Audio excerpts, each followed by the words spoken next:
over the word nigga. So if somebody comes up and hits you in your face, or if somebody like slaps your child or spits on you or something like that, hey, have at it. But if you're gonna let the word nigga's gonna get you set up or whatever, because they trying to, like you said, a man's walking around with a gun. He wants somebody to fuck with him over that shit. So we need to, like, as black people, I wish we collectively would just let that shit go and not like let nigga like get us killed. Basically, that's it. I just came off the phone. You talking about white boy walking around with that shit? Yeah, child the builder. Yeah. So Michael, while I understand what you're saying, that's not necessarily true. You can't go around provoking people, inciting things, and then, I mean, obviously it has happened before and we've seen it, but it's not a cut and dry thing. So someone doing what he is doing, he could very well get his ass whooped, possibly killed, and the person get off. I'm just saying. Bonnet, I agree. So bonnet, fighting words, right? So there's the thing that is a fighting word. So if you go to court and you can get a good jury that's gonna, like, I mean, I think they say this in Tennessee. So if you get a jury of your peers or whatever in Tennessee, and we all know how racially fair Tennessee is. So if you get a jury of your peers to agree, so if you get a jury of your peers to agree that it wasn't a lie, that like, nah, like if he was still alive, if you killed him or whatever, or he had witnesses corroborate that, like people lie all the time. Like people literally gotten like they genitalia cut off, lynch, shit stuffed in their mouth over motherfuckers lying about shit. Just saying all that to say that we don't live in a fair world or whatever. We never as black people got equity. I'm just saying that word, they're literally trying to call us out. Everything that they're doing, they are trying to incite us. You know, this whole thing with like this race war and shit. And it's like with this whole No Kings rally, they wanted us outside because what Donald Trump, what I believe he wants. Again, and I'm going to say this real quick and I will shut up. When he walked across the street with the Bible and he held the Bible upside down in front of the church across the street from the White House, during the George Floyd summer and all the Black Lives Matter rallies and they had the Black Lives Matter plaza, all that stuff, I think that when people talked about him hiding down there in a bunker, when black people and white people were out there tearing shit up over the George Floyd thing, what I feel like they want, he wasn't moving in that presidency like he is now. I feel like that's what they wanted. So get the National Guard, get some on Negroes, on black people, and just fucking kill us or whatever. So I'm saying all that to say that I'm glad that people have been like this No King protest. I'm glad we can stay in the house. I'm glad he hasn't had an opportunity to do it because we're really not the target now because white people are so insane about everything he's doing. Now we're off menu. But I'm just saying that the bill, whatever the fuck his name is, they want you. And I'm saying that now, and again, I apologize. I'm 57 years old. When I was 37, I wouldn't be having this conversation. I would just be either dead or in jail. I'm just saying, so I get where y'all coming from. Just with me just sort of having some more perspective, I just feel like we got to take this word, the power away, because it's going to get us fucked up, ultimately. But I land on that. If it didn't make sense, my bad. So, what do you mean we got to, sorry.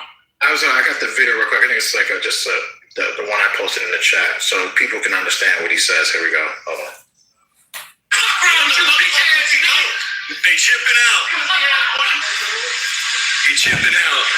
He said, "What's the issue?" Because I looked at him. Chipping out. He chipping out. Put that phone down. Put that phone down. You don't like looking ugly? Put that phone down, bitch ass boy. Shut up, nigger. Come on, come do something. Come do something. Put that phone down. Oh, you got clown. Yeah. Walk up. Right. Let's walk up. Yeah. All right. They chipping out. They chipping out. Yeah. Dumbass niggers. Yeah. Turn your fucking music down and go park in the fire lane no more. That's what we're talking about. Go park in the fire lane no more. Dumbass nigger. Look. Okay. So, kind of get an idea of what this guy, and he go around doing that all over the place. So let me ask you a question, and I want to let Bonnie get back on whoever that was. Let me just ask a question. Can I get in at some point in time? Oh, my bad. Just one minute. So we know what nigger means in this country. White people know what it means because people, when they come on stage, somebody tried to get back cool to say it the other day, but he wouldn't say it. That guy that want to come on here and he want to say the word nigger. Everybody knows the most taboo word in the world, and in America, and what it's meant to do. So if somebody is saying that, somebody saying step to me, nigga, and you say that he's walking around, he's carrying or whatever. I don't know if they got stand your ground laws. Do you know that what people are trying to do? They trying to get you. Like, because what do you think the man is? He Superman? He think he can fight off all these niggas that he calling niggas? Bro, He's gonna take his gun out and start firing. He's gonna take his gun out and blast, and he wants people to step to him so he can use his shit.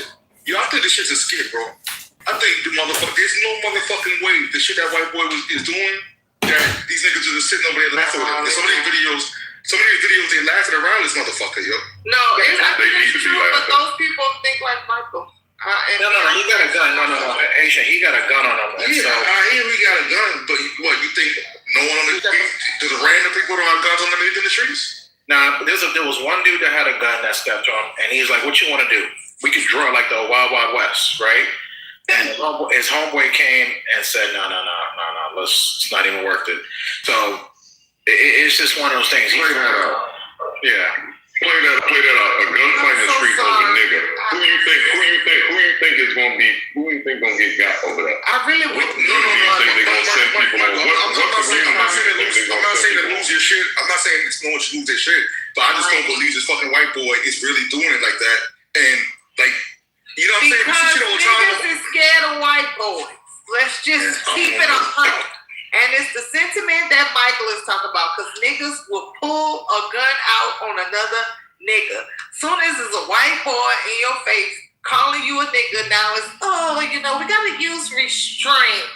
And we gotta be smart about this, because you don't want to end up in jail or dead. Niggas end up in jail.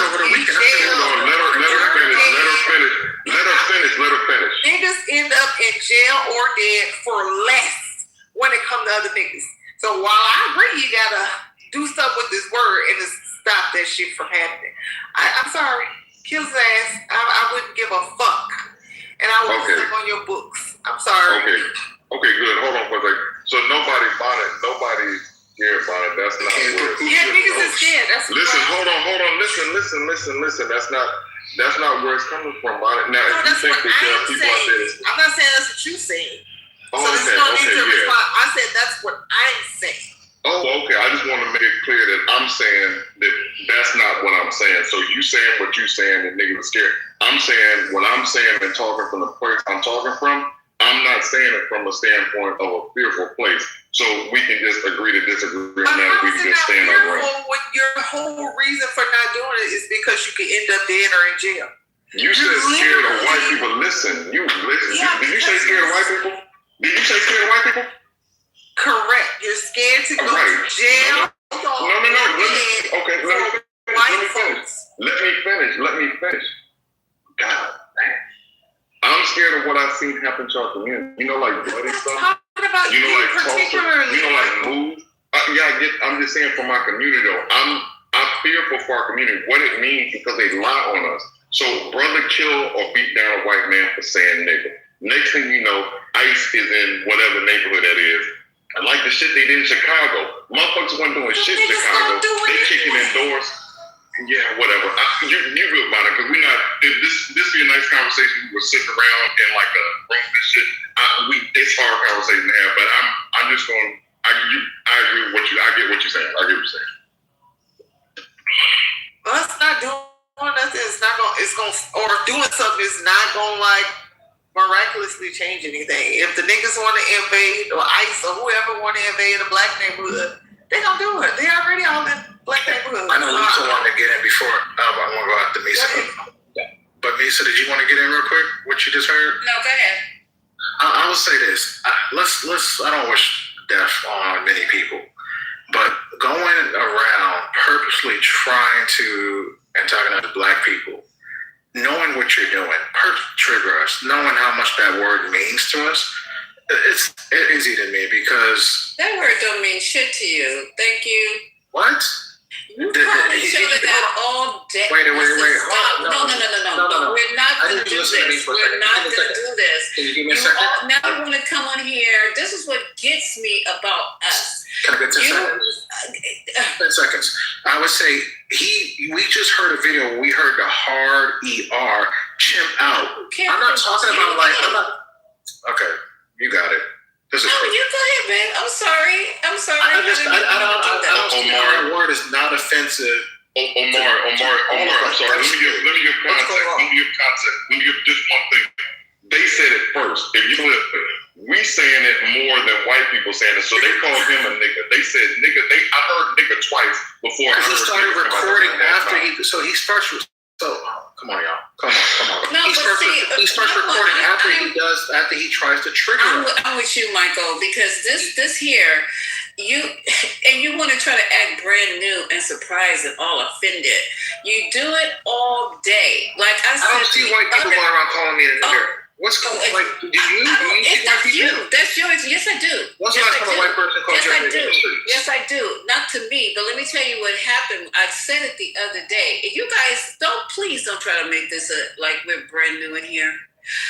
I walked up to the school and I'm like, hey, and I'm seeing a bunch of people who are non-melanated with some melanated kids of all varieties.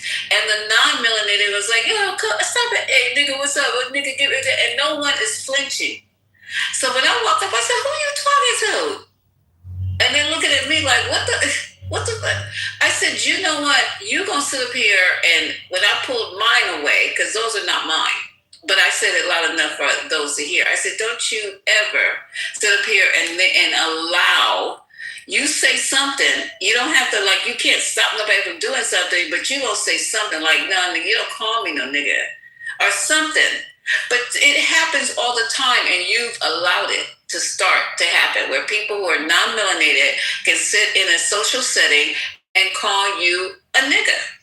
Oh, Lisa, it's real bad with the kids. Like, I get around my little cousins, and I'm disgusted. Like, because I have to stop coming around them so much because it's more so the boys who don't see an issue with it. Like, they're like, oh no, that's my friend. I'm like, I don't give a damn. That's what's going on. A lot of y'all women call each other like for fun too and play around and call each other bitches. No, I don't. But a lot of women do. Okay, so they do. Okay, so they do. If you have the woman chromosomes, I'm going to go ahead and call you a woman as well.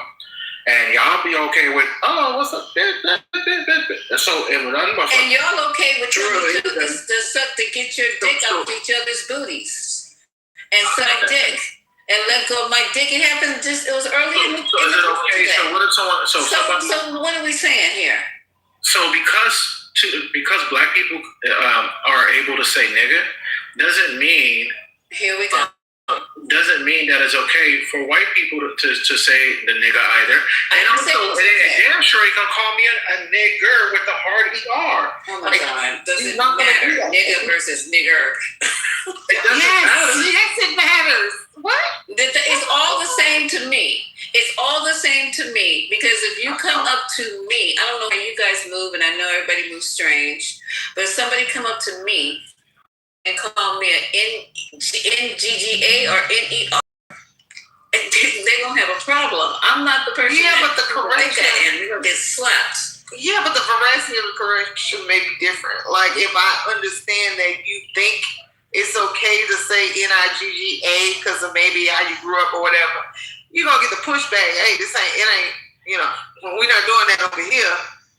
Or whatever. Versus someone calling you, saying you chimping out, you nigger. There's absolutely a difference in that. And they should have dealt with that. That's what I'm saying. They decided they not for whatever reason. Well, how do you do it though? What does he whip his ass, or do you he got a gun? Did he whip their ass? He literally should. They say he got a gun. He got a blinky on him. So what do you do?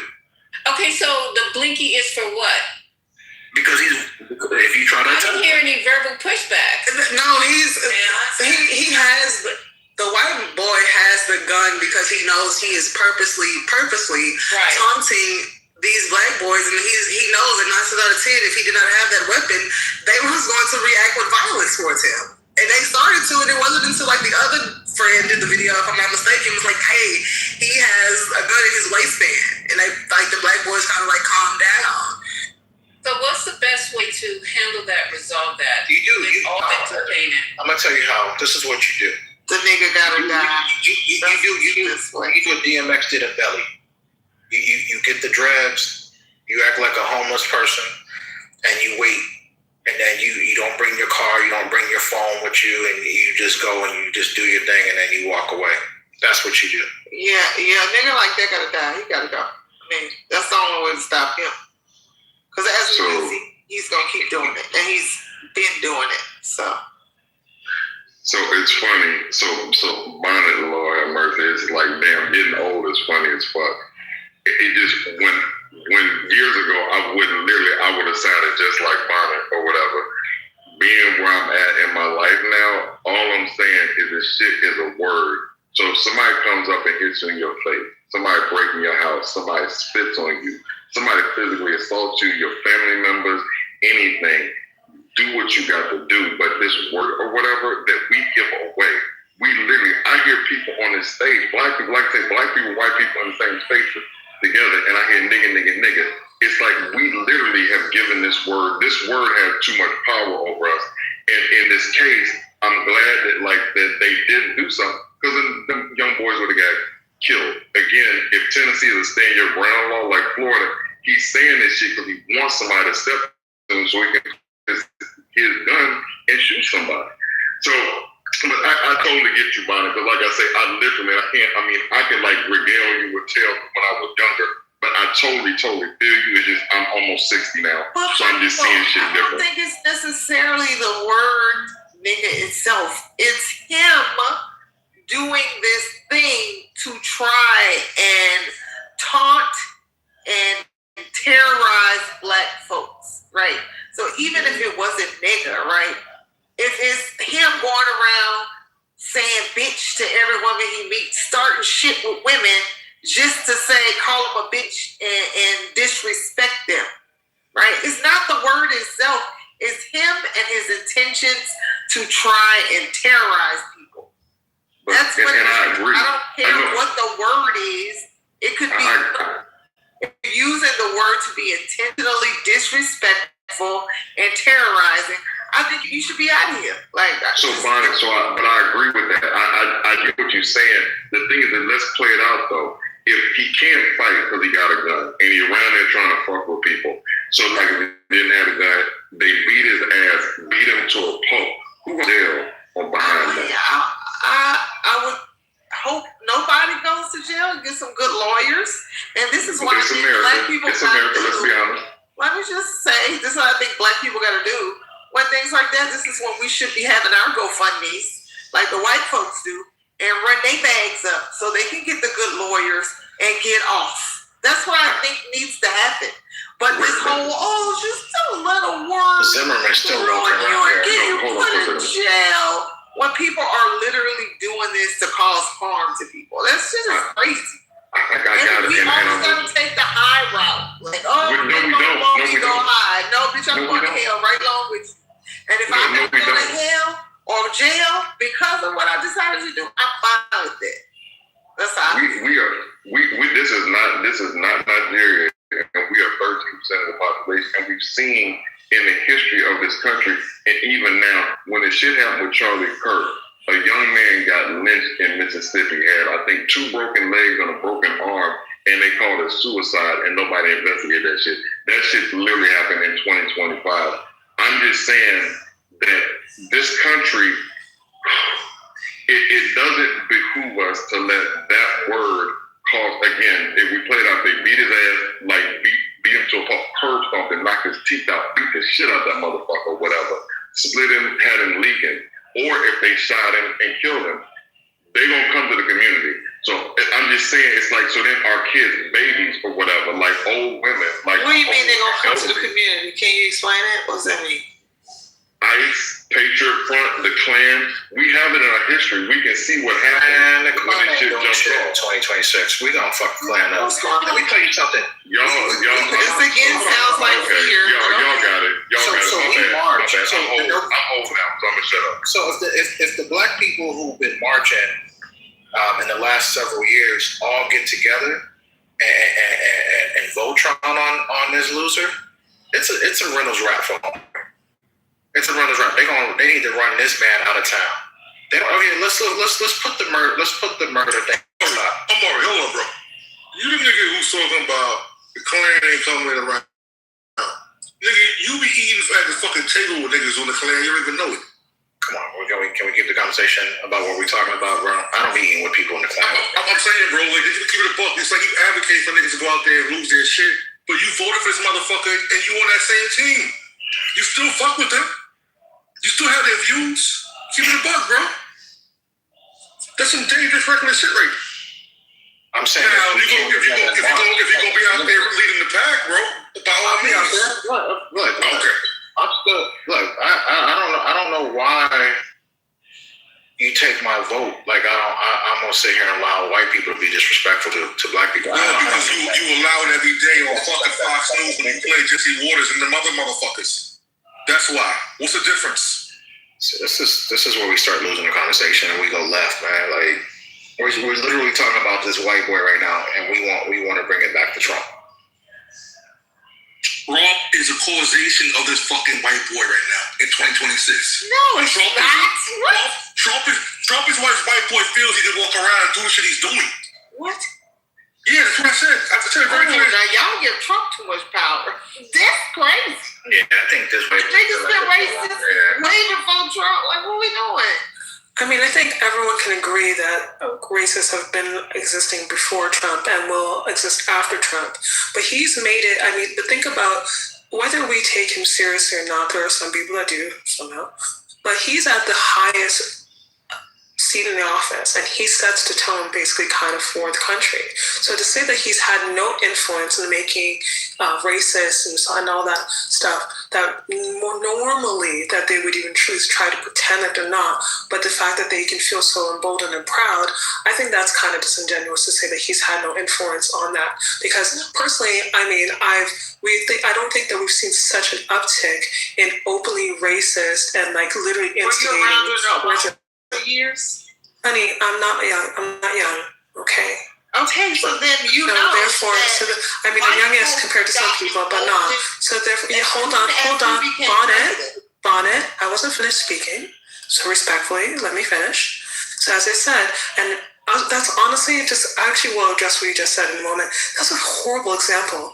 Again, that was in reaction to a black president. So saying that again, so bringing up the black president and the fact that there was an uptick in race, and bringing up this racist as president and saying that there's no uptick in race, kind of makes no sense. Because again, both emboldened racists to come out for different reasons. Right, he put it squarely on the shoulders of Trump, which is what I pushed back. He said it's because of Trump that people are out here doing this. And I'm saying okay, so that's what I'm spelling out. Before a Trump presidency thing even happened. When Obama became president, the whites came out in droves and started coming for niggas. So my whole point is, it's not a Trump phenomenon. It's white people when they get upset about whatever it is they want to be upset about. I mean, obviously, Trump has a big-ass platform of being hateful. So, yes, that's the case. But I don't know. That's why I guess I don't get it. Your mama don't. I'm going to say this, and I'll pass the mic around. I believe that this man is racist, even before Trump. I don't think, like he said, because he's making all this money off a kick, right? So he's going in, he's streaming, and he's getting all these subs. So he's doing it for the money, and, similar to like how you see, you have Adrian Broner now on Kick, they make a lot of money. You have other people making money on Kick or Twitch. And that's all. He's making a lot of money, but he's doing it playing in our face. So he's becoming a millionaire playing in our face. That shit can't slide. And that's why I'm like that. It shouldn't have nothing to do. Your vote. I don't know why we even having this conversation about the vote thing, man. Like, I feel like it always goes back to that same conversation. Where we're talking about this one cat. He's responsible for himself, bro. Like, you can't baby this man. It's like how we talked about Matt Finity. Oh, it's Matt Finity, it's this so-and-so fault while I come here and act up. You want me to blame I'm not giving a kid a pass, the motherfucker a pass, bro. But Michael trying to de-escalate and saying that brothers shouldn't just fucking lose their shit. Of course, my first reaction would want to be to fucking put a bullet in his head. But would that be wise? No, it wouldn't be wise because we have a family. But instead of you saying that, it sounds like you advocating to do the same thing. So you before you came off mic, I literally said one of the things that people could do is march. Like people march in front of people's homes all the time on public grounds. No justice, no peace. No justice, no peace. Hey, ho ho, racist, blah blah, got to go. Like what I'm saying. There's ways to get this man out of this town and make sure that he understands. Hashtag make racists scared again. You can't let this shit slide. No one say you don't do what we talked about, but what you may need to do is you need to maybe pop out like Kendrick Lamar said and show a motherfucker. Let me say something really quick to this point about leadership matters, right? So during the presidencies of my life, I remember. So Nixon is the first president I remember. I was born in 1968, so I remember Nixon when he was in office and like the Watergate. We lived in D.C. Blah blah blah. Sounded to say that just all the presidents during my lifetime until Donald Trump have done racist shit. Ronald Reagan started his campaign in Philadelphia, Mississippi, where the whole thing with Mississippi burning and like Cheney and the Freedom Riders and Bull Connor, one of the most racist areas. Like he did that shit for a purpose. Ronald Reagan had shit when he was the governor of California with Angela Davis.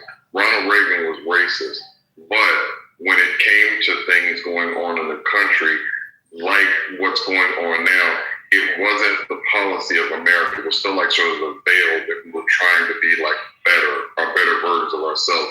So racists couldn't just come outside. When I was living up there, I think Reagan was president when the Klan wanted to have a march. I guess reminiscent to their march during the Woodrow Wilson presidency.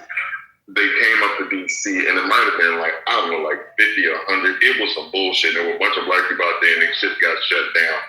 Saying all that to say that under Donald Trump, when you released the January 6th people that stormed the Capitol, that took the rebel flag into the Capitol, hadn't been in the Capitol since, I forget what they said, if it was even in the Capitol during the Civil War, but literally the insurrectionists. So they all get pardoned. So that shows you from a leadership standpoint, if I'm like a racist someplace, racism is okay. You have like this whole thing with Turning Point and J.D. Vance. I don't know if J.D. Vance or Eric Kirk said it. Like, no longer do you have to be ashamed to be white. This whole thing with predator youth and the slavery stuff, saying that slavery was a choice or they learned skills in slavery. Or like now you hear people come on, everybody, slavery is a part of like the world commerce. Everybody was, all this shit you're hearing, it's saying it's okay. It wasn't so bad. We weren't bad. Nothing to feel guilty about. So it's okay to be racist. Fast forward to this dude on whatever this chub, whatever this fucker is. It's okay now because I know if I do this shit, it's not like it's going to get up to the Supreme Court and they're going to be like, okay, we have to put in the policy. It's not like the president is going to like send a National Guard to quell anything if some race shit jumps off. The Supreme Court literally just 6-3 voted to abolish the Voting Rights Act or just to destroy it, essentially. I'm just saying that to say that leadership does matter. So Donald Trump and this Stephen Miller and all the racism that we see going on, it does have an effect on people like this Chubb dude that we feel better about coming outside. Knowing if I go and I call these dudes nigga, I got my gun. I wish they would rush me because I can't wait to kill a nigga. There's and I'm gonna shut up because I'll start rambling. There's a when you shoot, there's a dummy, a shooting dummy that they were selling. That you got the rubber dummies, like the things that you can fight or whatever, like when you're practicing your punch and all that shit. This thing, it looks like a black person. I don't know if they took the thing off the market or not, but it was like this one that long, but maybe a couple years ago, I saw this where it's like it's got like it doesn't have color. It just the facial features. It's bald headed, but it's a black person, and people like getting used to putting bullets in it or whatever. If Tennessee is a stand your ground law, this motherfucker says nigga, and somebody rushing. shoots it. That's it, or whatever. So that word nigga is gonna get somebody killed. If they kill him, then definitely we gotta go to like wherever they are in Tennessee. We have to send ICE. We have to send the National Guard in. We gotta like beat down this community. Tulsa, they use bombs and shit. In Tulsa, they bomb kids, they bomb women, they bomb black men, they bomb people with business, people that couldn't fight against this shit. They literally used point. Why? They burned us out like bloody summer. All the shit they did to us or whatever. So I'm saying this word is just, man. I'm crashing. It's fine, but if y'all don't get it, I'm gonna shut up for the night. My bad, y'all. So we all agree, come back except for Bonnet, that maybe that we, probably put a ball on this because I know we probably lead this topic, but good conversation. What he's doing is definitely, we all agree he's trying to trigger black people. There's a video I just saw right now. He's talking to black women at a gas station, calling them the N-word, chimp.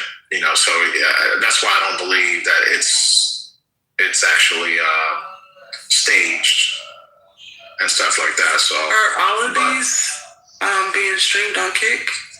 Yeah, it's all Kick. He got Kick finally banned him. So he had a full permanent suspension finally. It was like a few days ago. It was 3 days, and then they got pushed back and said 3 days, and then they finally did the permanent. And then he was arrested because he maced a black lady over the weekend. I think the fact that there are people that know that they can make money and get an audience by doing things like this and deliberately inciting hatred and violence and racism, I think as sad as they are, I think it's even sadder about the people that support them. Because what do you get out of that? Why would you, unless, of course, that you're representing yourself, why would you be into watching that shit? I mean, just like I didn't ever watch, what's that, World Star? That just made no sense to me. It's like, why would you want to watch something so degenerate and just absolutely useless, unless, of course, you're like a troglodyte? Marlene, American whites feel repressed. They feel, and that's why I said earlier that America's a racist country, and we got on that whole tangent about that. These people feel repressed. They feel like the word nigger is taboo. They feel like they can't be racist. Like everything is going against them. Like DEI. Like they're taking all the opportunities, and like you can't be mean to black people. I mean, there's a whole thing where they're pent up and they want to run free and just say nigger. They want to treat us. They want to push us back into a time when we were subservient. We have a whole bunch of mediocre white people, because you always hear this thing, because I know you're Canadian, I know you understand some of this, but in America, everybody, for the most part, everybody's parents teach them that you have to be 2, 3, 4 times better than white people just to get the same opportunities that they have. And that's sort of like a thing that we have in this country. Saying all that to say that we have done that, because like those of us, like a lot of us that are on the stage, a lot of us that are college educated, we literally have to work harder, because literally it's harder. Like the way that your professors look at you, the way people, different microaggressions, thing you have to go through to get to a level in this country is different. So we become like super people, like as far as our intelligence, the way we deal with things, the way we work through stuff. A lot of us are like on a high level. There's a bunch of mediocre white people that are looking at these black people that are doing good, that are CEOs, that are generals, that are doing all this stuff in life, that are business owners, that are whatever, and they're jealous. And so Trump gives them their aggrieved mediocre white people, and he gives them a platform to be like, yeah, like, we can get this shit back, or like black jobs, yeah, like put them back to being made. Like, we're fucking educated. We're like multiple degrees now. For the most part, like our women, what, you want to put like a PhD? You want her to be a maid now, whatever? When you're like Billy Bob somewhere in a trailer, and just because like you're white, you didn't take advantage of your whiteness. But us, we had to go through all these programs and fight and scratch and claw our way to get to the top or whatever. And now we're here. And it's just mediocre white people that ain't done shit, and they're jealous. So yeah, they're gonna watch Marlene, because they're aggrieved and they're happy to hear somebody saying nigger. They've been waiting to come out the closet and say this shit, in my opinion.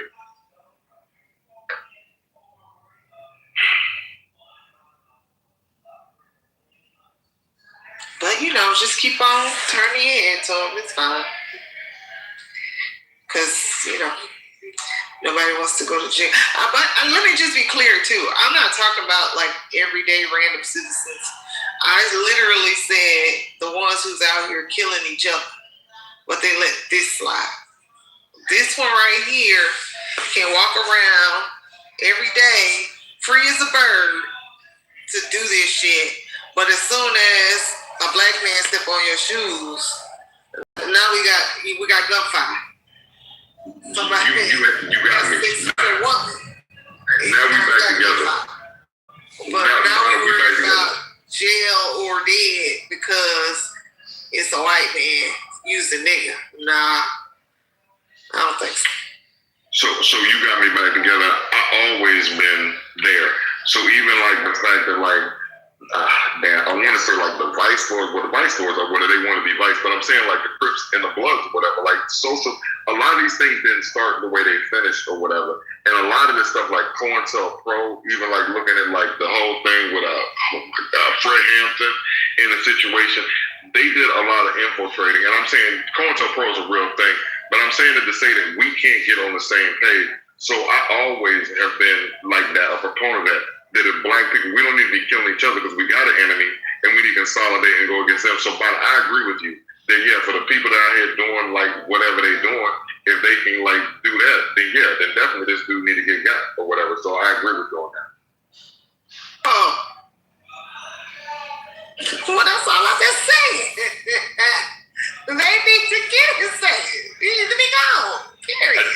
I think I was thinking civilians. I didn't know you were talking about like our black soldiers or whatever. I thought you were talking about like no, that's what I started off with. I think they must be scared of white men because they don't mind killing each other. That's a fact. That's a fact. I said I wasn't talking about you.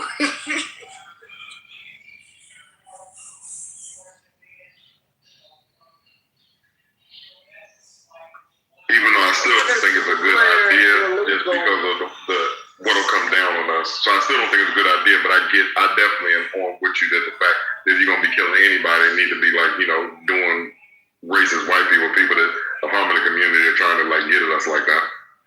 I'm sorry, Ashton. That was that.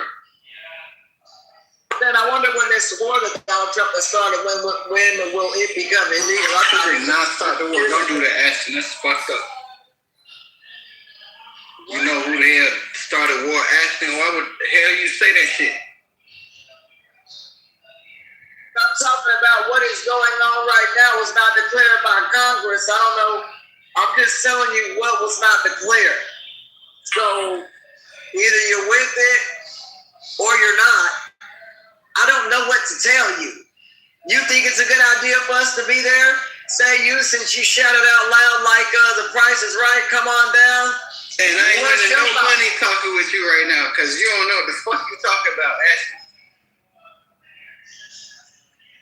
Why do I not? How old are you? Why do I not like you? I'm not like 18. What is me being? Okay, I don't know what's going on here. I don't know what's going on here. Yeah. So,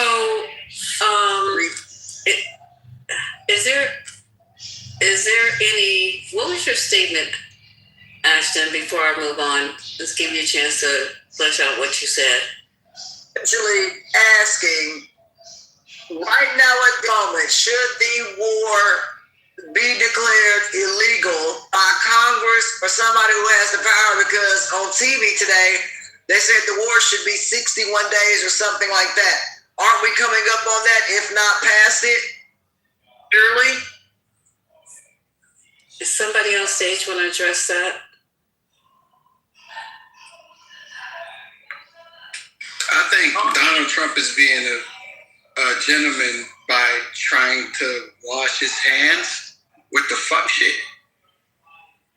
If no one's taking notice. Wash his hands with the fuck shit. Explain that.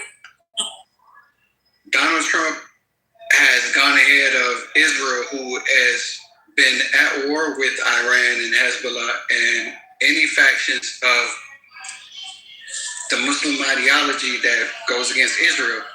They've been doing this shit the whole time since Yay. Do your homework. But America having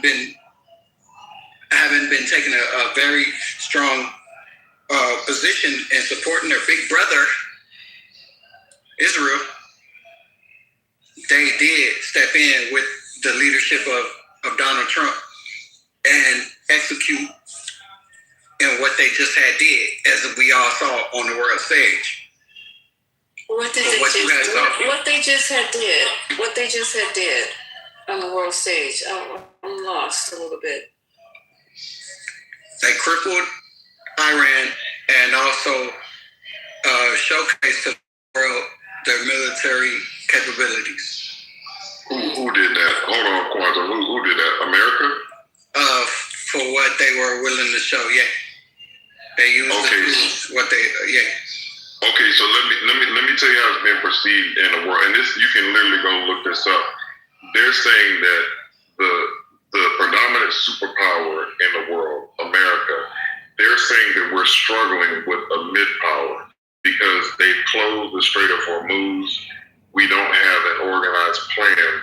We've lost $100 million, I think, worth of planes trying to go on and get a pilot. They say maybe trying to get uranium. We're not doing anything that really looks good. So the world is looking at us. He's making us look like we're weaker in the world. It's just like when Russia attacked Ukraine.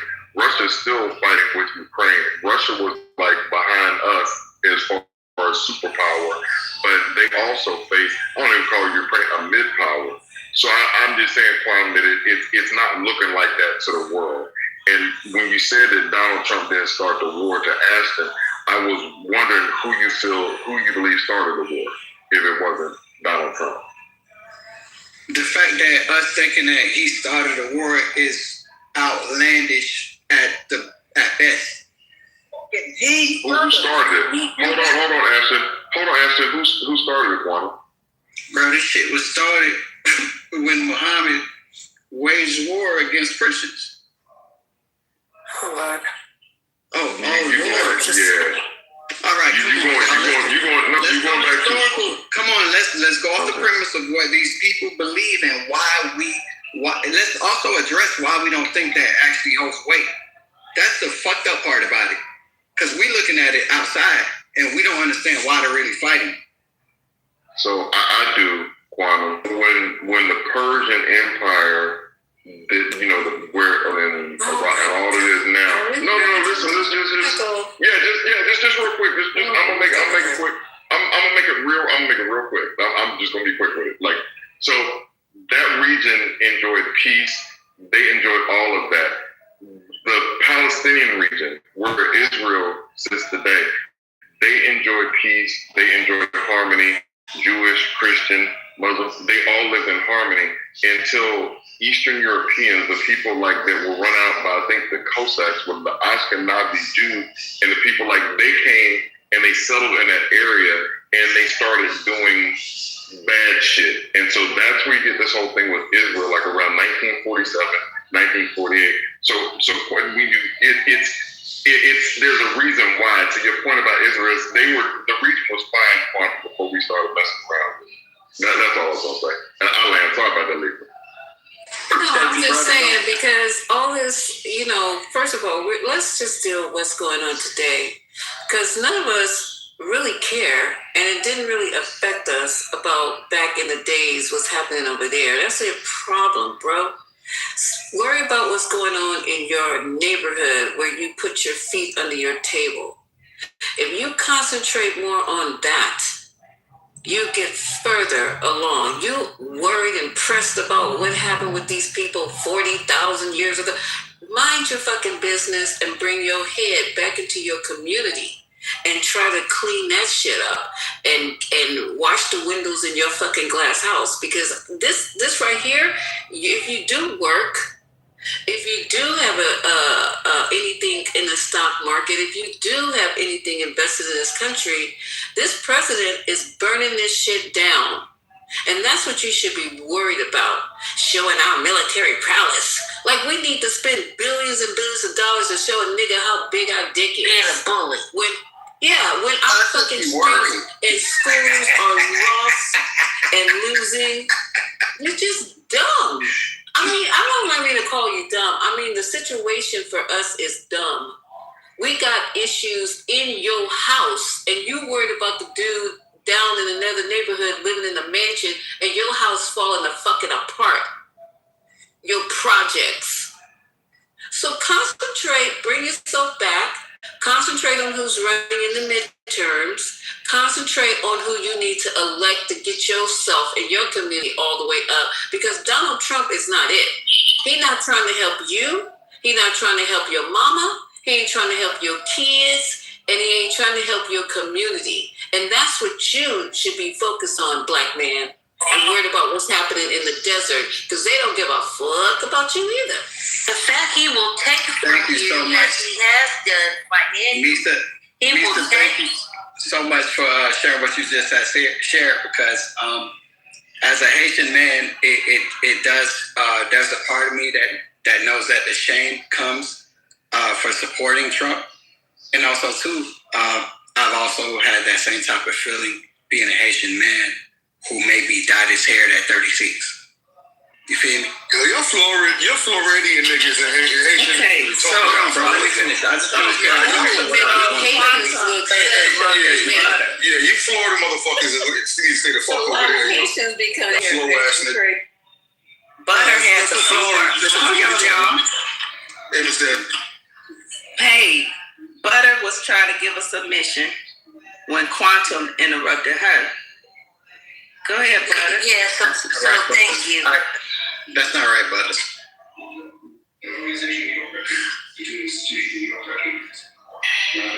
Butter, I made a path for you, but it's all yours. All yours. Don't worry about it. Thank you. All I'm trying to say is this man's ego is so big that he doesn't care who else he's hurting. Even if it's our own economy, he doesn't care how much money he has to spend. And he's being pretty blatant about it. He will cut here and cut there and everywhere, not thinking about what it's going to cause, what kind of problems it's going to cause for the American people. He doesn't care about that. He's proven it. So I just don't understand why this isn't obvious to people. And I'm like, what does it take for you to see that? Because we're feeling it already. I don't care what your economic position is. You're feeling it, whether you're a stock investor or you're just trying to get gas to go to work. You're feeling it. And so I don't know what it's going to take for people to wake up to this, but I'm telling you, if we don't stand for something, we're going to fall, and we're going to fall hard. That's all I want to say. Look, wholeheartedly, I agree too. And when you go to the store, whatever it is you're doing in your life, and you look at your bank account, you see how much things have gone up when it would cost you about $280 to get something now. Now it's $435 at the grocery store seems to get those same items, and things go way up. At least I see it because I buy a lot of food. Somebody told me we may have to cut back on food. I said, well, something else would have to go. I'm not cutting back on food. I'll continue to pay the prices because I like to. That's just what it is. I'm sorry. I told somebody I'm sorry. We're not cutting on that. We'll cut on other things, but we don't.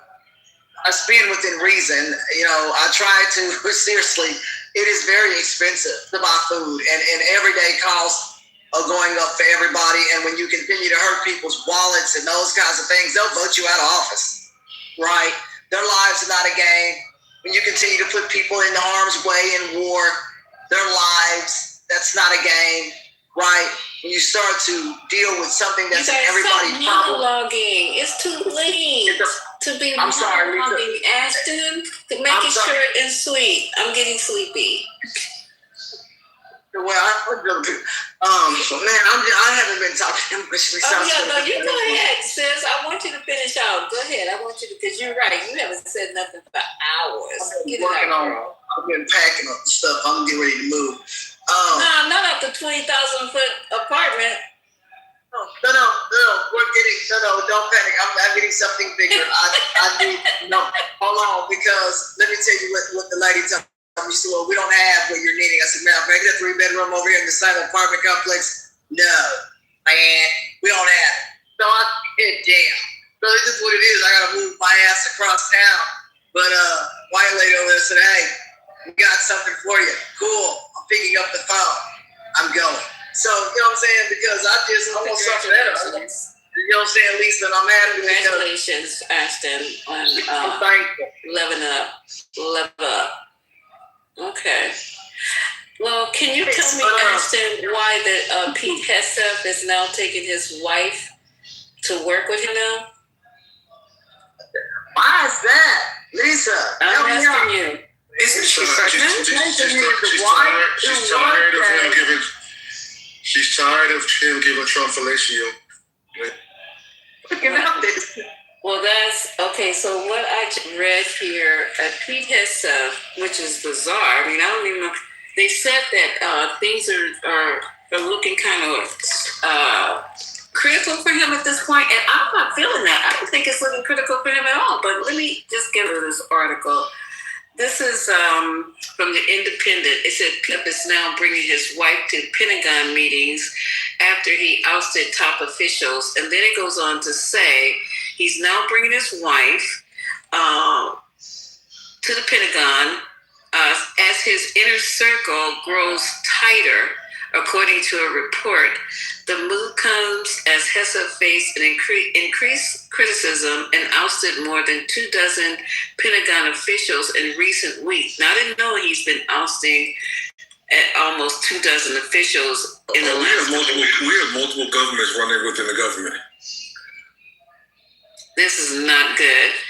It also says that he is now becoming increasingly isolated within the Pentagon. And paranoid. Yes, and paranoid. He's expressed fear and paranoia about President Trump firing him. What is going on here? His wife is assigned as a babysitter.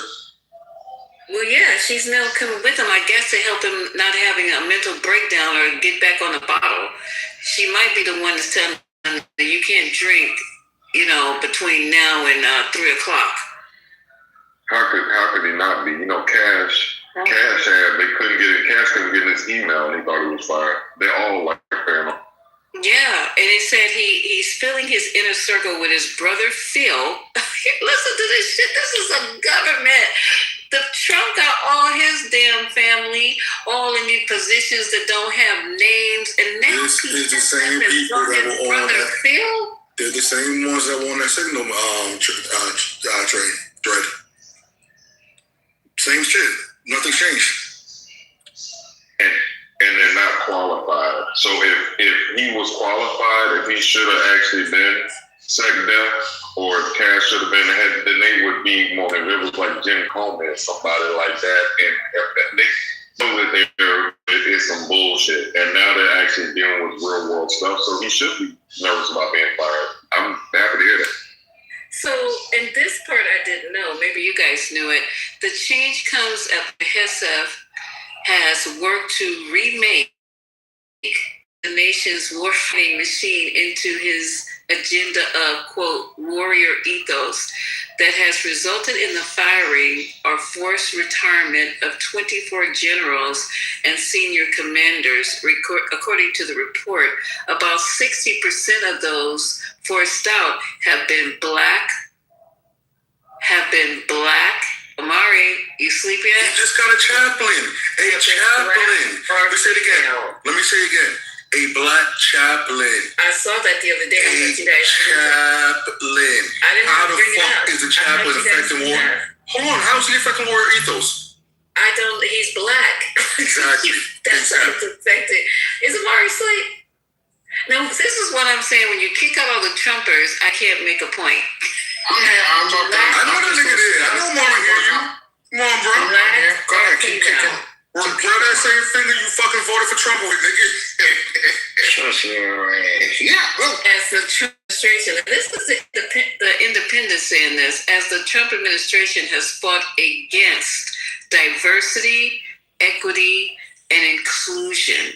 So why are you, stop kicking the Trumpers out? Why are you rah-rahing for somebody who's literally telling you they don't like you? Wait a minute, kicking the Trump out. They last for about an hour.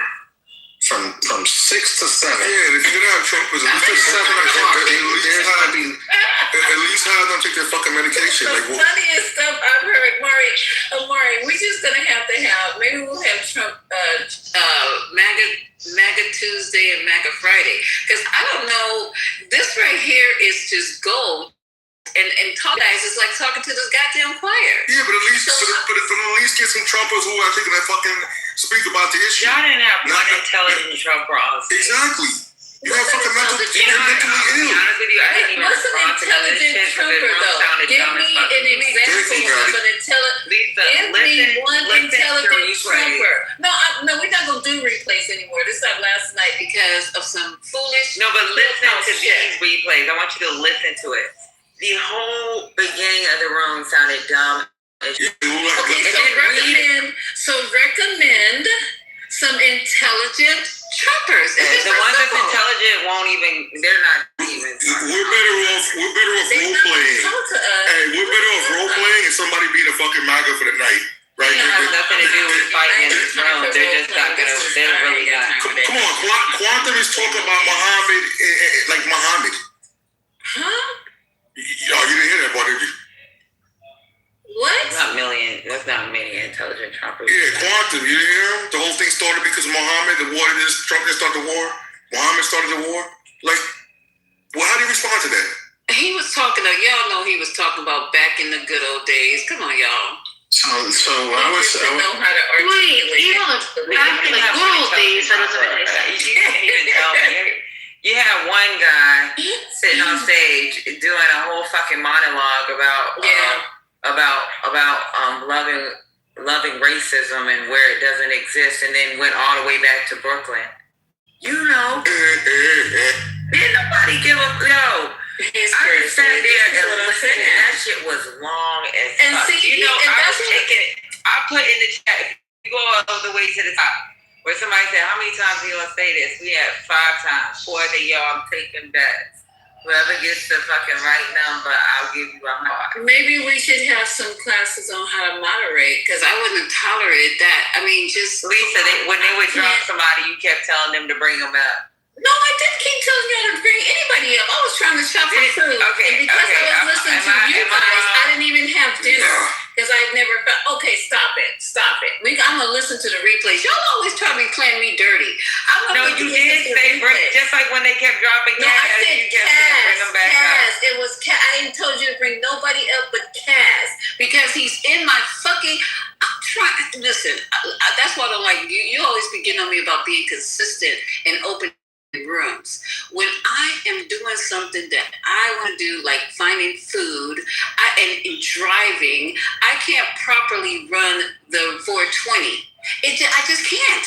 So I'm coming in and out. I don't know who you guys think I am. I am a woman. I am a young woman trying to do my thing, and I cannot be doing all this double juggling. That's why you guys are on the stage. What the hell am I doing? Kaz is in my back channel blowing me up. He's worse than Infinity with the back shit, and I don't even read that. But it keeps coming across my screen and blocking everything else out. And that's why I said, would you just bring him up? You know you can block his messages. You don't have to answer it. I don't care. You know how many times Infinity has messaged me? You know how many times Old Normal has messaged me? You know how many messages I got in my inbox right now that still have dots on it? Yeah, me too. I don't even know what they say. Because the first couple of times that you messaged me with some crazy shit, after that, I don't care. I don't care. Anybody that's in the group, I know y'all probably never got a message back from me. You know why? Because all people do is complain. So I do not answer messages. Period. Yeah, my blacklist is getting longer. So long. It's like page 7. Okay, so that's what I was doing because he was just. I can't even see my list that I was doing. The stuff that even my GPS. He was blocking out ways with this pop up with the Marlene, this and that. I was interrupted. See, they drop. I ain't got time for all that shit. I still didn't find the taco truck, so I have no food. Now I gotta sit in here and eat some fucking chili. Not even want chili. So anywho, back to the room.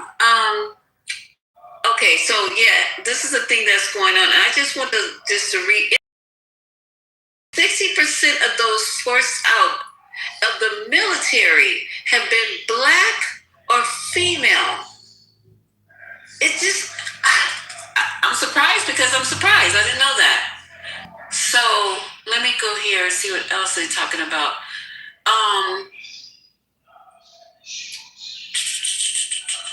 trying to look at the breaking news so we get a chance to even talk about.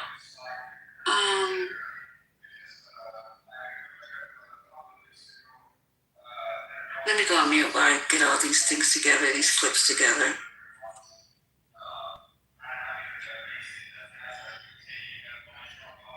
At least we're in trouble because we keep having folks vote people like Donald Trump. I'm glad that his term, hopefully, I think it's probably, hopefully his term certainly will be ended, whether through impeachment if we get the right people or just in general. He is horrible.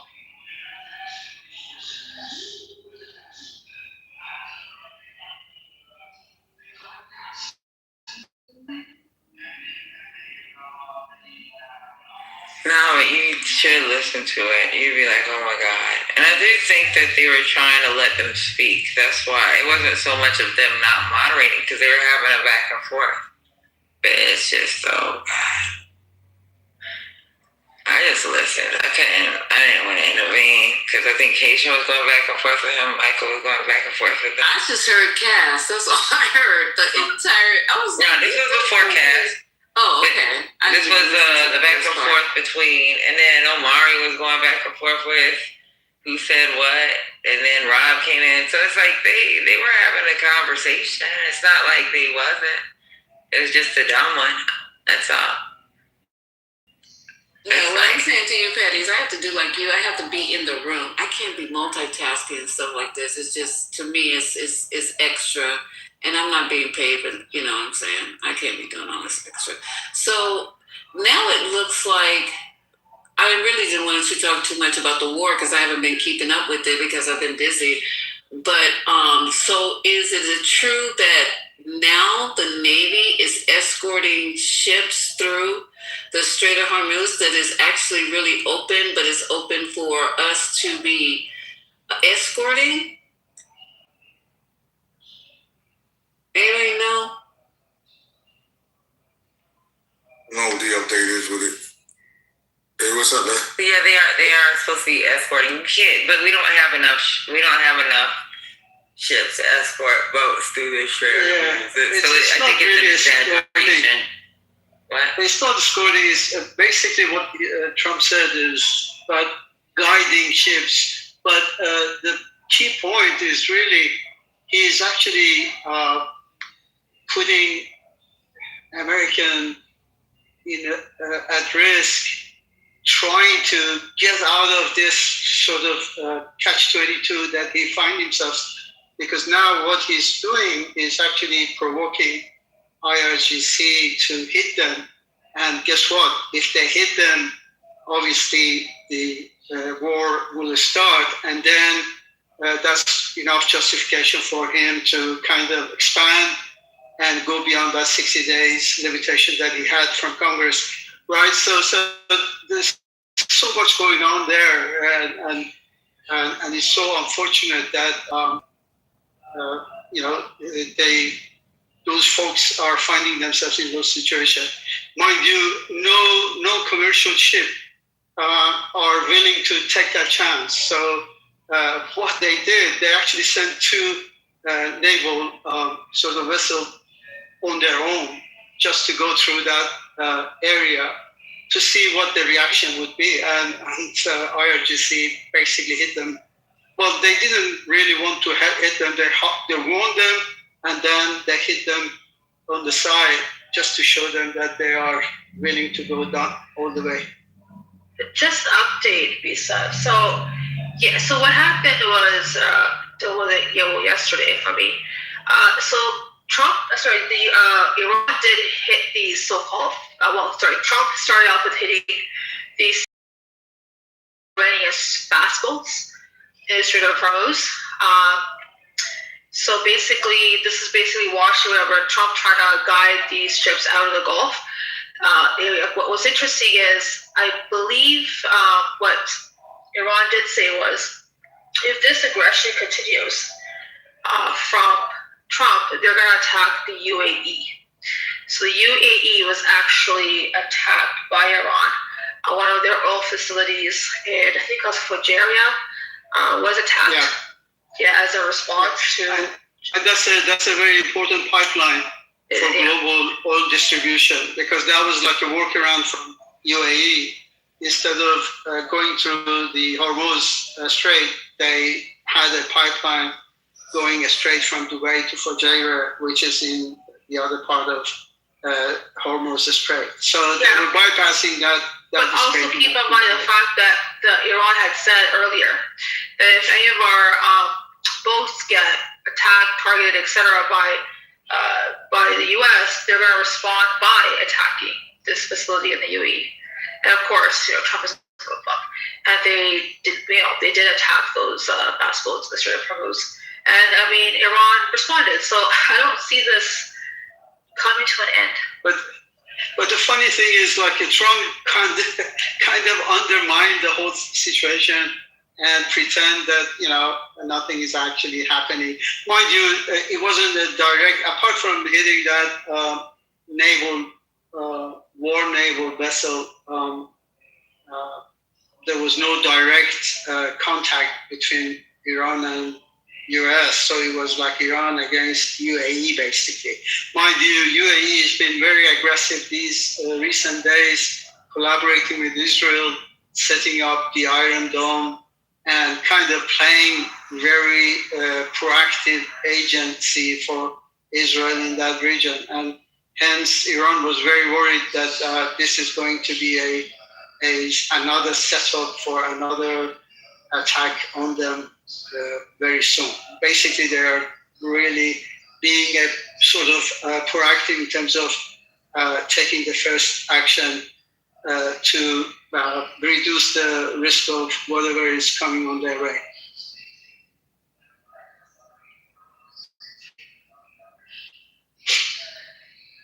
I just thought maybe I should share some update with you guys. I appreciate that. From Iran. Originally from Iran.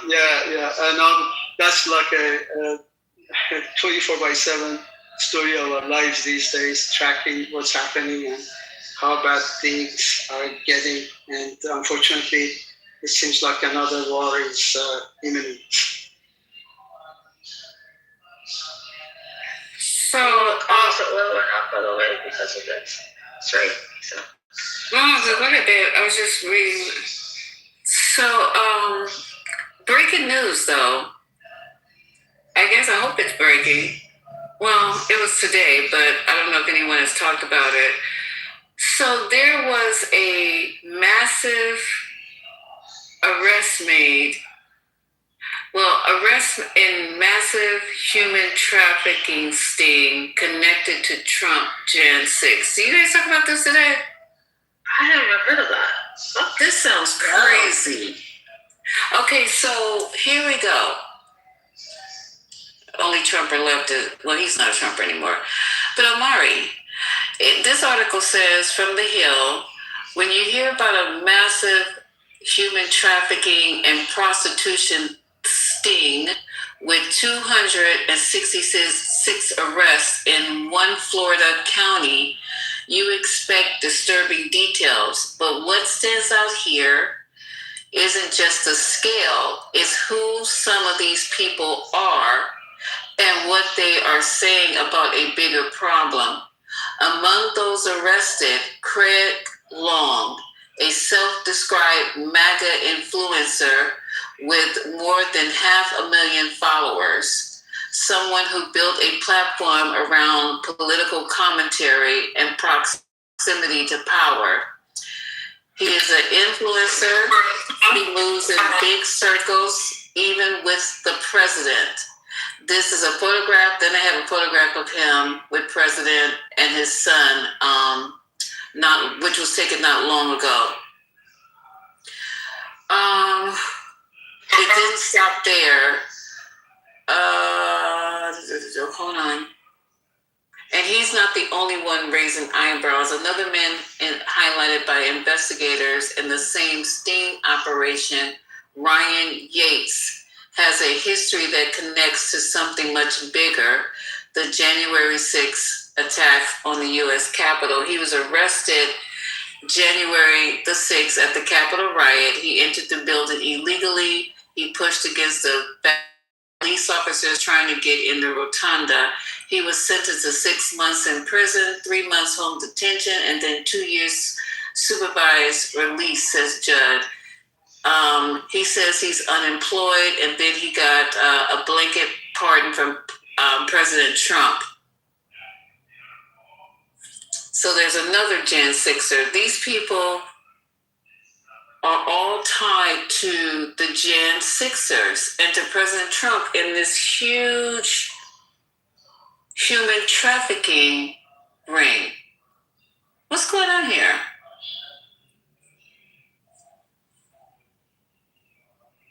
And one of them is good friends with your president. So this administration can't get any more disgusting.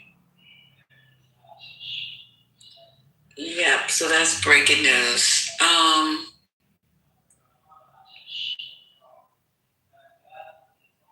It says that when the people already involved in political violence show up again in serious criminal cases, it suggests it's something deeper than a coincidence.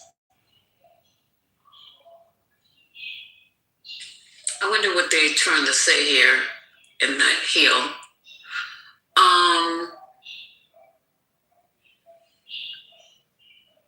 Let's see what else. Gas prices raised 30 cents in the past week. I know I paid $75 for 12 gallons, so I don't know what anybody else is experiencing right now, but $75 for 12 gallons of 87. Unfortunately, it might get worse. I think I saw some projections that gas may hit $7 a gallon.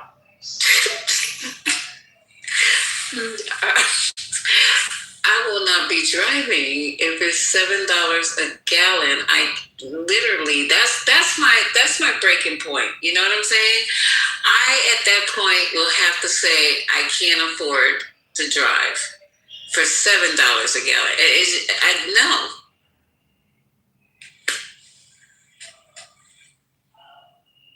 But then Bassett is saying, okay, here's an article from Bassett in the same paper, The Hill. Bassett is saying that help is on the way on gas prices. I don't know what he means by that. He says help is on the way. The way to think about it is the market, because of the conflict around the strait, is in deficit about 10 million barrels a day, between 8 million and 10 million barrels a day right now. So every crude carrier that goes through the strait, well, why is that help on the way? I don't know what he's talking about right now. That's not help. Let me go down there and see, because this is a very indeed. Let me go and get the clip, because I don't want to read it. I'd rather you guys have somebody else read it. So let me see if I can go and get a clip on how Bassett is telling us help is on the way. We don't have enough carriers to actually to move those ships through the Strait of Hormuz. It was like 200 ships a day going through the Strait of Hormuz. I don't know who the hell is working that type of ship. And that's a fact. And that's a fact. It is. that's the normal passages when it was open normally before we got involved was hundreds of ships a day. Okay, let me see if I can find that.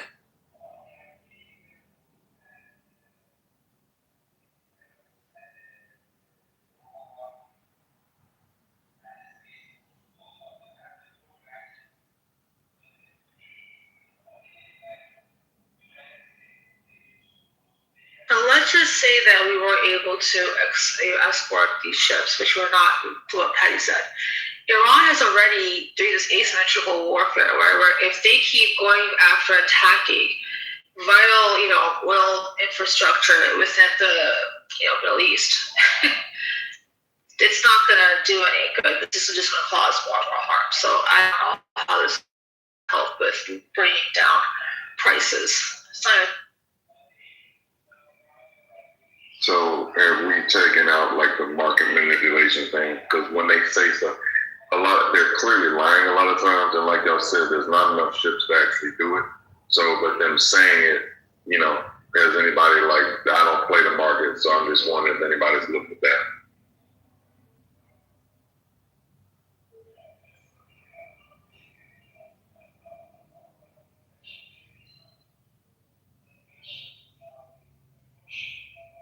But to your point, Michael, I do see what you're saying, because Trump makes claims and then people react.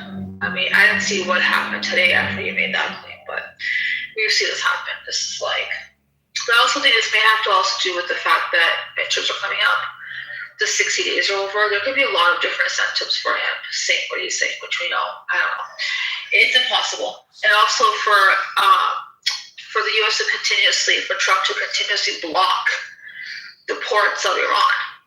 I mean, that's not really having this in good faith, right? If you really want this to end, you would at least do something in good faith and have them respond. But that's not happening. Hey, Misha, I got a clip that explains the Project Freedom Trump Star escort ships, if you want me to play that. Yes. Well, we're going to break this all down for you now with France 24's Kevin Gorgeous-Tani. On set. First of all, Kevin, what exactly do we know about this American mission? Well, it's been dubbed by Donald Trump Project Freedom. It's supposed to be underway as of today, and it's, according to the U.S. president, a humanitarian gesture for neutral ships in an effort to sort of revive traffic in the Strait of Hormuz. U.S. Central Command put out some information as to what U.S. military presence would be involved in supporting that Project Freedom. Guided missile destroyers, more than 100 aircraft, 15,000 U.S. service members involved. That's the information we have. What we don't know is how these elements will be deployed, where will they be deployed, how will they be used. The other uncertainty is what exactly the United States means by guiding ships through the Strait of Hormuz. Some U.S. officials are now explaining off the record that this is not exactly an escort of ships, but rather helping those ships get out of the strait. What does that mean? Is the United States simply going to be in the area as a sort of a deterrent, or will it be an actual force that will react and engage if those ships actually need help? According to the Joint Maritime Information Center, the U.S. has supposedly set up what it has called an enhanced security area that is south of what they call the usual shipping routes, meaning between Iran and Oman. There is a shipping route that boats usually took before this war started, and they're saying that now those should be the security area is a little bit further south, meaning closer to the coast of Oman, and that therefore ships should coordinate with Oman in order to get through the Strait of Hormuz. But right now, we have no indication that any ships have tried to make that move. So given all of this, and given the context, could this really lead to a partial opening, at least, of the Strait of Hormuz? Well, look, just like in previous instances of Donald Trump saying that he is about to reopen the Strait of Hormuz, this announcement doesn't seem to be coordinated with the Iranians and doesn't seem to take into account the fact that the Iranians control, in parts at least, the Strait of Hormuz and are still a force to be reckoned with in that area. Iran, as you mentioned, has warned that they would see this any foreign military intervention in the Strait of Hormuz would be dealt with and would be targeted, especially, they said, that is the U.S. Military. A question about what the engagement are for the U.S. military for those aircraft, those destroyers. If a ship is attacked, will they retaliate or will they simply try to protect the ship? That's unclear, and that leads us to the main question every time we talk about whether or not the Strait of Hormuz will be reopened is how confident are the ships that they want to actually take that route? Do they get enough assurances that they are willing to take the risk to try and make it through the Strait of Hormuz? So far, some of the shipping companies have said, look, we're not willing yet to try and attempt this journey. And in the meantime, you still have hundreds of ships and about 20,000 seafarers that are stuck in the Gulf waiting for the United States and the Iranians to sort of figure things out and reopen the strait. Captain, and thanks for that. France 24's Captain Gorgistani.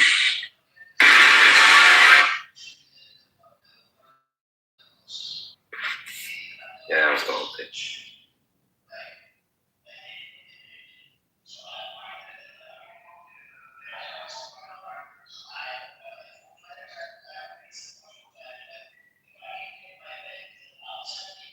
What I was talking about earlier is, I think I heard that somewhere else. Oh, he's gone. Some people are viewing it rather than a humanitarian mission as an excuse to provoke the Iranians to attack our ships, which is kind of interesting. But then why do they need to have them provoke them when they just gonna bomb them anyway? I mean, do we now need a reason to bomb them, or what are we saying? It's an argument that I heard. It almost sounds a little conspiracy theory-ish, but I suppose it's possible, like to, provoke them into attacking us to start the clock again. I don't know.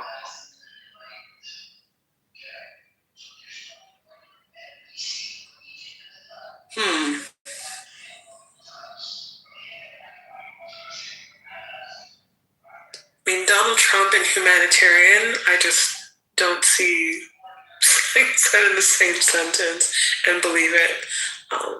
I think there is like some sort of ulterior motive for even suggesting it, assuming that it can even be done.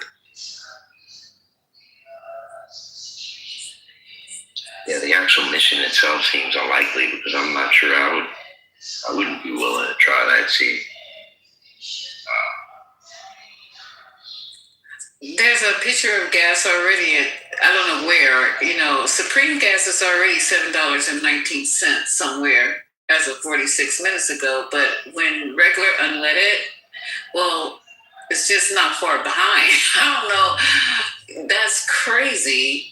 Well, the big one is diesel because diesel's required to transport everything that we buy.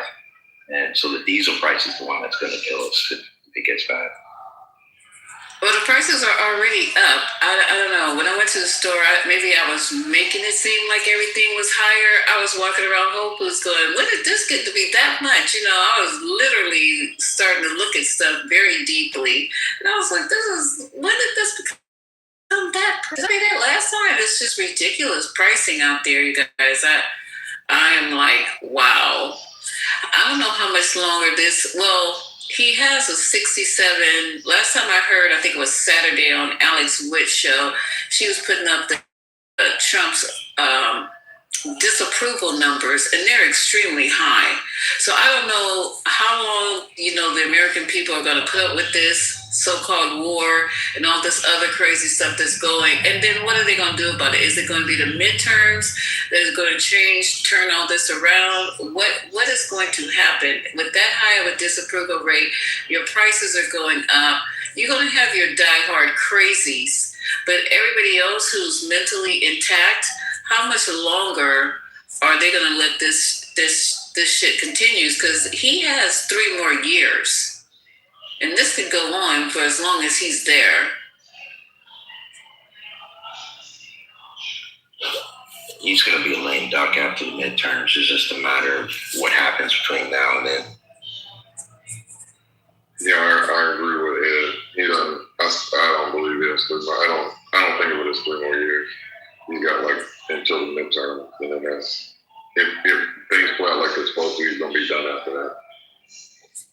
I hope so, y'all. Don't be building me up for a serious plunge here, because I'm sitting up here waiting for the midterms, literally just waiting like I'm going on like Christmas.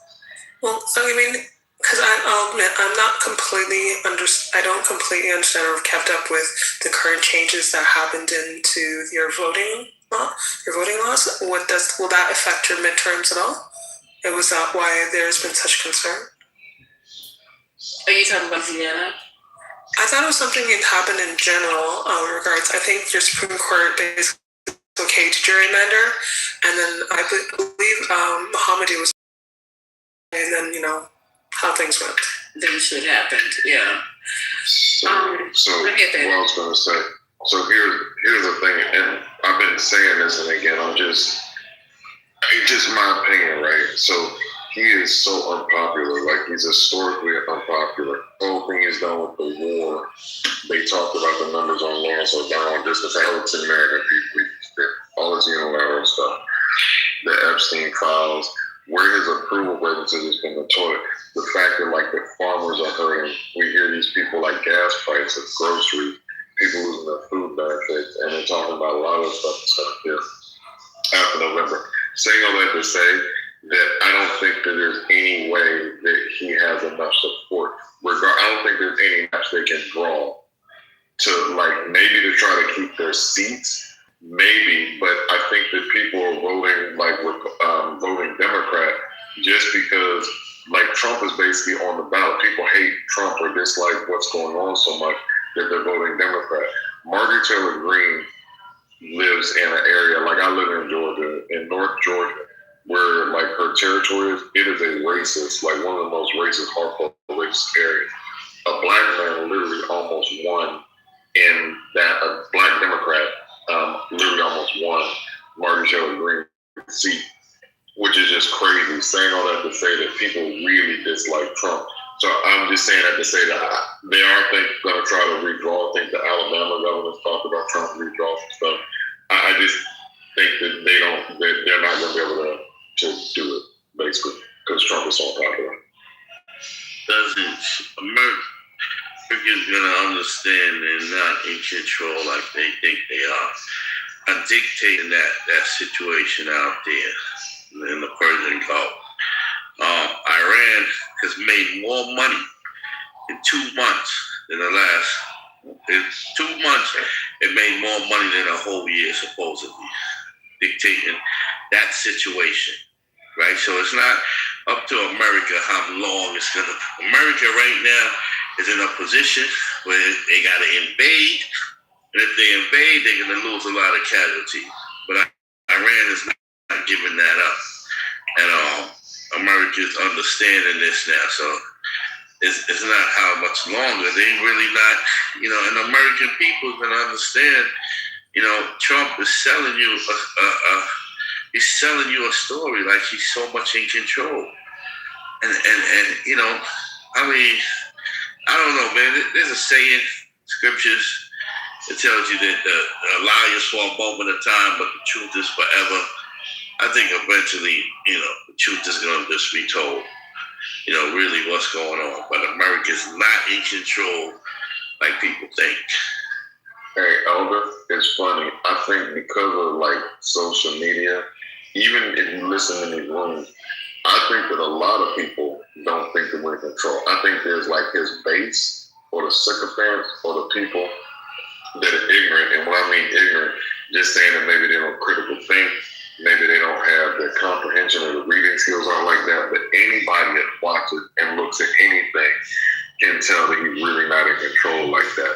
You know, I do feel like that there are a lot of people, a lot more people know what's going on or feel that we're not controlling this. And the world definitely can see that we're not in control of it. So I think we're in a good place from that state.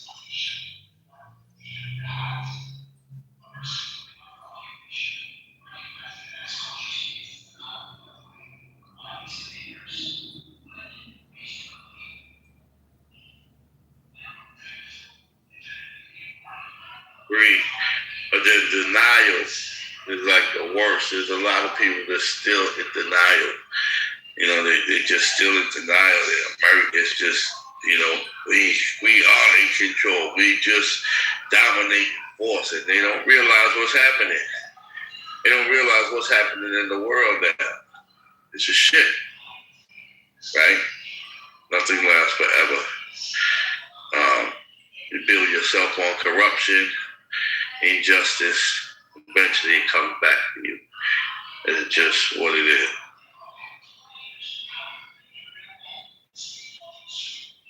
That's true.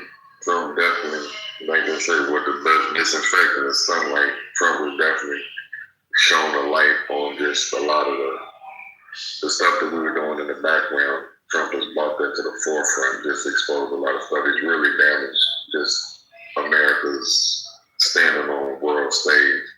So whoever is going to be president after this is going to have a lot of cleanup to do. I don't know whoever will be able to repair some of the stuff that he's messed up, but you know, it's going to be a big cleanup job for whoever takes over after Trump is gone.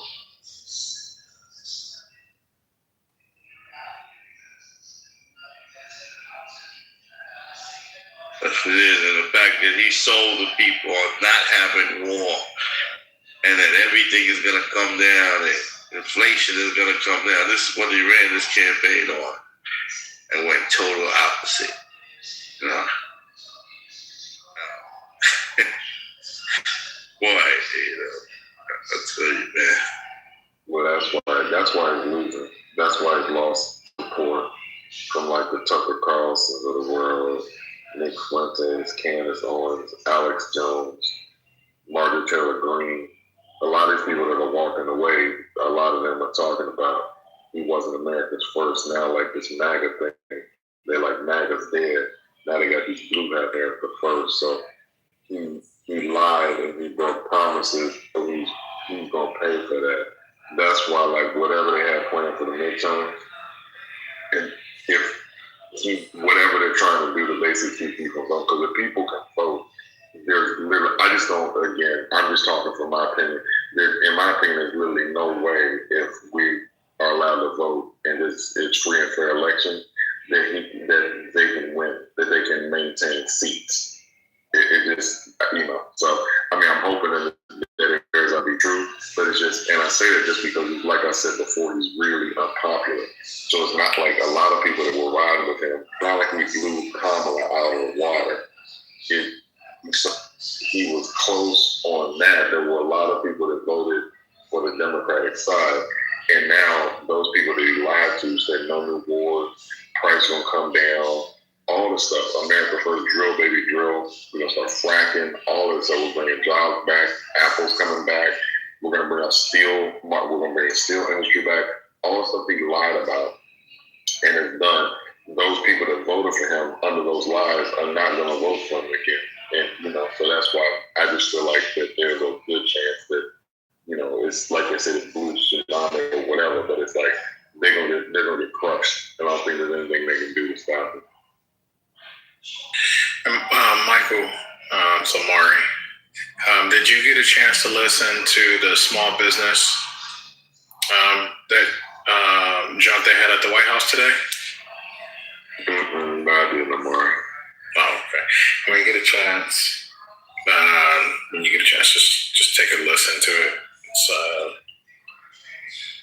had some come up, talk about some of the things that worked for them. So.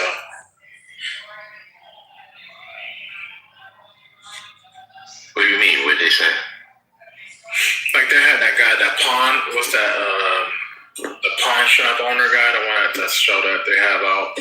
Just basically saying that, of course, the big, beautiful bill helped them out and things of that nature. Just the same old shit. The tax breaks, making it a better environment for taxes. Mara, did you hear about all the Jan Sixers that have been arrested on sex trafficking? Yeah, they talked about that one guy. Yeah. No, it's two. This article had two. That's correct, but this is not the first time I've heard this. This is more people. Okay, the one that he pardoned, all the ones that he pardoned are sex traffickers and all kind of crazy stuff. Then also, I was telling them about how 60% of the people that HESF has gotten rid of are blacks and women. Are you from the Pentagon or just in the military altogether? That's a good question. That part I don't know. I have to pull it back up. I don't know if it's only the Pentagon or the military. I'll double check that number. It's high-ranking officials in the military, but a disproportionate number of federal workers have been black. Also, there are not going to be any black congressmen either. They've all stepped down or been voted out. But we know this. MAGA doesn't really like to vote for black people. It's barely did, but MAGA? Not really. Hey, let me float y'all a quick stat just to get back on the J6 thing. I just looked it up. It may not be, and I didn't do it deep, so I didn't cooperate.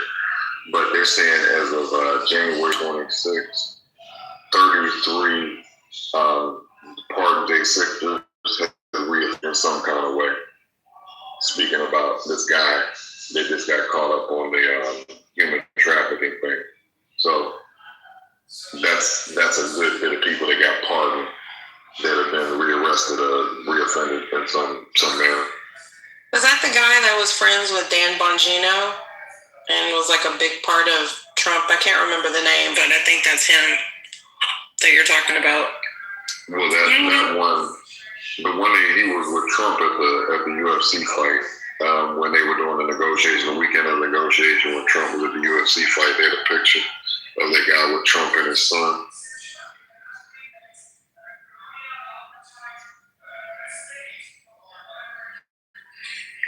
Did someone say, can you hear me? I heard somebody say that. Am I hearing things? I heard something too, but I didn't hear what this. Okay.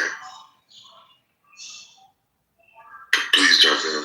Yeah, I found an article about the headset thing, or at least an article about the headset thing, and they said 60% of the people he removed in the military were either black or female. It's not surprising considering he's made it pretty vocal of what he believes, he thinks of women and black people in general. I mean, you knew he was going after black people when he decided to go and make this rule about shaving, etc. And I think he's been open about his disdain for women and having any use in the military.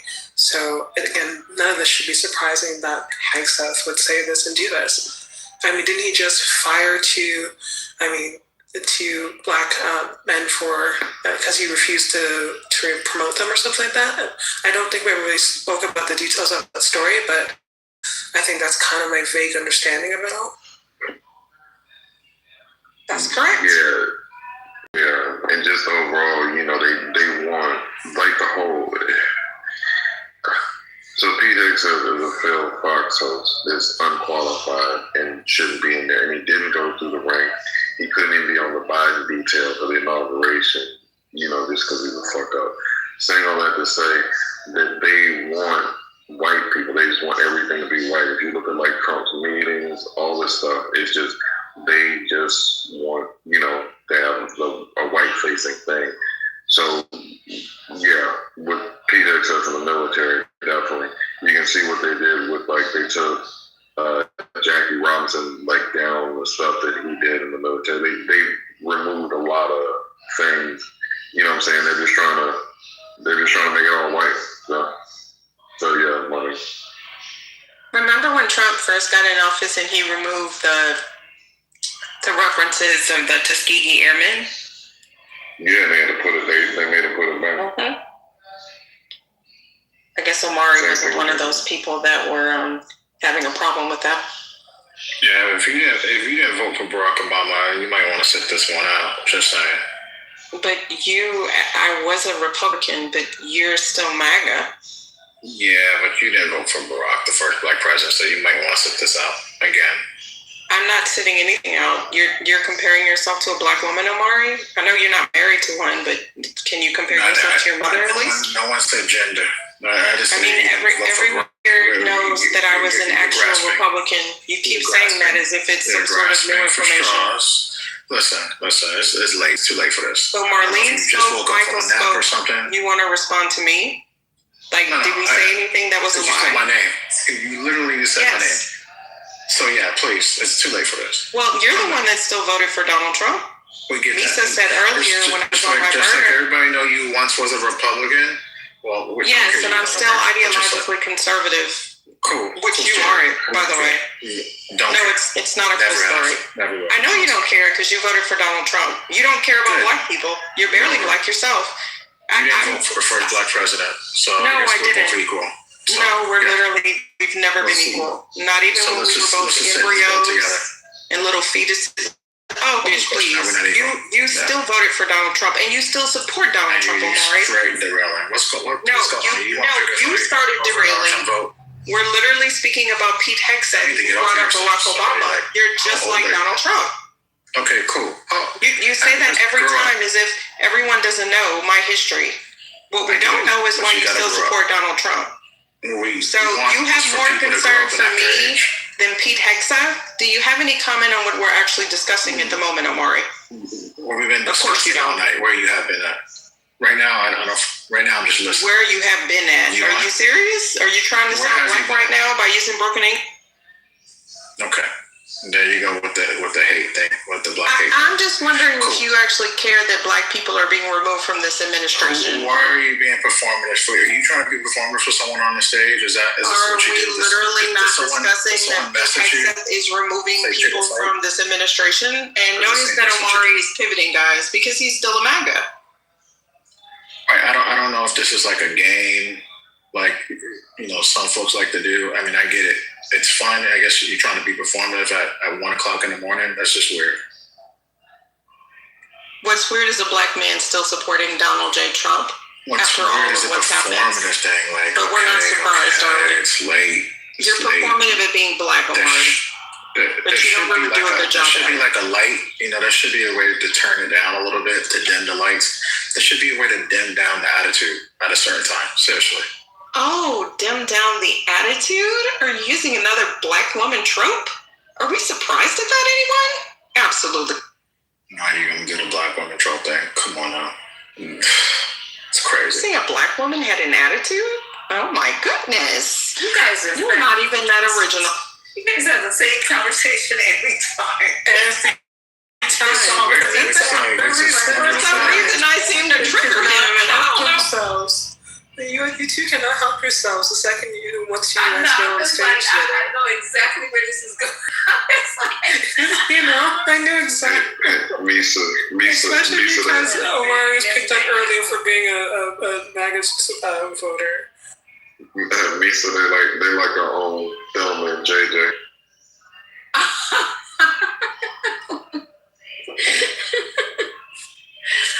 You scared us. Now y'all know I ain't say nothing to this man except ooh. What? Okay, so this here, I can't find the one I was really looking for, but yeah, I'm just worried that this is going to go on for years. So now, we already know that Trump is now the most unpopular president in the history of presidents. Wait, let me go and find this. Did you guys hear about, I'm not trying to get off the subject, but I was going to talk about this anyway. Have you guys heard about the people that died on the cruise ship of hantavirus. And I didn't know hantavirus was connected to rat shit and rat pee. So this is a boat that's full of rats. Because what else could it be? What else could it be? A cruise ship with rats? Yeah, that's what I was thinking. SS Manhattan? What is this?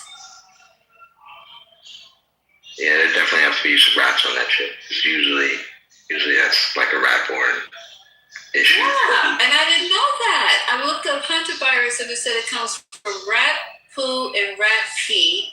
So far 3 have died, and then the other 100 people are just, they have them, I guess they're going to leave them in the middle of the ocean until quarantine, yes. And this is one of these nice boats that it's like an excursion boat. It's not like no big ass Princess Cruise or whatever. This ship specializes in those unique excursions. Like it was going to Cape Verde. So it's a smaller ship that does really exotic kind of excursions. God, I'll be mad as hell, I'm telling you right now, because there's nowhere you're going to run. You're on a boat that's full of rats with the hantavirus. Somebody going to pay if I get off this boat alive. And the dead bodies are on board, too? That would freak me out. Right. This is a cruise ship? This is a cruise ship. What company is this? Okay, hold on. Let me open up the article because I've been hearing about it all day, and just now I just ran across the article. Let's see if it'll open up. It's not a major U.S. one. It's got some weird name. Oh, okay. Yeah, because they do special excursions. You know, they have cruise ships that only go to Antarctica and places that big cruise ships can't get through, like certain straits and stuff like that. This is one of those kind, and I would rather be on one of these than the big commercial one, but not now that I know that they got rats and virus is killing me on the ship. No, it won't open up. Let me get it open. Lisa, the Earth is flat. We can't go to Antarctica. You know this. I feel so bad. Some of y'all can't go.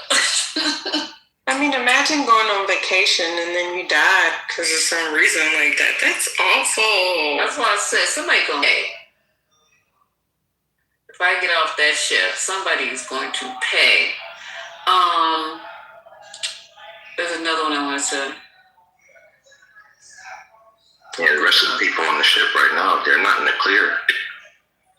No, and I wouldn't eat nothing off that boat either. So I'll be sitting there starving myself to death because you know the rats have to eat, so they're probably in the kitchen and whatever. Those are the areas where the rats are reproducing and being vital. So I wouldn't even eat.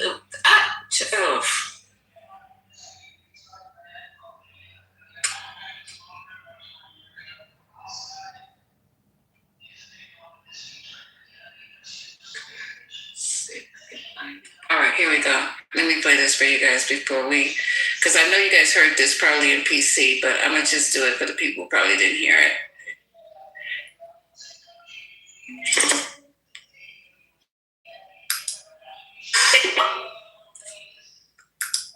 Take it from there, top of the new hour. The temperature in the Middle East is rising again after the UAE said Iran fired 4 missiles towards it this morning. And moments ago, President Trump speaking to Fox on the situation in the Strait. So we've got breaking news to top the hour for you. Hello and welcome, everyone. I'm Sandra Smith. Larry Kudlow is in for John Roberts and will join us here shortly. This is America Report. So let's get right to the news. And Trey Yanks, he's got that for us. Trey just spoke with President Trump moments ago. He's live from Tel Aviv for us. Hello, Trey. Sandra, good afternoon. I spoke with President Trump for 20 minutes about the situation with Iran. He talked about Project Freedom and the U.S. efforts to guide vessels through the Strait of Hormuz, issuing a new warning to the Iranian regime, saying if the Iranians try to target U.S. ships in this area, they will be, quote, blown off the face of the earth. Remember, this was a project implemented by the Americans overnight to assist the hundreds of vessels that are currently trapped in the Persian Gulf. We're talking about more than 20,000 sailors. And the president told Fox he's doing this for humanity. Some of these sailors were running out of food and supplies on these vessels due to the Iranian threats that are ongoing in this area. And again, the president saying that if U.S. ships in the region are targeted, the Iranians will be blown off the face of the earth. Now, I also asked President Trump about the possibility of negotiations with Iran succeeding. He said the Iranians are being far more malleable than they were being in the past, showing flexibility given the U.S. pressure that continues as part of the American blockade of Iranian ports. President Trump called that blockade the greatest military maneuver in history. As it relates to the combat preparations that continue across the region, President Trump understands there are two paths here. The Iranians either make a good faith deal or ultimately combat operations could resume. And President Trump told Fox News that right now they have bases all over the world. There are American preparations underway. He said they're all stocked with equipment and we can use all of that stuff. And if he needs it, he will use it. But the headline here, Sandra, the president issuing a new warning to the Iranian regime if do fire on U.S. vessels in the Persian Gulf or near the Strait of Hormuz.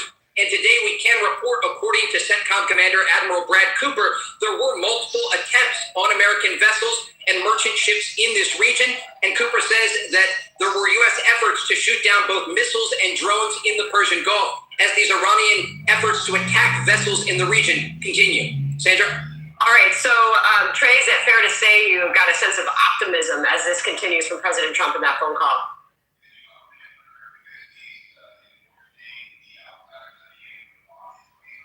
I'm Katie Porter, and I'm fighting for free college and lower taxes for California families. Okay, so this is what running does to your joints after 50. Tai Chi changes. A piece of shit of life. The worst piece of shit of life, just lie. So what do you guys think? It's all lies? What's the lies? Is Trump being performative, Misa? Listen, I think that might be his last resort. It's just how we gonna end this reformatory? The best way to end it is just do what he said. You know, he can't just walk away. So if he just blows everything up, you can't even end it like that. I don't know how he's gonna get out of this. It's fucking lying. He's a liar. Like I can't wait. Like nothing he could believe could come from him. It's fake. Everything's fake. But he just been threatening these people and threatening these people. I trust Bush more. Of course, Obama, like, you know, the king. But then he's going to say that they're malleable after threatening them. Like, does he even understand what these words mean? No. Like, clearly he doesn't. Because then you're going to say it's the greatest enterprise ever. Yeah, 44 fucking felonies in the United States. He got 44 felonies in the United States. They've been calling his bluff 00. Like, we started this, and the do you know how long Iran has probably been preparing for this moment? How much time that he claimed like a whatever, like a bank account. That motherfucker's a liar. Like, so you expect liars to be liars. I mean, in Iran, honestly, this strategy that they're engaging with by attacking our allies and we're not defending our allies, honestly, I didn't see this as coming. All lies. It's all lies. Okay, we get it. Thank you. I mean, are we not defending our allies over there? And they didn't expect this shit to go down this way either. Obama made sure like Iran never had intention, you know? Oh, Lord Jesus. What? But I don't know what you're talking about. Donald Trump fuck up everything. Okay, so Trump has fucked up everything, but we now have to figure out how we gonna get out of this shit because gas is rising daily. It went up 30 cents. Again, gas has gone up and it's gonna keep going up. And I just don't know for the life of me. I've been trying to figure out shit where he's threatening to just bomb them off the face of the earth. Okay, so that ain't gonna happen. We know that ain't gonna happen. You're not gonna bomb 90 million people off the face of the earth. Then two, can we just walk away now? Can we just say, okay, fuck it? You know what I'm saying? But you can't because he'll lose space. And so you saw that Iran is playing with him.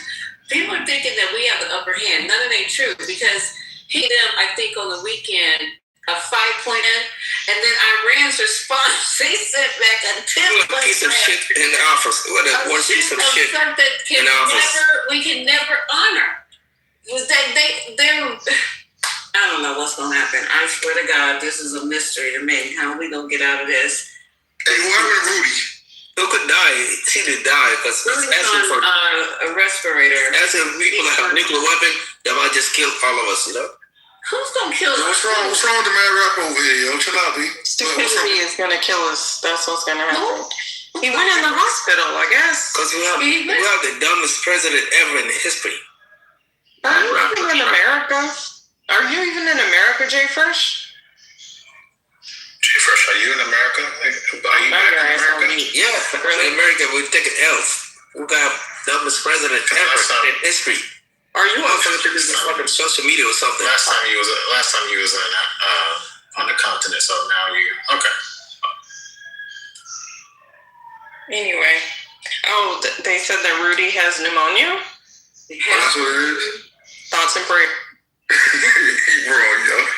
I wish they have both of them. I wish none of them have them man too. They have formed. Did you just say bless his young leaders? You know. Yes, I did. Is that what you just said? So that's what I said, Arthur. I was really asking reform. I wasn't trying to be mean, yo. No, I'm not trying to be mean either. Isn't that what they say? Yeah, he's on his way to the upper room. Who's a Rudy? I'm going up there. Rudy Giuliani. Gotcha. Well, maybe he took the COVID vaccine. He should be sure. I think they make enough money of educate African American to business, you know. Which is what the fucking globe was you at that you fucked up and high this time of the day, bro? Where you at? Then what motherfucker? They don't give a fuck about us.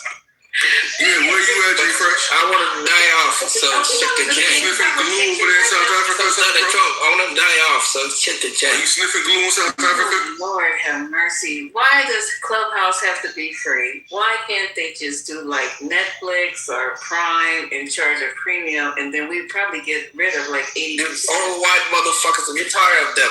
You know, they're running. It's the free thing that does it. They're making money out of prison, and they're making money out of like all the fucking business bullshit that don't make sense to us. I don't even go to free concerts because I know it's This is the South African man Infinity or some shit. That's crazy. South Sudanese, I know what the fuck, how the game work. Free cheese, free concerts, free anything, and this is who's going to show up. So I'm just going to send them a nice email. I recommend that you just charge a premium. So then that way you'll get your money and then we'll get peace on the app.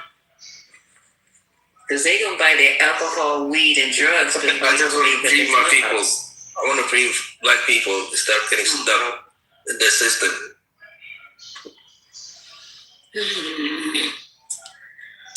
So that's where we at right now in the Middle East. That's where we at. So it's no way to get out of this, y'all. So just, I don't know if you need to go get a skateboard or a scooter or electric bicycle or something, but it's going to get bad. It's going to get worse.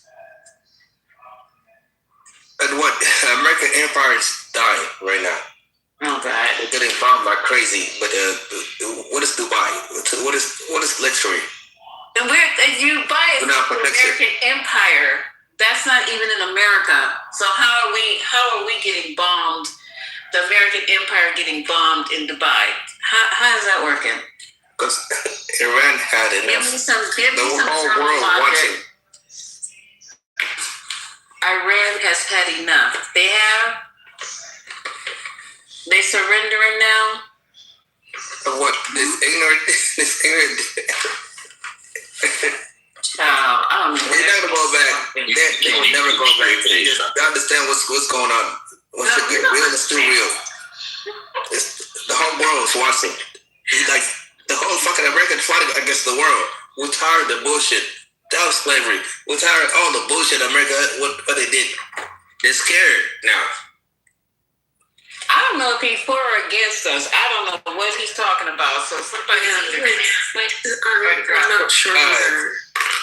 It's just common sense. Russia and China. It's underground. the irony. It's common sense. Chifash, do you want to make do you want to, in fact, Sun Tzu, did you want to say something before you came on stage?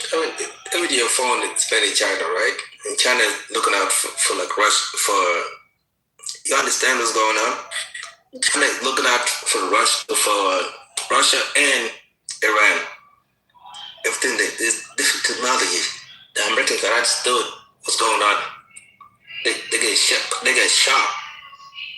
Bro, nobody's shocked. We're shocked that you're so fucking dumb. That bullshit gave to your fucking brain cells. Now the part you said about China and Iran, doesn't that make sense though? I think you got something right there though. I mean, China has to be loving this. We're literally just making ourselves look bad.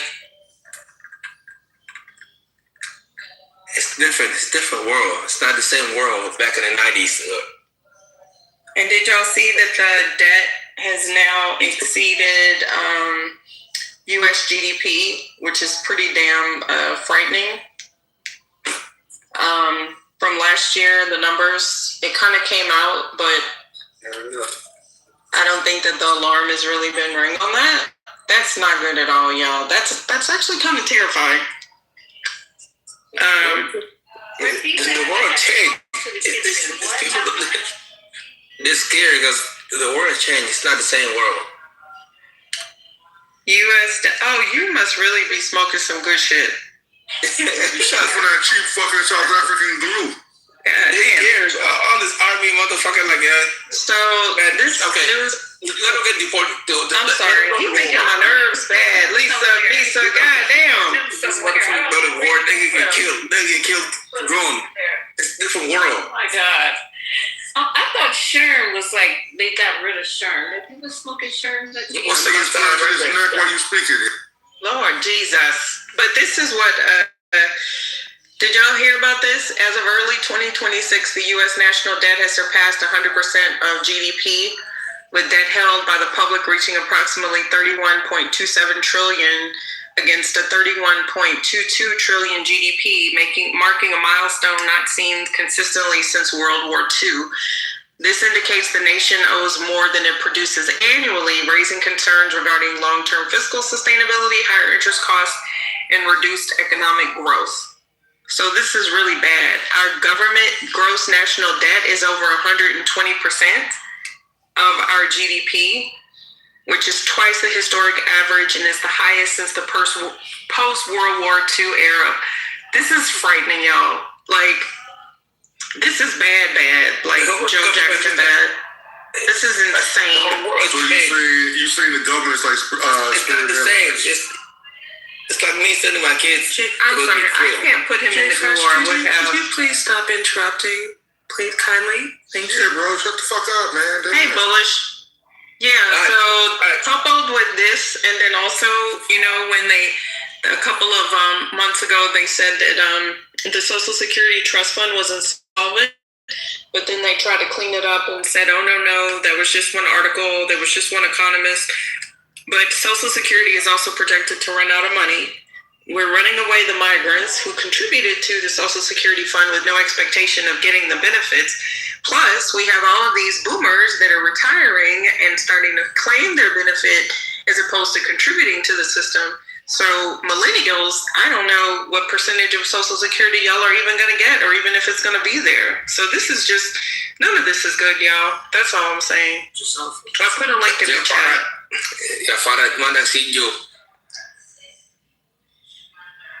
But Lisa, and the debt, think about it. Our debt is increasing. It's costing like $3 billion a day just to maintain the U.S. debt. That's not even to pay it down. So it's basically like if you owe $100,000 on a credit card and your income is $99,000, like you're screwed. What you gonna do? But anyway. Remember when we had this discussion at Politically Correct about the debt versus the deficit? I explain a lot of things different way. Okay, go ahead, Sean. Go ahead. Look, what's going on right now is just empire is falling. I love America. I appreciate America, but it's just falling. But China, How you think they're defeating America through like Iran? Iran would never. It's this game. It's the game. I don't know if you see it. I'm seeing it the right way, yeah?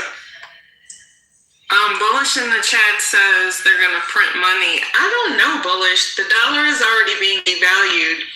Donald Trump is literally waging war against the rest of the free world. So China has been divesting themselves of our treasuries for a couple of years now. I think, what is it, Japan that holds the most of our debt right now? But look at how consumer debt is the highest it's ever been, which is the credit card debt. And then, so my concern is, like, you have places like Texas that are actually turning away investment. That's not good, because 70% of what you and I do every day is literally what constitutes the GDP. We can't sustain the U.S. economy. Jobs are down. Like, what the fuck? Mm-hmm. I don't think the dollar value is going down that much. I don't think so, Bullish. No jobs are being created, though. And look at all of the money. But China is the superpower right now. China is. Yo, Jay French, can you shut the fuck up? Seriously, man. It's not even funny anymore, bro. I mean, I'm done. I'm just reading what Bullish is saying in the chat. But I just don't think they talk about this stuff enough. Everybody is looking at the stock market. The stock market is rich ass people sustaining rich ass people. I'm just saying, Bullish. This is not good bullshit. at all. They're losing. All right, Jay Fresh. But anyway, thank you for coming, Jay Fresh. Just wanted to share that with y'all. I hate to be so doom and gloom all the time, but this article just came out May 3rd. So, just something else to add. And I don't know why you don't have stocks you're even listening to the part about the stock. I don't pay that shit no attention because my 401k is what it is. But I don't even listen to that shit because I'm not actively trading. So why should I be listening to it? It's just an indicator to know how much I'm not getting or how much I am losing. I mean, what is the point of me listening to it, Reformatory? It has an effect on our overall interest rates for various reasons. So, like, the more uncomfortable it is for others to hold our debt, our interest rates or just about everything will go up gradually or even suddenly, because Japan actually pulled that number on us during the summer. So, like, as a threat to Trump and spike their interest rates. And like you were saying, the rates right before this shit with Iran kicked off, rates started going down. So all kinds of interest rates will go up and impact spending. Misa, and then add to that fact that, so the deficit is the annual, right? So you know that Trump has just been bullying his way to get all of this money for this and this money for that and cutting this here. So already this fiscal year, which, the U.S. doesn't run on a calendar year, January 1 to December 31, it starts October. So we're off. I worked with a company that had that fiscal year. That shit used to get on my nerves. It was annoying. But anyway, so I'm reading this. The U.S. has spent $1.17 trillion more than it has collected, according to the federal government, with the annual deficit projected to grow to nearly $2 trillion in the coming months. So his ass is already overspending. And what has this been? 6 months, maybe? October, November, December, January, February, March, April. So we're 7 months into the fiscal year. No, King, you can actually set your fiscal year at anything that you want, but the feds run on that's their fiscal year. So anywho, it's just, and then doesn't he keep asking for money, and then like nobody budgeted for this war last year or whatever, whenever they do the budget, so he just keeps asking for more and more and more and more money. I don't like this printing money, Bullish. I don't think that that's going to save us. I don't think that's going to work. I don't think they care, which is why I'm bringing it up. Because this with Social Security, like, we need to be concerned, y'all. It's, if we have a nation of, the middle class is already overtaxed and overworked and overburdened. What happens historically when you overtax the middle class? That's when you have fucking revolution and people get out in the street and pulling politicians out of their houses. I'm just saying. Why do you think he wants to ball him so damn bad? He won't be able to go anywhere soon. There you go. I really think he want to go put his ass down there like some sort of secret place. I do agree with that, because you're right. Look at what the hell happens. Every goddamn revolution has started when you overtax the shit out of the middle class. And I'm part of the middle class. We're tired. Hell. They better do something.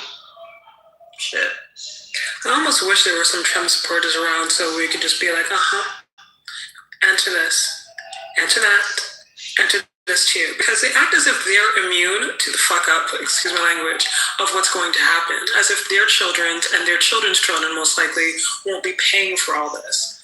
Or the fact that they don't, what are the American people actually getting out of this? Spending, I'm not sure how I'm sure so many of you guys are incensed and listening to that man, I want to call him that, say we don't have money for those things. Those things being the American people. Like literally saying he doesn't have the money for that kind of stuff. like that is crazy to say. And yet you still have people like Kaz and Ben, like, and again, I was here talk to them. Anyone can ping them since we're talking about them. But you still have these people die-harding writing for him.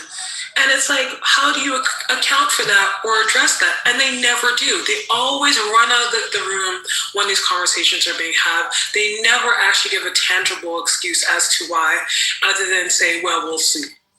Or, why are you being so negative? Something stupid like that. And it's not reality, because just as you said, the reality here, then those are the numbers. That's a cold fact.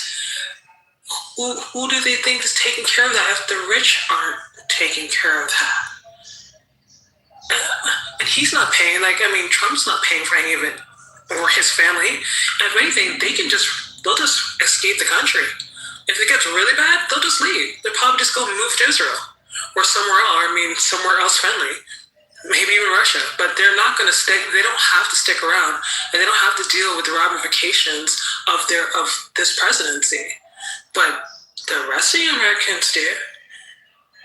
It's just why I'm just like, I really hate when these Trumpsters run out the room after getting their feet hurt or feeling they vomited on the stage enough, and now they need to go before they actually learn something.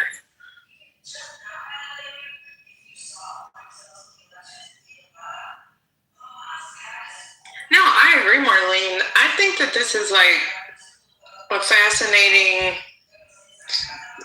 where we are now. Because you literally have people that are more upset at wealth taxes and what's going on in California, New York, and say they're running out the millionaires and the billionaires. But it's like, you're not even a thousandaire. Why the hell do you care what happens to Jeff Bezos and his money? You know what I'm saying? I don't understand is proclivity the right word, Joe? The proclivities of the foolish American constituency to vote for their betters in a vote against their own interests. I have never understood that. I have always voted my dollar, for the most part. But then after I got to be a certain age, I realized that I just can't vote for my dollar because there's more people with less dollars. So if you know what I'm saying, if society does not provision for them, then they're going to come for my dollar.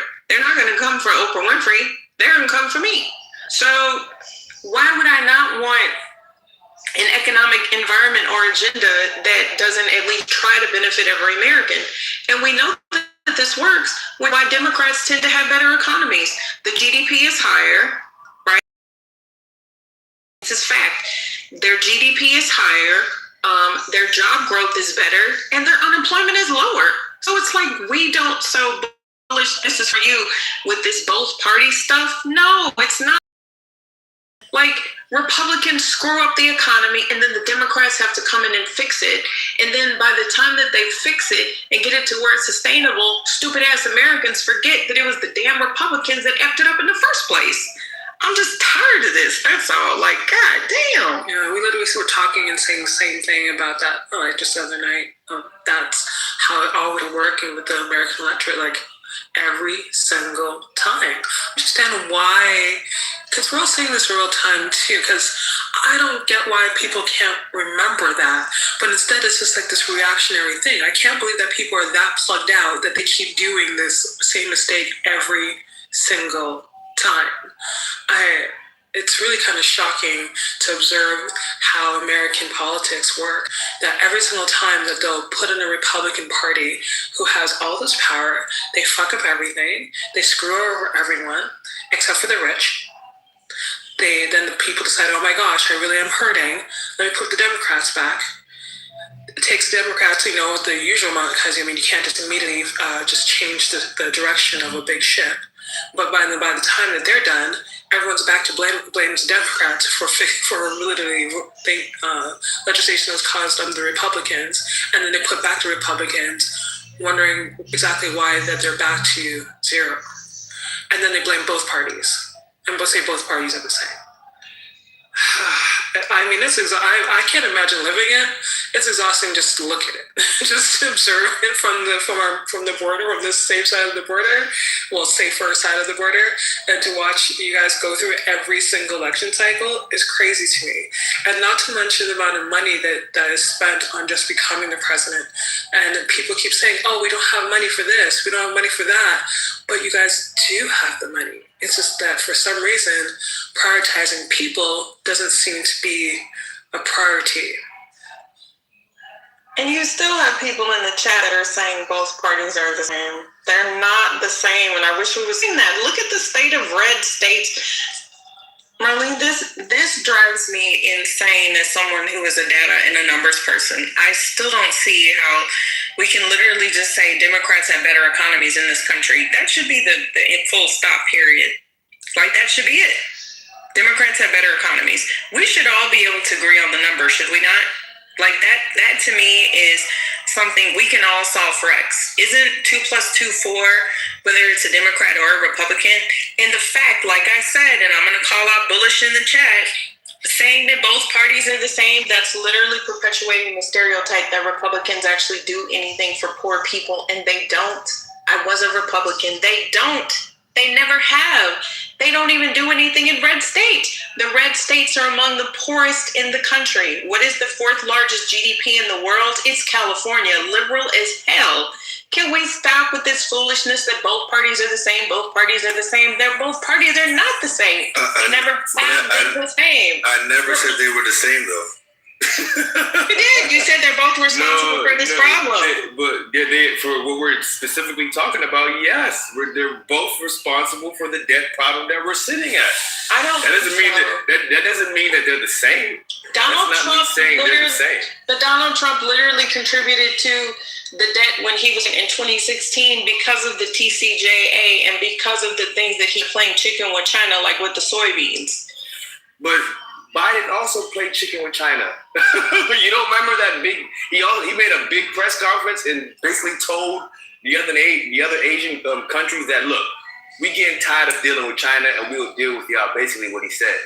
Like, Biden literally had to stop to continue whatever Trump did. But listen to what I'm trying to do. No, he didn't. Yes, he did. Mickey, no, he didn't. No, because China was done with us. No, China was literally. Yes, they were. No. Yes, they were.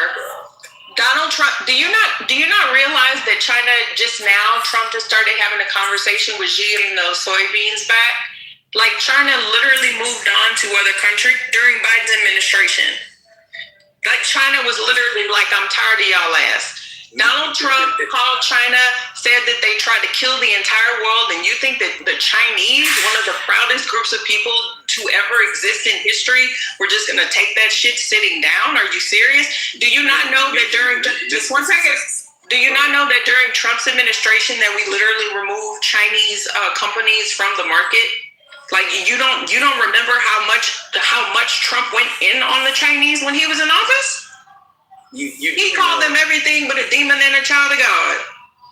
You do know. You understand China have nuclear weapons also. Who let your little goofy ass back on stage?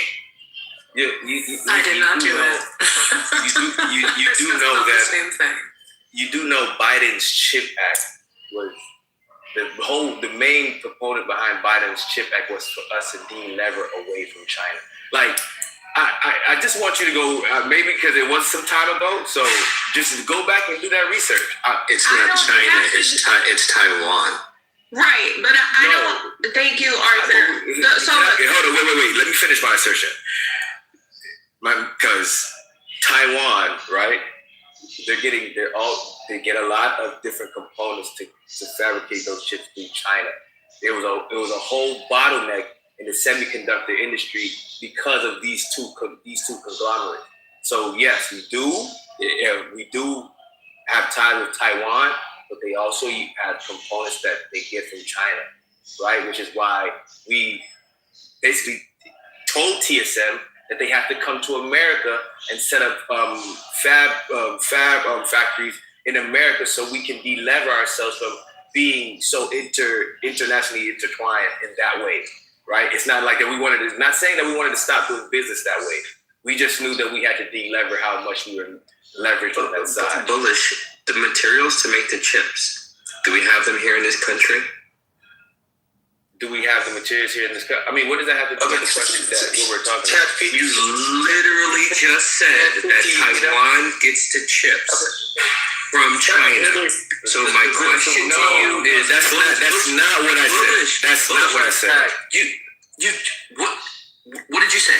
I said China. I said Taiwan gets some of its components for its chips from China. That's exactly what I said. Okay, so my question to you is, do we have the materials to create those components that we would need here in this country? Some of the components, yes. Majority of the components, yes. That's why we have a factory here. What percentage? I'm not sure that number off the top of my head. Okay, so the dependency on this material to create the chips, if they're not here in this country, where are we going to get them from? The dependency to create these chips, if not here in this country, where are we going to get it from, or where are they going to get it from? If we bring the chips here, the manufacturing here in this country, right? Because you're saying we need to get off China, right? I didn't say that. They said that. That's what President Biden said, right? And also Trump. Both sides said that. So it's not me. That's them. I'm telling you, this is what's said. Yes, but a president saying that we need to invest in chips in this country is not the same as attacking China, which I put in the chat. The U.S. began mandatory divestment of specific Chinese stocks in 2021. Put a 1 in the chat if y'all even knew that this happened. In 2021, following a November 2020 executive order by your president at the time, Donald J. Trump, Executive Order 13959 prohibited Americans from investing in companies identified as, and I quote, communist Chinese military companies. They were telecom companies because Trump is a crackhead and tried to play chicken with Xi. Okay. Are you going to be fair and look at what Biden did? Are you going to be fair and look at what Biden did? Biden did to the Chinese during his administration, Nikki? I already know what Biden did to the Chinese during his administration. So why are you making it seem like I'm not telling the truth here? Because is there something that Biden did that caused China not to buy U.S. goods and services, yes or no? Yes. What? What? Because I'm literally giving you this information because I remember it. But you're also not giving the other part. No, I literally just asked you. Then tell us, what did Biden do to cause the Chinese not to buy goods and services? I just told you what Biden did. But that did not cause I literally gave you an example. You're not letting me finish. That's number one. I listed two things. I said the soybeans. And I said that Trump called them communist Chinese military companies and delisted their stocks. And I just told you that the whole reason for the CHIPS Act was to delever from China.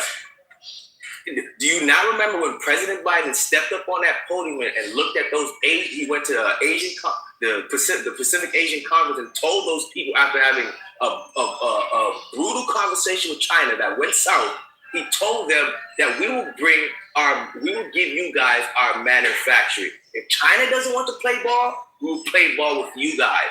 And you see what we built China into. You can pull this up. But if he said, you literally said it. He said, if China doesn't want to play ball, did the United States take away the ball? Wait.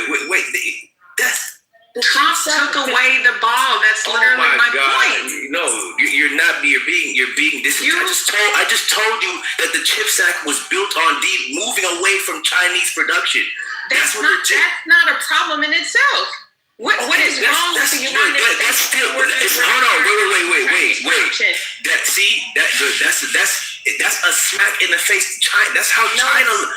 You cannot look at it like that, Miki. That's fine. That's not a smack in the face in the China. But that's not how the Chinese took it.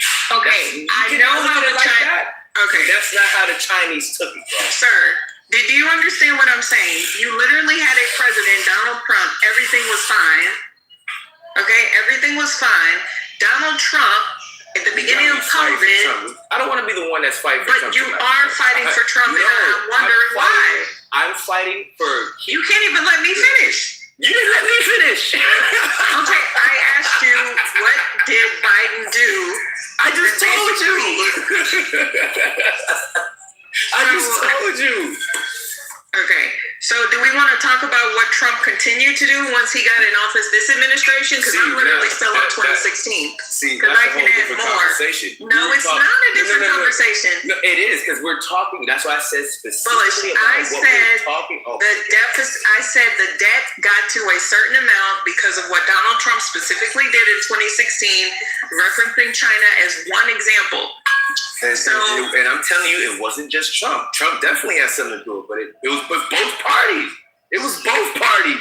That's what I'm telling you. It wasn't. I'm not denying that it was Trump. I'm telling you that, to be fair, both parties had something to do with all that.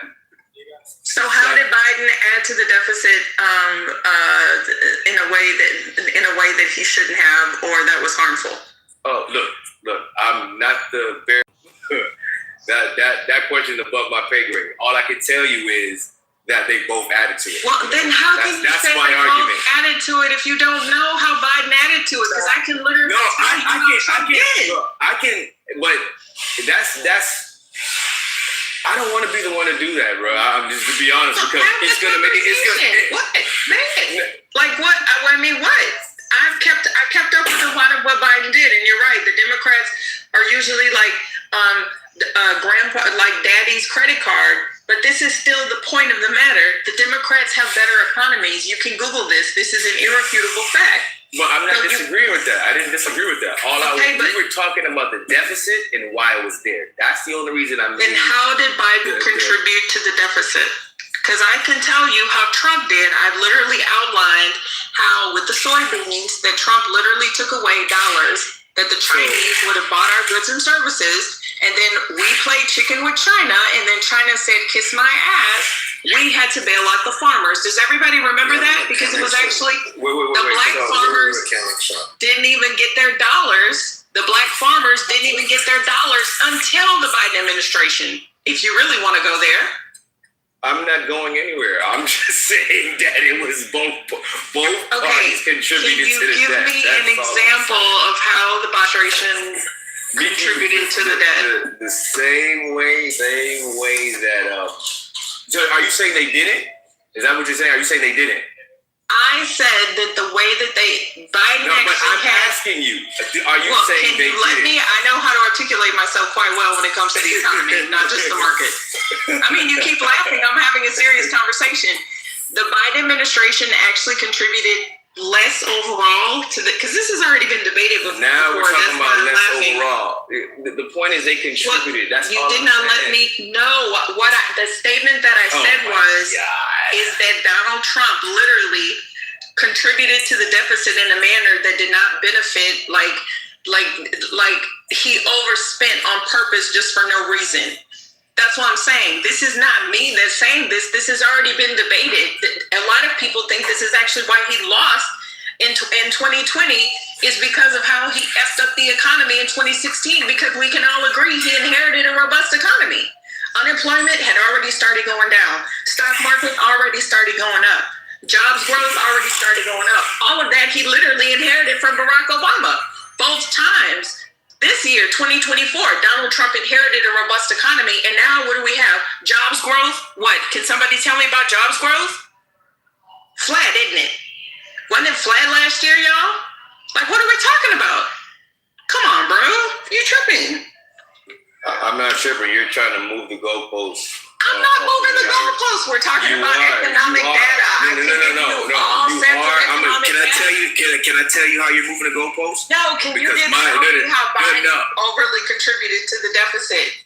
What do you mean? Your whole thing is that you're telling. My point is, like, and this is why I'm telling you, you're moving the goalposts. You're choosing to do this, and I don't know if you're bored tonight, and me and you just having fun. But my whole assertion is that both parties added to the deficit. Whether you want to slice it about who was worse or more or better, that's I leave that to you guys. You guys are more politically astute to do that. For me, I just know both parties added to the deficit. And there was the last person to actually address the deficit problem we had was Clinton, a Democrat. So that's all my point was. That's it. Okay, I don't understand. What is it with the men whenever they want to engage with me in debate? It's always like I'm having fun or it's midnight. Like, I literally just talk numbers, bro. That's it. I talk numbers and I talk data and I talk legislation. So, like I said, I will put in the chat because we know this, right? And thank y'all for letting us have the back and forth. But we know this. Trump's numbers were horrible in comparison to Biden, and Biden is literally the one we had all the quantitative easing and the federal dollars going out and the damn PPP loans and EIDL and everything else and all the corporate dollars because of COVID. They did what they needed to do to stimulate the economy. Trump was literally spending shit.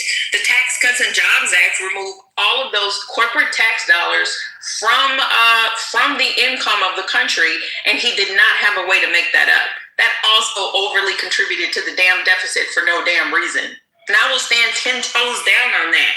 Biden with the CHIPS Act is not a bad thing by saying we need to bring manufacturing back to the U.S. I don't see how incentivizing that is not going to piss the Chinese off. Because you see that Apple, Tim Cook literally during COVID, because remember, China shut all their shit down. Does everybody remember that? Like, China shut all that shit down.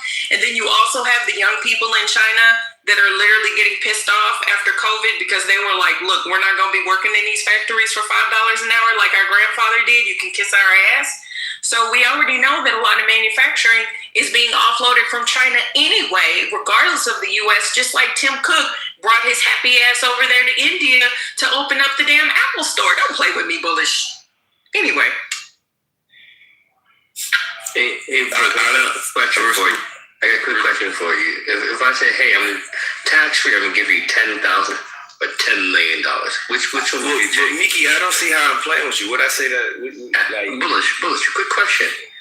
If I say I'm going to give you $10,000 tax-free, I'm going to give you $10 million tax-free, which one are you going to take?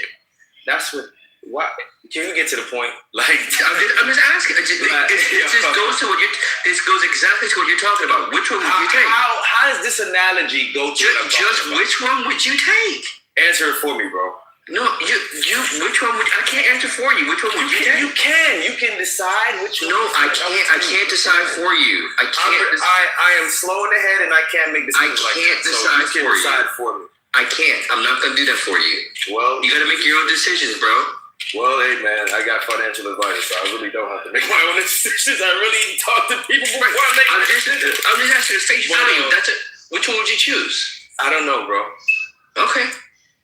I don't know. I would like for you to, but if I were to choose one of them, I would like for you to know like what was the after part of if I would have chosen one. No, you don't get to know that until you actually choose. Okay.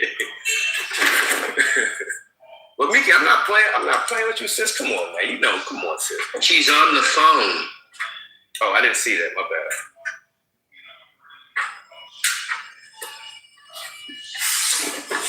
Mickey, you know I love her like cooked food.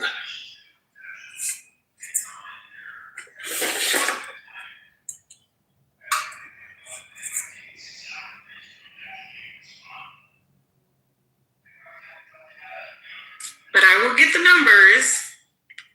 It's not gonna help him. It's not gonna help him reform. And it's funny. You help me with what? You don't want to parse. You don't want to parse the difference. You just want to say it's all the same. Parse the difference. And we were talking. If you want to get into the specifics, then I leave that to you. You guys are the politically astute people. I just look at. I just gave you an example, and you didn't want to do it. That had nothing to do with politically astute. Yeah, yes. You're gonna ask, bro? That's a redundant question. It is not a redundant question. It is a redundant question because my 2-year-old son that doesn't know what $1 is going to tell you the highest amount. You get what I'm saying? So you having that, you do. So you're able to actually do. So Bullish. So here's the thing. You're actually able to discern. Can I speak to Mickey for a second? Can I speak? You're willing to discern the difference in that situation, right? So why are you not willing to discern that difference in this situation that we're actually talking about? Because the statement is that the deficit is where it is because of Trump. What I said was because of the GOP. Yeah. Like, can I finish what I'm saying? How about you? She said the GOP. Get it right. Okay, regardless of the GOP or Trump, regardless, it's incorrect in my opinion because both parties had a part to play in the deficit. Again, there is a difference between how much. And that's what I'm telling you. You're the one that's left to make that. No one. You can look that up for yourself, Bullish. You could look it up for yourself. Because listen, bro. You knew who the last person was to address it. No, here's why you're disingenuous, Bullish. Because you knew who the last person who addressed it.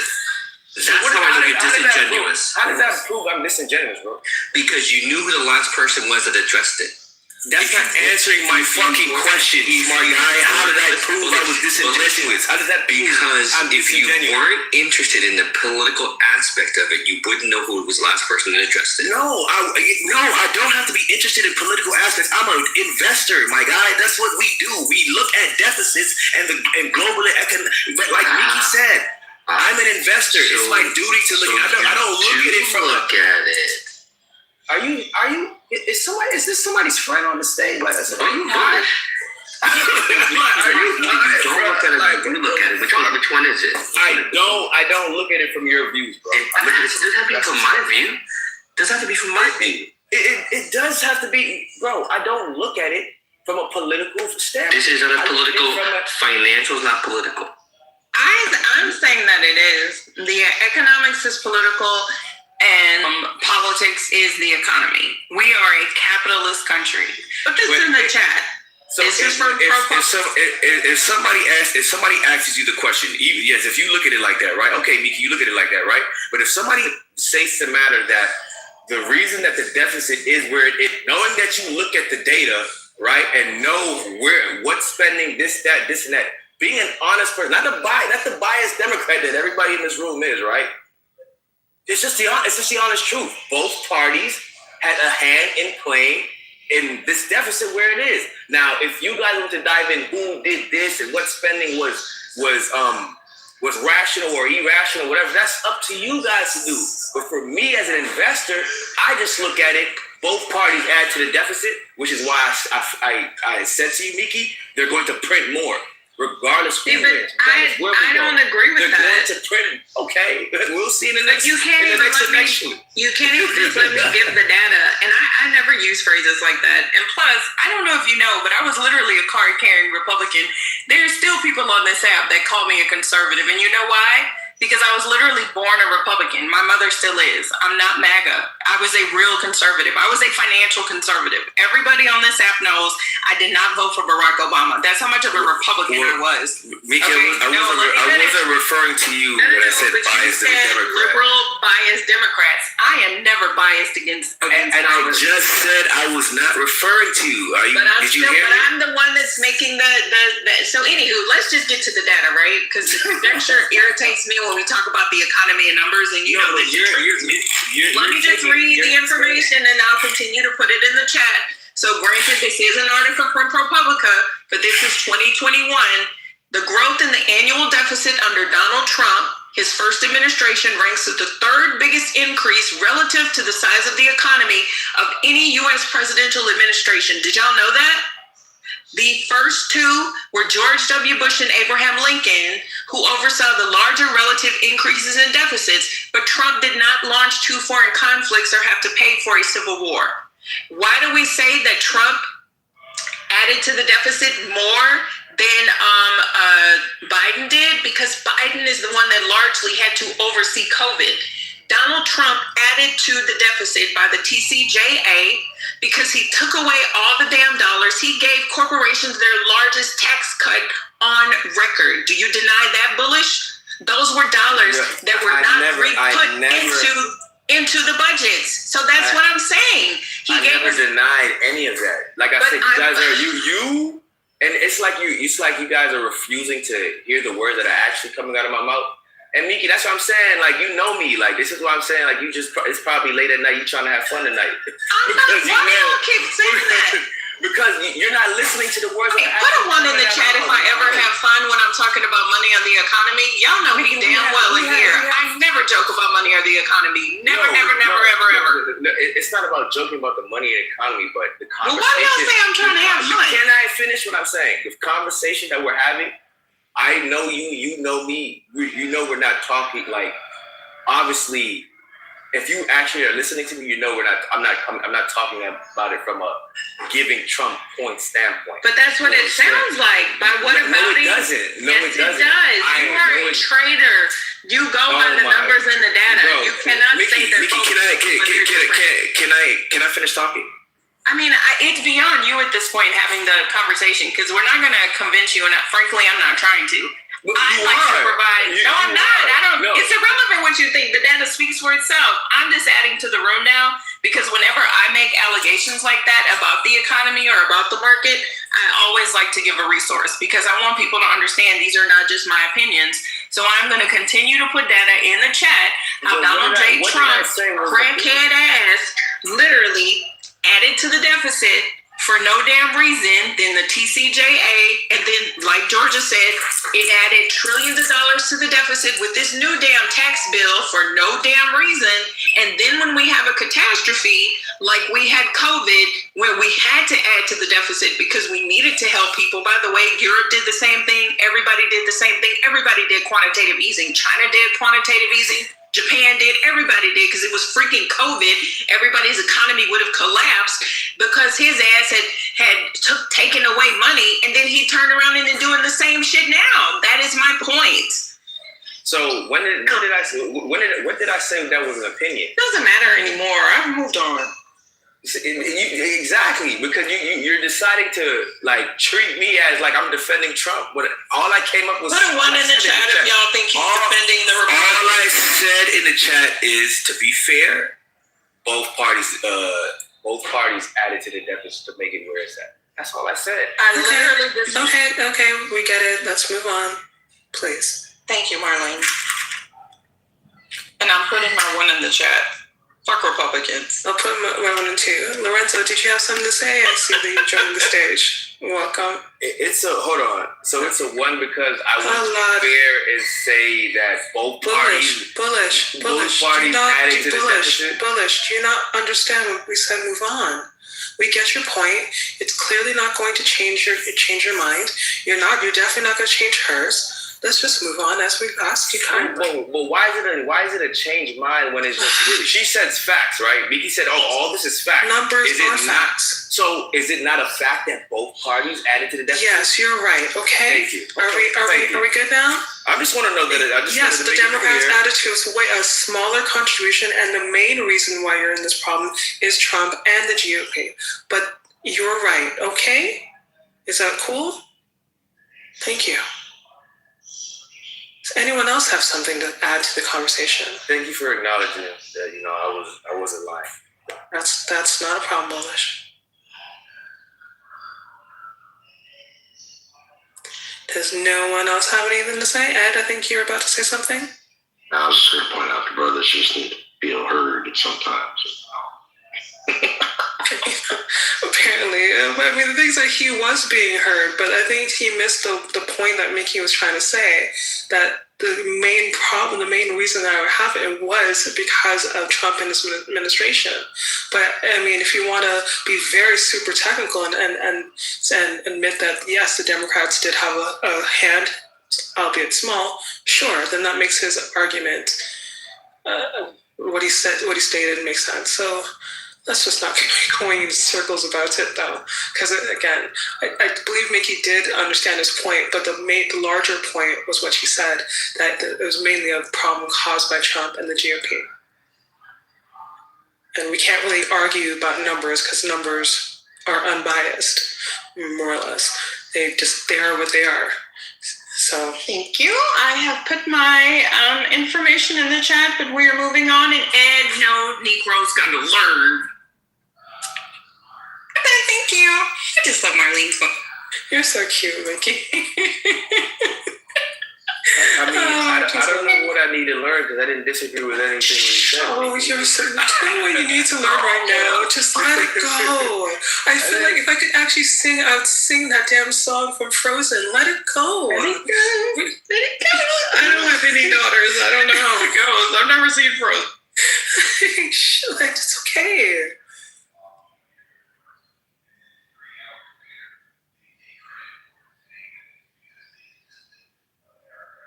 Okay, well, I don't know about you all.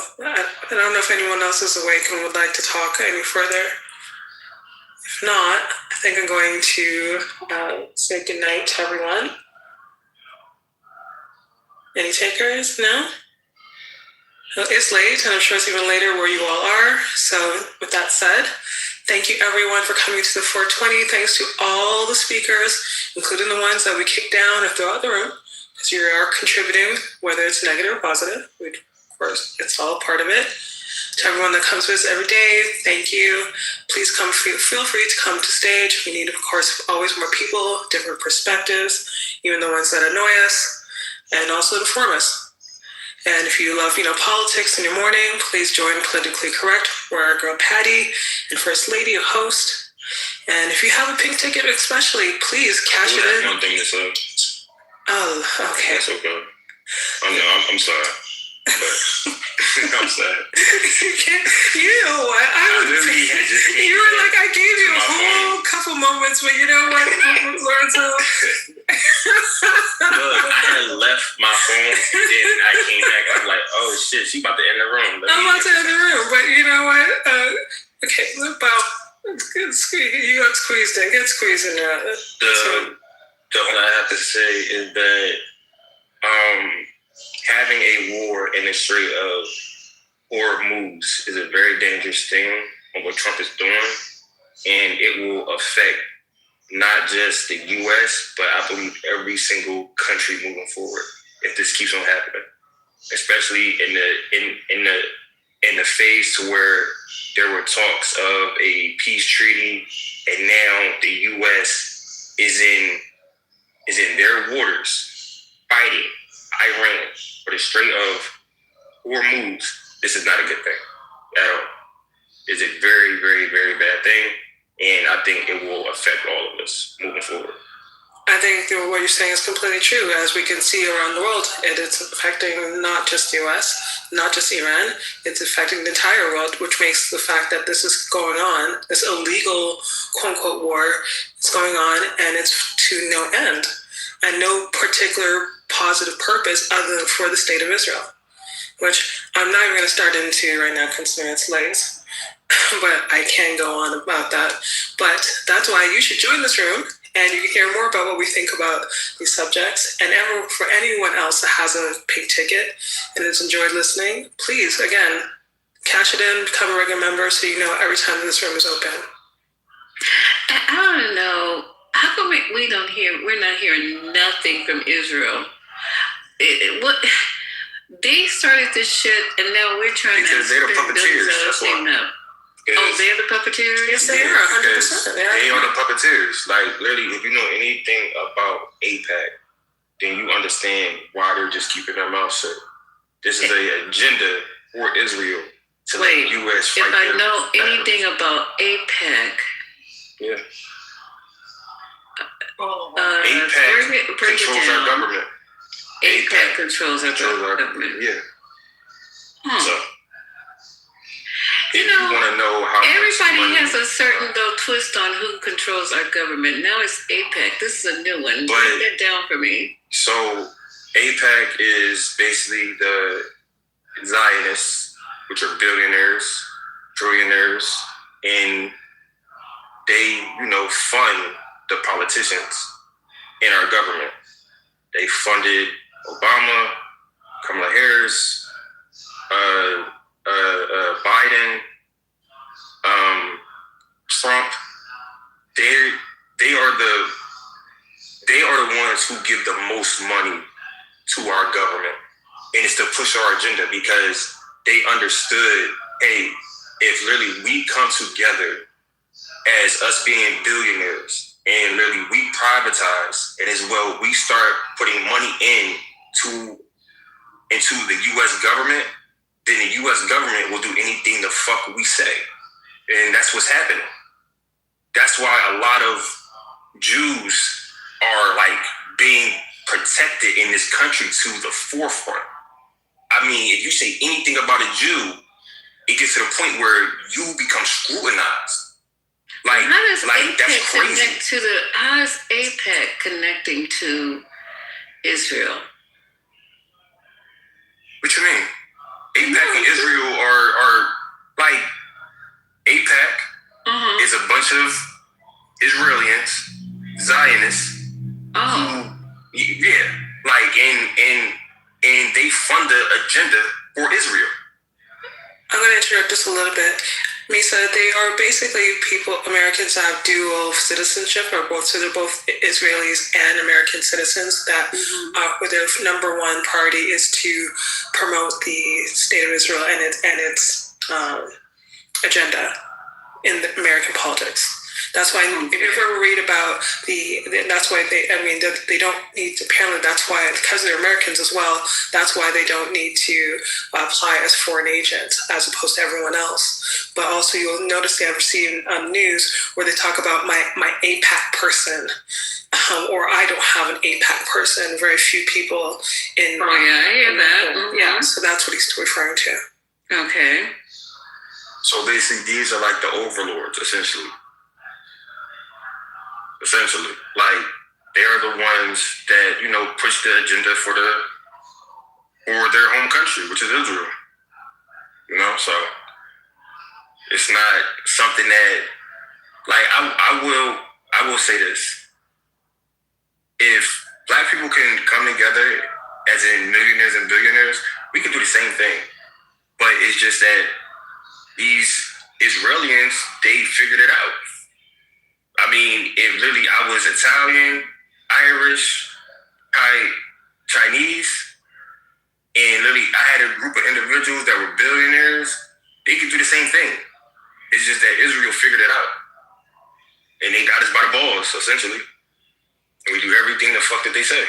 So this is interesting. So they can get the United States to spend billions and billions of dollars in American lives. But so they've given that. So they wait. So we're literally paying them back. Then is what you're saying? Because we're spending billions and billions of dollars a day, and American lives are being put on the front, all because of these donors. This is wild. This is crazy.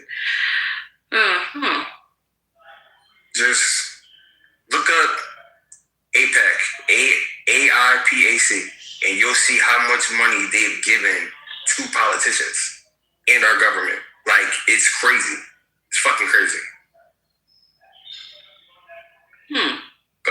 Wonder why they don't spend that money in their country, building up the ability not to have to go through this convoluted system when you can just billions of dollars? Well, leave billions of dollars in Israel and really put a real dome over Israel. And why? Because they can't. Sorry. Yeah, sorry. My thing, right, is why give your own country billions of dollars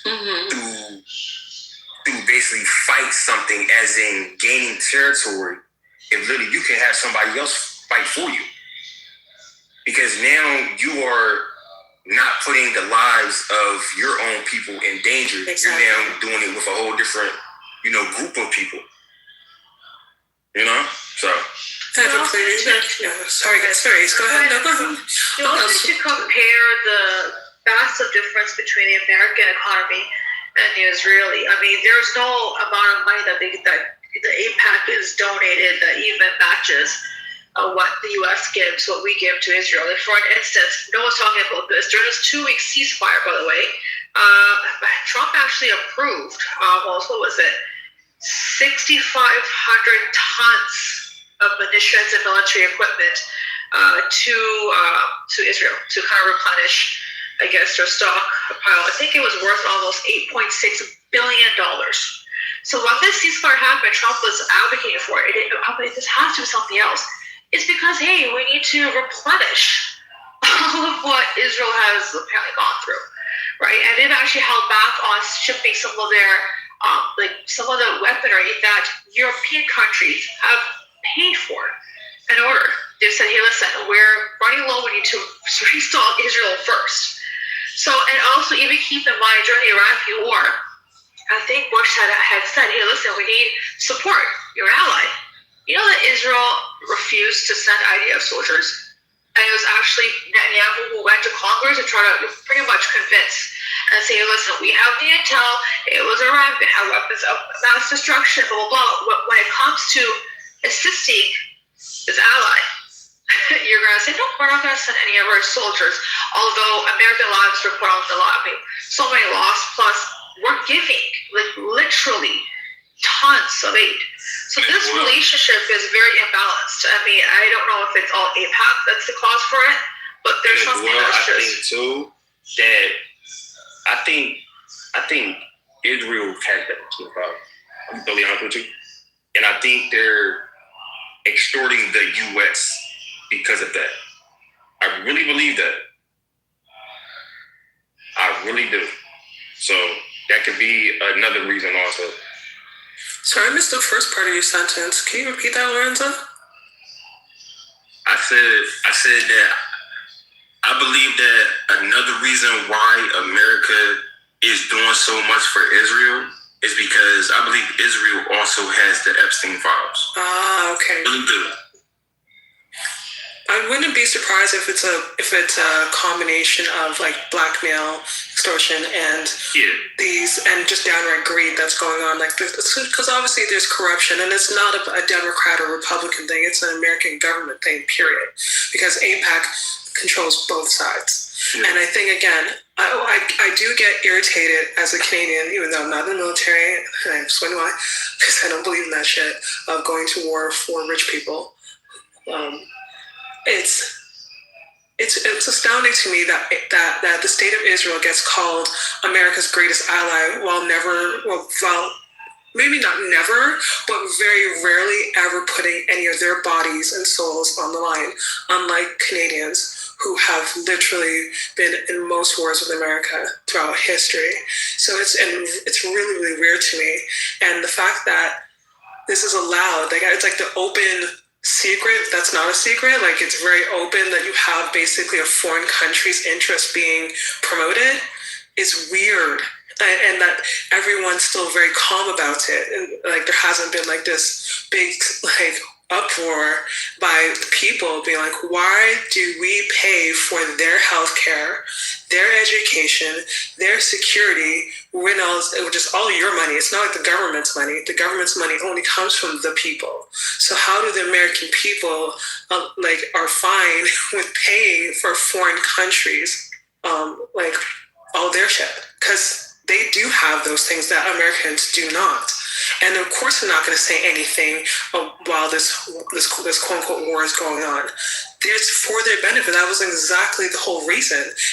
These are Zionists. First of all, Zionists are very clear about their xenophobia and the fact that they believe that they are better and more superior than everyone else. So they don't care how many people of their non-Israelis Zionists die. They don't. Why would they? They don't even believe that everyone else is on the same level. And they feel like they are the chosen people. That's exactly.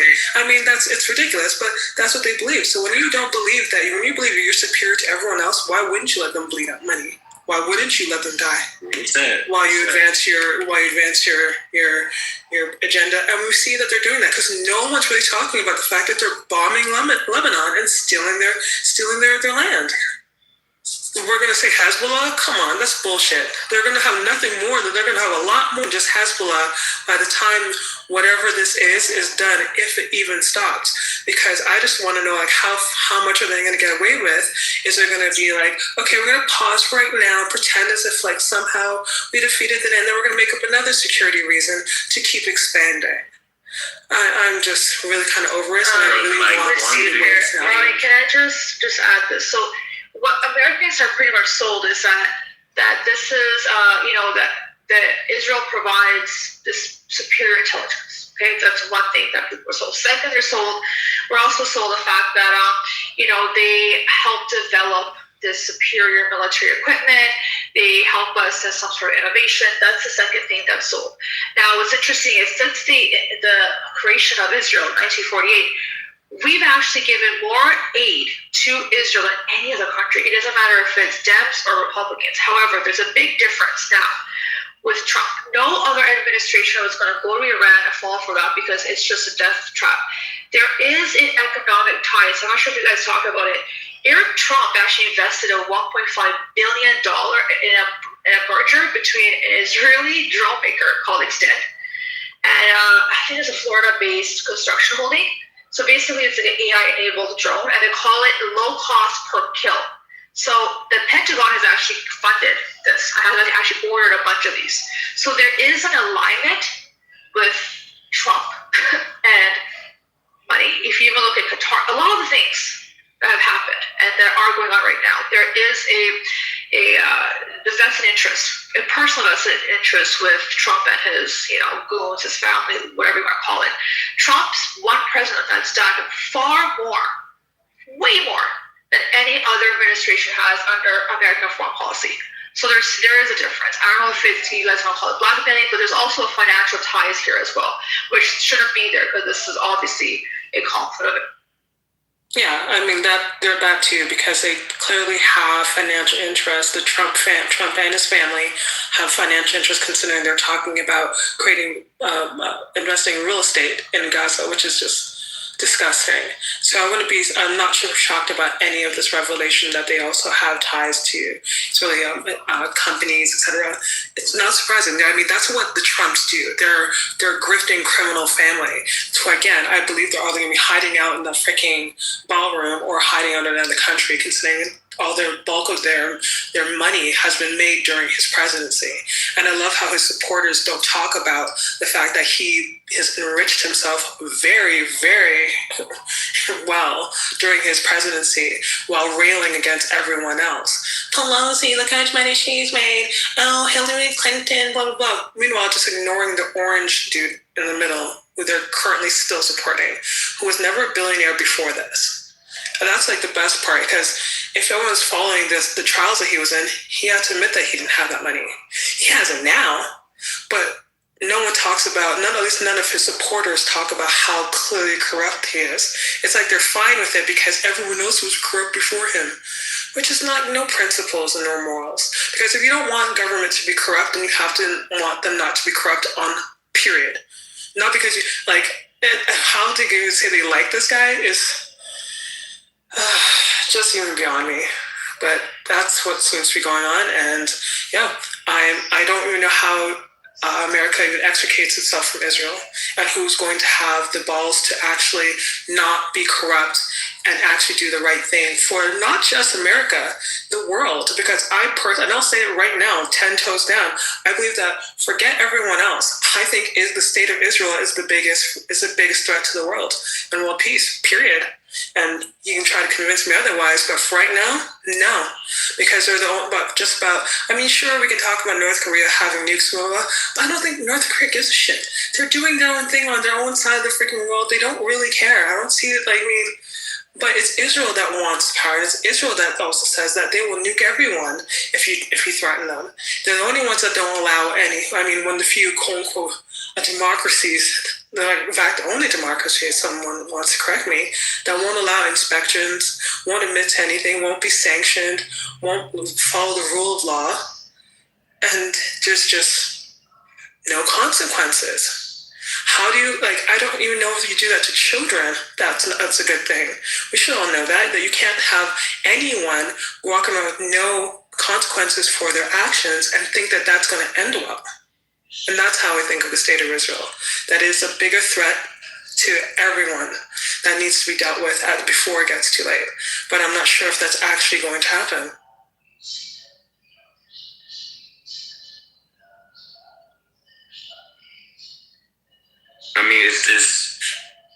It's so sad, how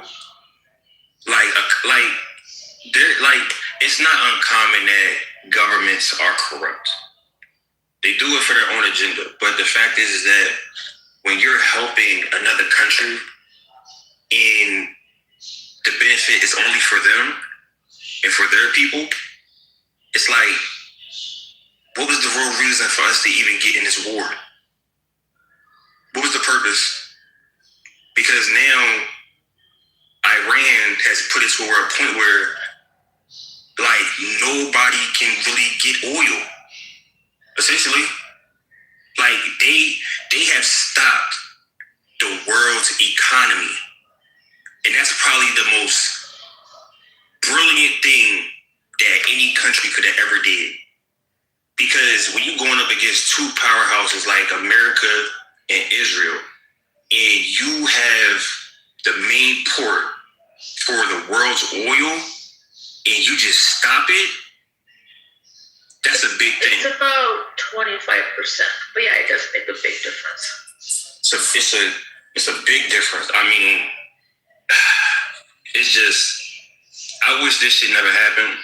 I never thought it was going to happen. I didn't even think America even had any type of intentions to even go to war with Iran. We never did, by the way. We never did. We were against it. There was no reason. There was no reason, literally. Iran is it is a pretty peaceful nation. They don't really go to war with anybody. They don't really attack other countries. They talk about these terrorist groups that are being in support of Iran. I really don't believe that. I think it's propaganda, to keep it real with you. Well, I really do. Let me be honest with you. It's technically not. I'll give you an example. So Hezbollah only came to be after Israel tried to actually annex. This is what Sheba Farms actually took Lebanese land, okay, by saying, "Oh, this is going to be a buffer zone," and the Lebanese army was just very weak. So Hezbollah was created, was funded by Iran for them to fight back Israel. Now, if Israel wasn't doing all this nonsense, there would be no need for them. Hamas. Literally, are you really funding a terrorist group because you're literally trying to give them the money to fight back against a country that wants to take their territory? Yeah, I don't know why people take it as if Hezbollah was the aggressor. They're not. They're trying to protect, right? So think about this way: we have proxies, right? All over the world. Don't we fund our proxies? The difference is our proxies are recognized, government, etc., right? So they're okay to be funded. It's just that this was a recognized government entity. Now Hamas, right? Hamas, Israel, Iran at the beginning did give, some, education on how to build missiles, etc. But I mean, Iran has not funded Hamas at all the last 20 years. Is Qatar, $1.4 billion have gone through to Hamas through Netanyahu, right? But Qatar's not going to get any smoke. They won't be called, "You're terrorists, you need to stop." Because Did they just give Trump a plane? it's beneficial. Yeah, exactly. You make money off of Qatar. Exactly. Do you see how they turn a blind eye? It's just that they will go after a nation and nitpick things just to justify, oh, this is what they're doing, that's so terrible. Well, if other nations they're doing business with, that's even worse shit. That's all it is. I mean, I think right now we are in the New World Order, and I think it is, a lot of countries such as America, Israel, Russia, China, and it's all about dominance over this damn world. And when you are trying to take territory from a population of literally over what, 98 million people, I believe? It's like, bruh, how can you think you can succeed by doing that? How do you think that you can just go in somebody else's territory and take their land? It's not really taking their land. It's get rid of their government, put a puppet government, right? So they are very agreeable with the West, right? Which is impossible. Regime change cannot happen at all. This is not it's just fucking crazy. It's crazy. So.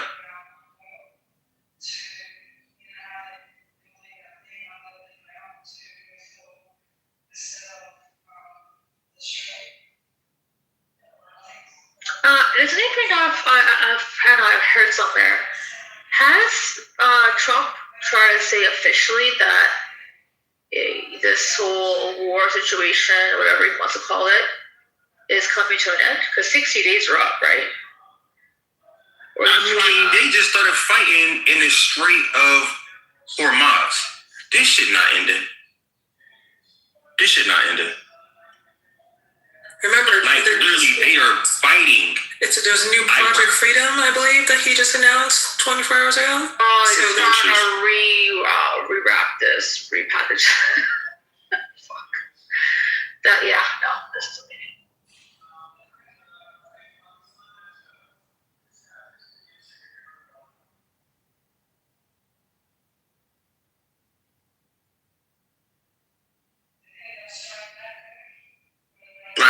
Literally, he's trying to bully his way through the Strait of Hormuz. That's the dumbest shit I've ever heard.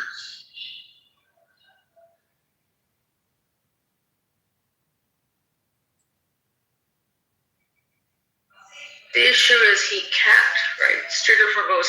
So what he's done is he's pretty much blocked off the ports, access to Iran's ports, right? So they can't export or import to try to, I guess, push Iran to some sort of a deal that favors the Iran already said that they don't want no deal. They don't want to negotiate. I know, but you know how much more aggressive this is?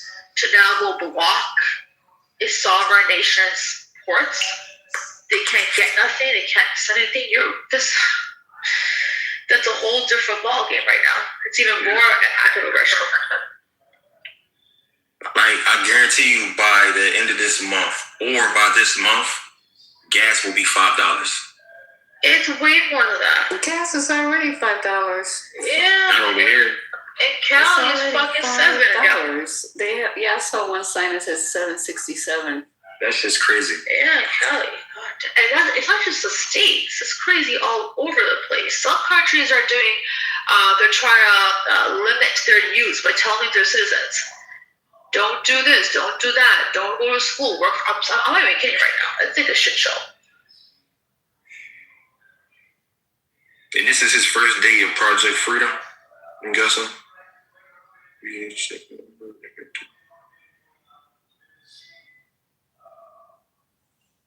Presumably it's his first day, but I don't know which countries are going to take that risk. What's Project Freedom?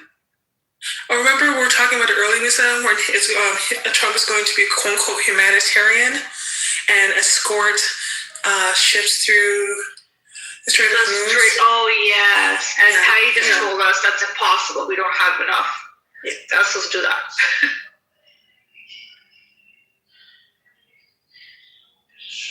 Does anyone remember when this war was supposed to be over a couple weeks ago? It was the last 6 weeks. Yeah.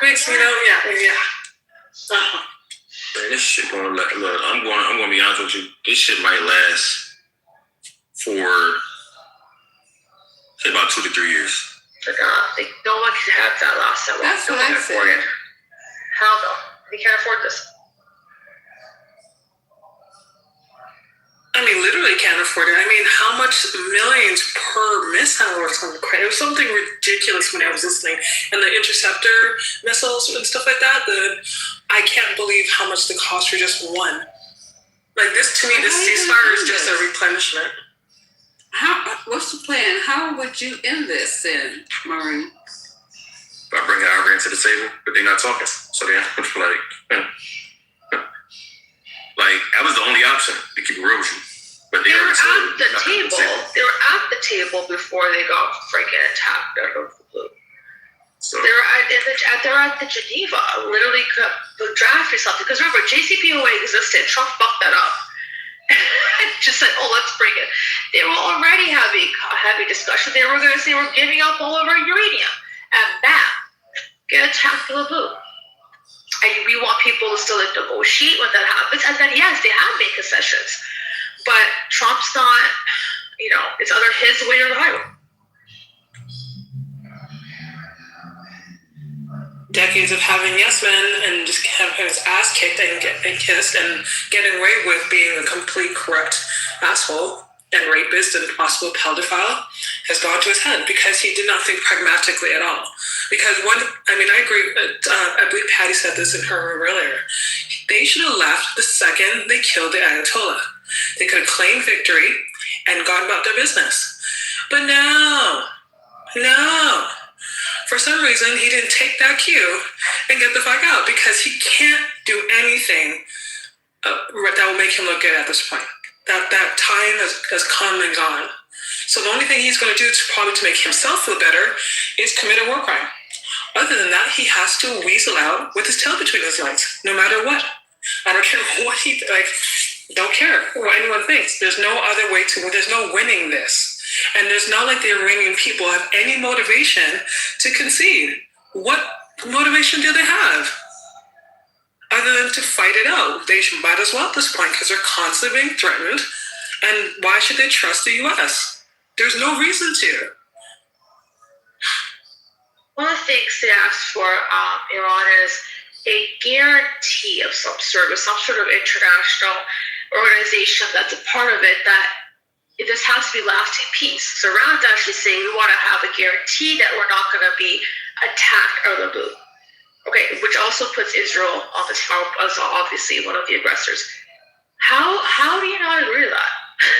Why can't you make that? Like, why is that such a hard thing to agree? That's not a very unreasonable request. That's because they have no intention of doing that. That's why. They can't control Israel, to be honest with you. Yeah, exactly. They know they can't, and they know Israel does not want to do that, and they're just not being honest about it. Because just as you said, it is very easy to just see the obvious, why wouldn't you take that deal? And the fact that they don't means that they don't want to for good reason. And Gabriel, since you want to put X's everywhere, by all means, come up on the stage, share your opinion. Other than that, it's too late for the making comments and just leaving comments in the go. Come on. Just come up if you want. If you don't believe what we're saying. Come up, Gabriel. Just come up. Just let's have a discussion.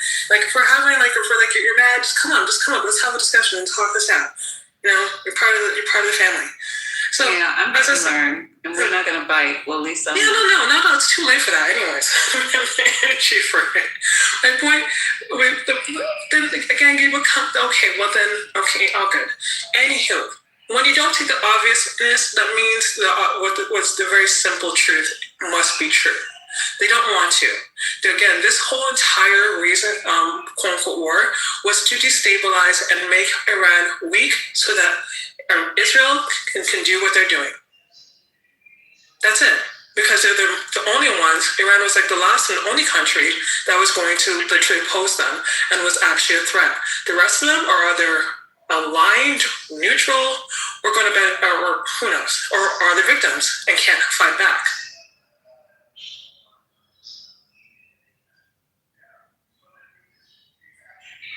So what's up? You know what's even more of a part that people don't realize is you guys probably talked about last year when there's supposed to be a negotiation in Qatar with I think a Hamas leader. Trump kind of planned it out, and keep in mind the biggest base in the Middle East, U.S. military bases in Qatar, and all the blue Israel goes and fucking attacks. And Qatar is like, what the hell? And Trump's like, I had no idea that was going to happen. Do you know that at that point they got together and said, let's talk about creating defense league that's just the Arab nations. They actually brought Iran and Pakistan to the table, which they never do. After this, okay, these nations who are our so-called allies, they said when it came to stocking up, receptors, etc., Trump went and did Israel first. These guys kind of got left out in the blue. They had to go find their own resources. They are now even more motivated to find their own type of defense that does not rely on the U.S. Do you know how detrimental that kind of is to the U.S. economy long term? Because our military industrial complex makes a shitload of money. Can I ask you a better question? So are black women the mothers of civilization as it pertains to? What does this question have to do with this conversation? No. Tell me yes or no. Are black women are black women the mothers of civilization of America? What? Can anybody make sense of this? What the hell? No. I never knew a moment where black women weren't the civilization mothers of America. Civilization mothers of America. That's okay, so as they feel drinking, injecting. No. I can tell you what I think. I can tell you what I think. No one gives a fuck about what you think. Sorry. No, I'm just asking what you think. Most of y'all are black women, though. I'm not black. You're mixed. I'm just wondering where this conversation that's a subject that came out of the left field. Okay, instead of us just wondering, okay. I'll be respectful. Do you want Jesus? I wasn't even looking at the phone. You didn't see that. Okay, do you mind explaining what you're saying? Because I don't. Yeah. So I understand what you mean. So from the 60s and beneath, black people were sharing their black women were sharing their breast milk to white kids and to black people. So black people are Did he just say share? Yeah, he did. No, we did share though. What a man in breast milk. Hold on, all right. So tell me, am I lying? Did you get in it, Jesus? And where were you, Jesus, when all this was happening? Oh no, I was growing up in the crack era when my mom shared hers with mine and shared her energy with other people. Are you a crack baby? Your mother was sharing her crack with other people?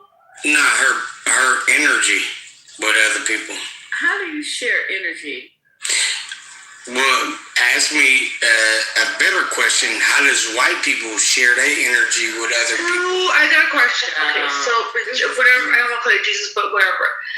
Do you think that, historically speaking, is it that European white descendants are responsible for most of the world's colonization and enslavement? You already know that, so why would you ask me that? I don't know. No, the only reason why that you ask me that is because you know that to be true. I don't know the answer.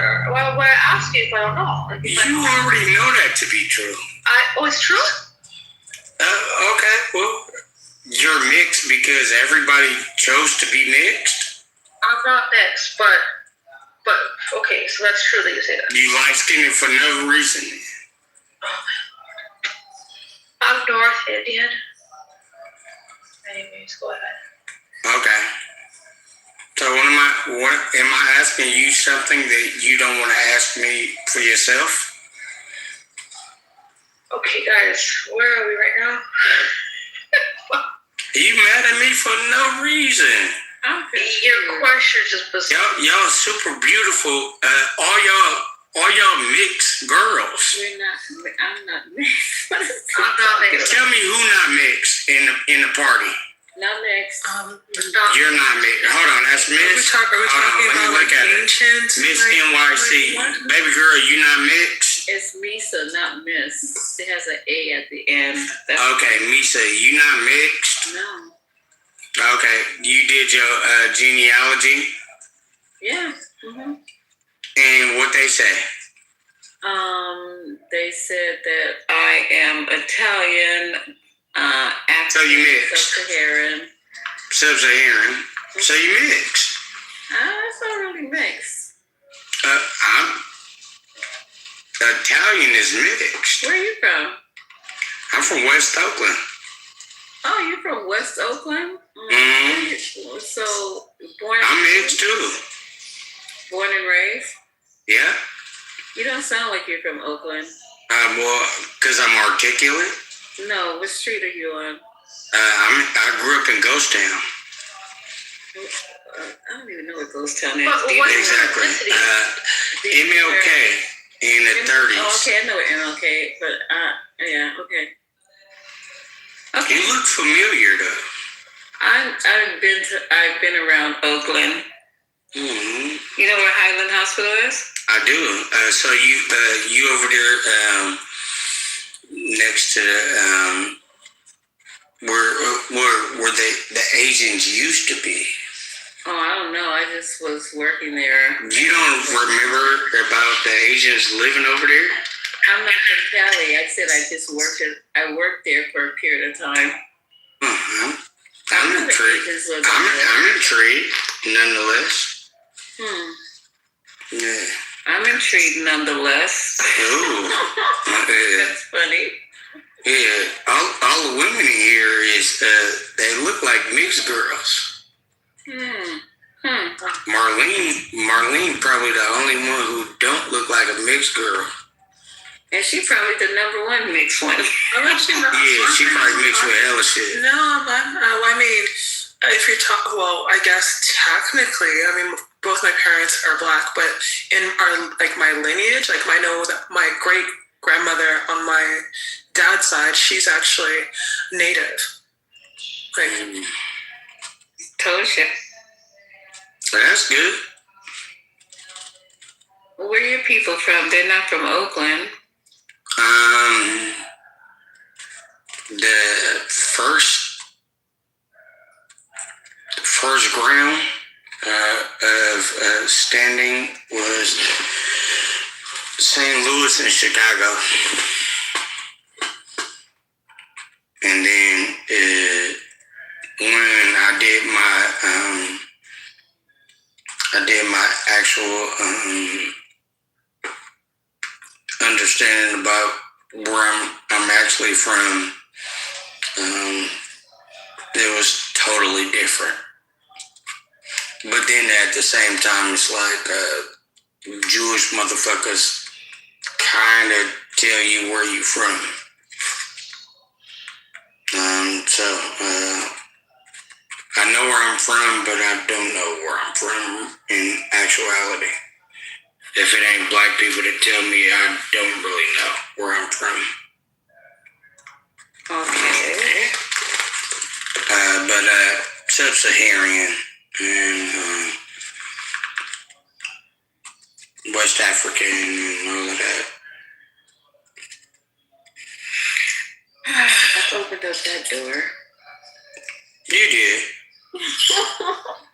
That's cute though. What? What's cute? Sub-Saharan Africa? Nah, what's cute is opening up the door to for other people to give a fuck about where they from and why that's a thing. Yeah, I love a woman who cared that much. Oh, okay. Mm-hmm. No disrespect. No disrespect, Jesus. Come from Jesus. What can I say?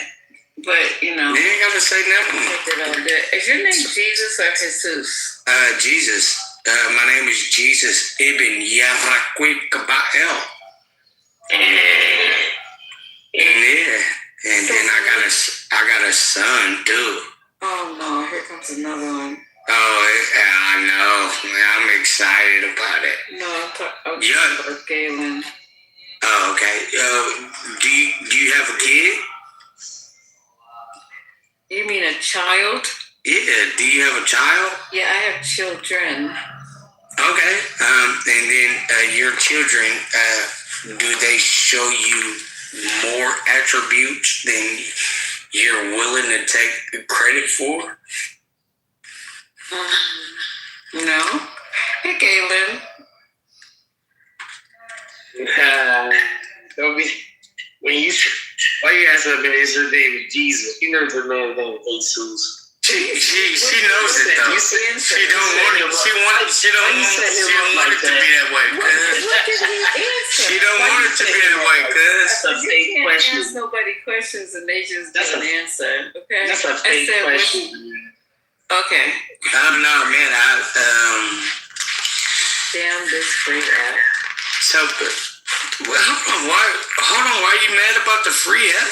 Because if it wasn't free, you two would be here. Okay. Oh. Wow. We ain't got no money to broke ass niggas now? We ain't got no money to pay for the Patreon. This is Patreon, ain't it? Or is this Patreon? Nah, this is the free app. I thought I paid for this. I thought I paid to come in this room. My bad. Well, she was telling the truth about one of us, because nigga, I'm not about to. Hey Jesus, man. Go ahead, keep talking, man. No, the beautiful thing about it is when I started traveling around the world, I understood that people of color are the most amazing people in the timeline, and everybody's lying to us. Right? So the original Jews, like everybody or like the elite? Nah, well, I mean, who's not lying to us? The 1% that have all the money in the media, that control the media? They're lying to us. Oh, okay. Yeah, definitely. But everybody else is lying to us because they believe in what they say. Oh my God, bro.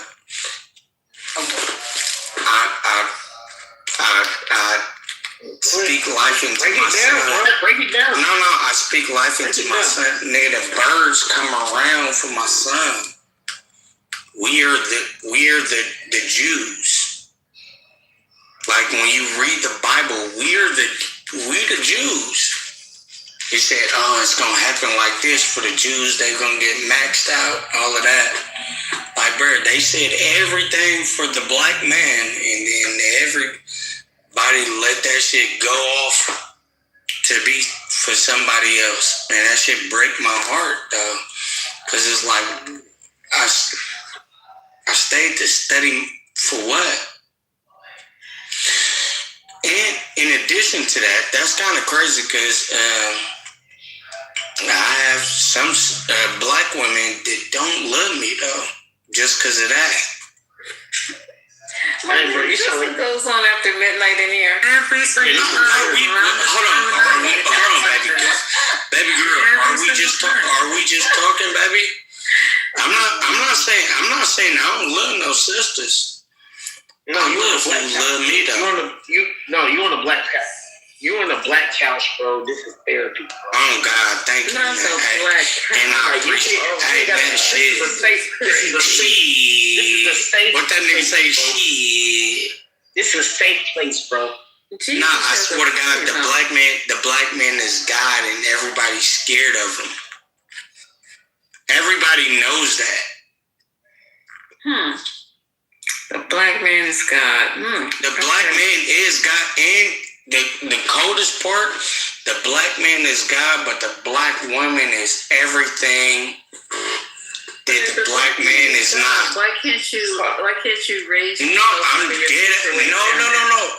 If the black man is I'm telling you, I'm traveling around the world.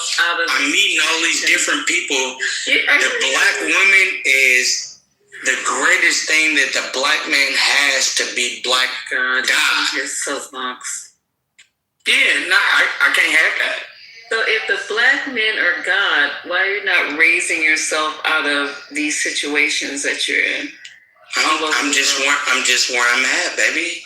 I was born here. No, you need to. If you're God, you're just not. No. You're trying to tell me where I need to be. Oh Lord. No.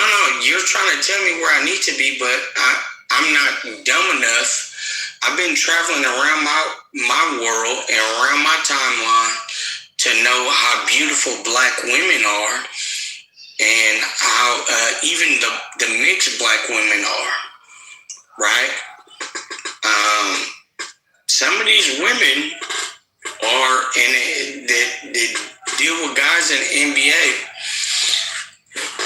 They mix black women too, though. The NBA, bro, that's a high standard, bro. I know, but I don't care about that. No, but man, they give a fuck about Oh, you talking about Klay Thompson? Not all. You talking about Klay Thompson? Not all women give a fuck about that, but a lot of women, they get lost on some shit that I was listening to. I was watching Criminal Minds, and one of the things they said if you knew who a person was, you wouldn't be mad at the person, but you wouldn't be in idolatry of that person either, though, because we're all just trying to figure it out, right? Like, no, man. So Misa, are you getting paid for this? No. We don't get paid on Clubhouse. I would love to meet women like you that are really incredible. I love my baby mama. I'm just not with her. Like, whatever you go do that. Whatever you go do that. Yeah. That means that I can't control you. Well, don't you have to be a father to your baby? I am, and I'm still a father to my baby. So if she's doing that, don't mean that I can't control the woman, though. But you guys have to work as a team. Exactly, right? So I don't control you, my love. I love you more than anything. I was there when you pushed my son out your vagina. So that's why you should be in the house while your son. Well, we just not good right now. We just not good like that. That's okay for me as a man. Why don't you go to counseling? No, you're so worried about yourself and worried about your baby. Worried about your son. You shouldn't have your son growing up with his dad. No. I'm just being totally honest with you, because at the end of the same time, like, you have to be mindful that it's way bigger than just how you feel about the timeline. Like, how I feel about the timeline is bigger than my baby mama. It's bigger than that. It's bigger than her. You need the timeline for your child? Exactly. For me, and for my child. Does your child reset the timeline for you? Like when your child is born, now it resets your timeline? Like, it does. I mean, she knows that. She knows that very well. She knows that very well, because I'm sorry that I'm not who you thought that I was. And you know what? You know what's so interesting about what you're saying is that how arranged marriages work so well. Not arranged marriage. Not arranged marriage. No, hold on. I know you don't have an arranged marriage. You had an arranged marriage? No, what I'm saying is that arranged marriages have a place in society, and this is why certain cultures succeed because they have an arranged marriage. Now, when you don't have an arranged marriage, you just have sex with somebody, get them pregnant, you're not married to them. It causes a lot of pain and hurt, heartache, because now you are stuck together with somebody trying to raise somebody who doesn't have parents who are married. And then now the cycle repeats itself. Yeah. That's an interesting thing to say. Yeah, it's like if you were born because your parents were not married and your mother got pregnant, then now you got another baby and you're not married to your baby. Like it's the same. It's like a never-ending cycle. But arranged marriage is the solution for Indian people who have different cultures, different ways of life. Arranged marriage is like, hey, listen, here's who you're going to marry, and you're going to marry this person.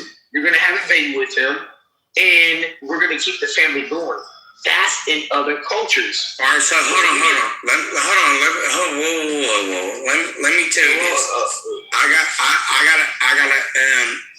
got a Indian homegirl, and that I work with. That she does incredible work with community kids. But she got that arranged marriage shit, and she's probably not happy. And it doesn't matter. No, it does matter. No, it doesn't. It does. You know why? It doesn't matter. No, it doesn't matter to you because you don't have to think about it though. No, my homegirl gotta think about that. My homegirl gotta think about that for the rest of her life, nigga. What are you talking about? It matters to her family. No, nigga, it does matter to her as a woman to think for herself and like, man, I don't even like this nigga for real. Yeah, but it doesn't matter to her. That's what I'm saying. That's the whole point. The whole point is arranged marriage. That's what you mean. It don't matter. Yeah, it doesn't matter to the woman. It matters to the family that, hey, this is who you're going to marry. Yeah, this is who you're going to marry, and this is who you're going to have a baby with. And now we married into a family. So it matters to the kids that they have a marriage. Like, my parents are married. The kids are like, my parents were married. It doesn't matter if the mother was happy or not. It just matters to the kids that their family is together. That's all it is. Like, yeah. So that's what I'm saying. It's nothing personal. It's nothing personal. Nah, but I'm just that shit kind of make me sad as a real friend because that's my homegirl though. No, it's not. That's your number. No, nigga, I have sex with her. What are you talking about? That's my homegirl. No, there's no such thing as a homegirl. What are you talking about? You ain't never had a homegirl? No, there is no homegirl. That's the woman that if she said I want to marry you or I want to be with you, you would be with her. Oh, nigga, you wouldn't say that. Because that's my homegirl. Okay, all right. But never. I'll mute up. No. I mean, I think that's kind of interesting though. Like, no, she has the voice to be able to say what she likes and what she don't like. Like, like, if I say, hey man, don't send no bras my way unless they 200 pounds. I like big girls. Like, just send me big girls. Like, but no, that's your homegirl, right? Yeah, that's my big. Do you know her husband? Do you know her husband? No. She don't know that nigga. see what I'm saying? She had to like marry into that shit just on some American shit. But she don't know him? No, nigga, that's how they do it. Oh, okay. We talking about for Indians. No, nigga, so she married a guy she does not know? Nigga, the family arranged it. Right, but what I'm saying is she never met the guy before. She doesn't know the guy. She had a baby with the guy. She didn't have no baby with him yet. Yeah, but what I'm saying that's his wife. Correct? Okay. He probably had with Boosie though. She a Bay Area girl. But what I'm saying is that Bay Area girl, nigga. She probably don't even like the nigga for real. Is that what she told you? Nigga, she don't know the nigga. So watch this. Did you go to the wedding since you're her homeboy? No. Why you didn't go to the wedding? If that's your homegirl. I didn't go to the wedding because I wasn't invited. Now, not because she didn't invite me. Everything was just family oriented. Man, bro, this shit is crazy. She just didn't know how to tell everybody no. She didn't know how to invite you to the wedding. That's your whole. No, she didn't know how to tell everybody no. She know that I'm gonna tell everybody no. She did not invite you to the wedding? Nah, she didn't need to. She told me and I said, man, that's your homegirl though. That's still my homegirl. That's still my homegirl. No, you ain't gotta help me out, champ. My thing is but that shit is dark. It's just family shit. Like they this is, if anything, it showed me how people like play that game. And like for me, but I'm not really that. Delved into that type of shit. If anything, I wish I could meet a chick from East Africa, West Africa, Ethiopia, Eritrea, bitch. But nah, nigga, they gotta marry niggas into they family. They got a whole nother culture. It's chicks that I really like and I really love like that. And they just, nigga, I don't know how my shoulders don't work like that. So let me ask you this. Do you know your homegirl's dad? Nah, I just know her. Oh, okay. Right. And I know her as a well, let me be more honest with you. I know her as a woman that's a therapist that work with the kids the way I work with the kids. So that's my friend. Okay, gotcha. So you never met her family? You never met her family? No, she ain't never met mine and none of that. Right. So you guys are not really. You guys are associates. Work with children. This is getting even more scary. Galen, where do you live? Where do I live? How do we get there? West Coast, South. Yeah, now she's just wondering where you. No, I'm just saying. So yeah, I'm in the South. So where the weather is fine, sunny. Miami. Okay. Yeah, I'm in the South. Miami. But yeah, man, Miami. Are you crazy? No, I'm not crazy. I'm just asking. If I was looking at Miami, I wouldn't even be on this phone call right now. Yeah, I'd be outside. I was outside. I swear to God, I think I have a God. There's beautiful women outside. These niggas, that's for boys. Shut the fuck up, nigga. Women are out at 4:00 in the morning. Since you guys are cackling it out, what kind of beautiful women are out at 4:00 in the morning? Well, I'm talking to you. I'm outside. Okay, so you the only girls that we talking to. Well, I'm just saying, you guys, I'll be outside. It's 4:00 in the morning. I'm not outside. I'm talking to y'all. Yeah.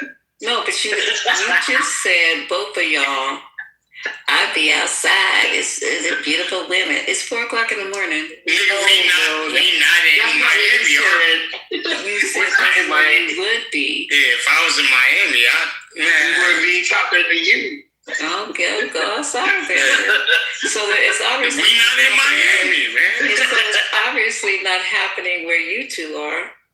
Okay, but the whole point. You're not in Miami either, though. You ain't. I know you ain't. I'm in New York, so I'm close yeah. to What part of New York you in? I'm in the city. Okay. Manhattan. So you got popping. You popping. Manhattan. You say so? Manhattan. Manhattan. Manhattan. When was the last time I was in? The last time I was out there. I was out there for the Kelly and Ryan show. What the hell is that?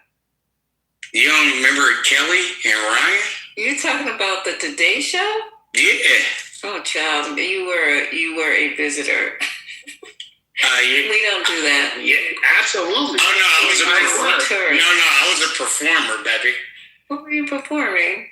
I was getting a Guinness World Record last time I was out there. Oh damn! So what about you is a Guinness World Record? Oh, he just got the Grizzlies. No, that's what. That's what. The most bitches alive. Oh my god.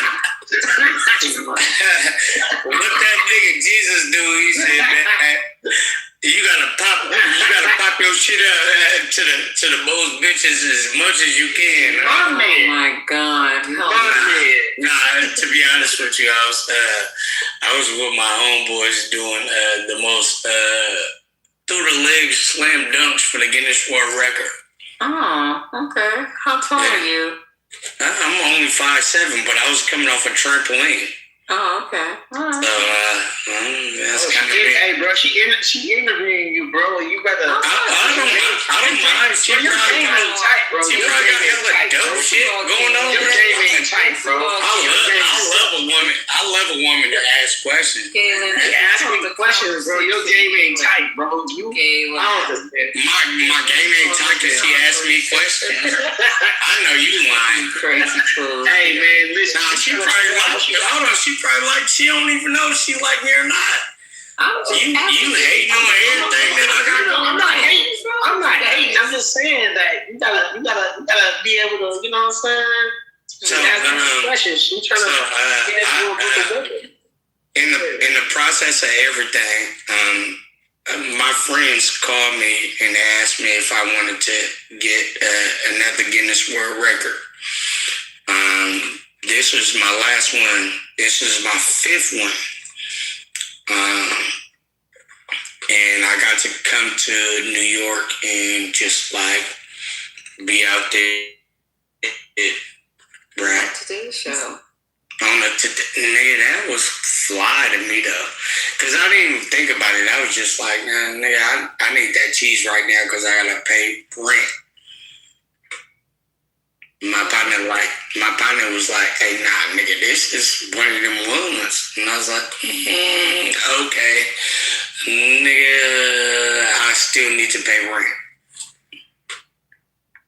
And he was like, oh, well, you know, some niggas, they gonna come for this and they come for that. I said, hey, man, I'm not only coming for this, but I need to get this amount of money, and then I need to, get that spot, and then, you know what I mean, and get home smooth. Okay, so did that happen? It did. Okay. I've been one of the coldest niggas with NBA entertainment for a really long time. And I'm, right now, I'm nothing, but I'm something to somebody. So wait a second, bro. That's how you was able to pull the Indian chick? Like the Indian chick that you was talking about, like your homegirl? Mm-hmm. Yeah, so she was coming to your games, doing Guinness World Book of Records. Mm-hmm. Yeah, so there you go. So y'all, hey, Yeah. No. So imagine that.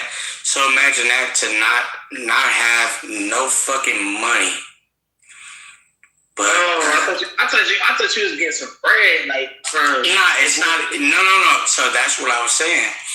A real woman who really dope like that she really like you because she got something going on too. She gonna like you, and then you just find new ways to make sure that she's good too, though, and we all figuring it out together. Man, she gonna love you everywhere. Right. Listen, bro. Hey, listen, bro. Welcome to Clubhouse, bro. This is where you get game tight. This is where you get therapy. I'm gonna tell you right now. You say you're 5'7", you're all globetrotter. I'm not a globetrotter, but I work. I'm just saying. You said you're 5'7", right? Yeah, nah. But I'm a truck rain dunker, though. Okay, so we can still get you in the game, bro. You still got life to you, bro. Like, you don't have to. Yeah, everybody telling me the same thing, dude. Oh, they are? Okay. Yeah. So I'm not telling you nothing. I'm not telling you nothing new. I'm not telling you nothing. No, you're not. And I'm actually talking to you because I appreciate who you are. So I'm going to sleep, so you have a good night. Baby cakes. Man, see, there you go, man. Y'all trying to go to sleep, man. Yeah, see, that's how you do. Okay, all right. Y'all can be. No. Well, good night. Nigga, I'm still up. Nigga, relax. Right, officer, because I met motherfuckers that been on some shit. Like, they really, you just ain't met the right white person or officer in general to really fuck his ass up. Because, boy, the shit I've experienced, seen. Told y'all, the officer told me when I was like 13, 14, nigga said, I was gonna shoot your ass. I was like, what, nigga? I said, nigga told me he was gonna shoot me. I'm a straight up kid. Told me, like, I would have shot you. I was like, I just looked at him like, did the police just say he was gonna shoot me? And I wasn't even pointing, I was just walking outside with my toy gun. And he stopped, and he had, unsnapped his weapon and everything. He just wanted to shoot a young black boy. That's all he wanted to do. Yeah, just for walking outside with it. Yeah, I was in my yard. Like, anybody being threatening with it. Yeah, I was just gonna go to the creek and go out there and shoot into the creeks and shit. Like, just block over some shit, cross through some people's yard, neighbors, people I cut their yard, and go to the creek. That's awesome country boy shit. But that's what I tell some of these little kids around me, cut that shit out. Stop painting y'all guns black. And definitely the ones who got the pellet guns, stop going outside pointing them at other kids. Because let the right person look outside their window or pull up at the house and they think you got a gun and they call the police and the police come, they think it's a gun. That's your life.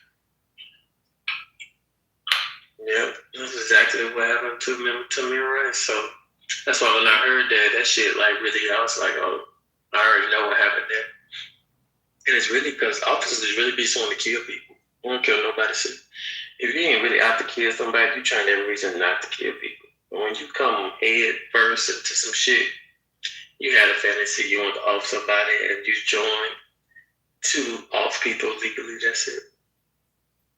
Because I know this to be true because we send them damn racks in the Marine Corps. Damn near 80-some people in the room talking about, and that's what people said. Like, that's what they want. Why they join? You sitting there at night, like, why you join? Most of the white boys and a couple of niggas said because they want to kill somebody legally. Because they want to know what it was like to kill somebody. But they don't want to go to jail, so they figured this is the best way to kill legally. And I was like, wow. So y'all just want to be serial killers. And recently it was an officer over special units. It was like Ranger some shit.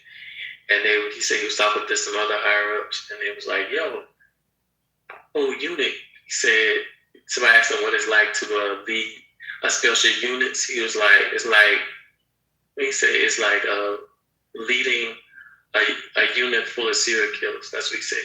One day you wake up and realize you leading it. He's like, the motherfuckers like killing. It's like, it's okay. And they get to be held a hero at the end of it.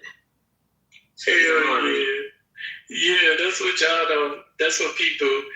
That's why I be trying to tell folks, man. When you watch these movies, y'all gotta see it a little different. If you looking like, oh, such and such is a hero. Nah, that nigga like killing. Those are the ones you have to put on the front line. Yeah, but these, like, even the special unit people, folks don't realize why them jokers can't come back into society. I remember I checked in, and my corporal, he told me, he was like, man, got me crazy. I said, what you mean? He said, man, I fucking like killing people. Then you start hearing the stories, and like he be training you and shit. He's like, man, this dude crazy.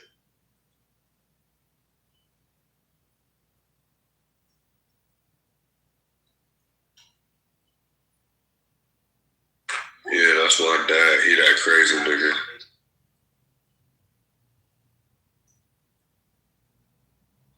Yeah, you don't play with them people. They didn't figure out every way to hurt your ass.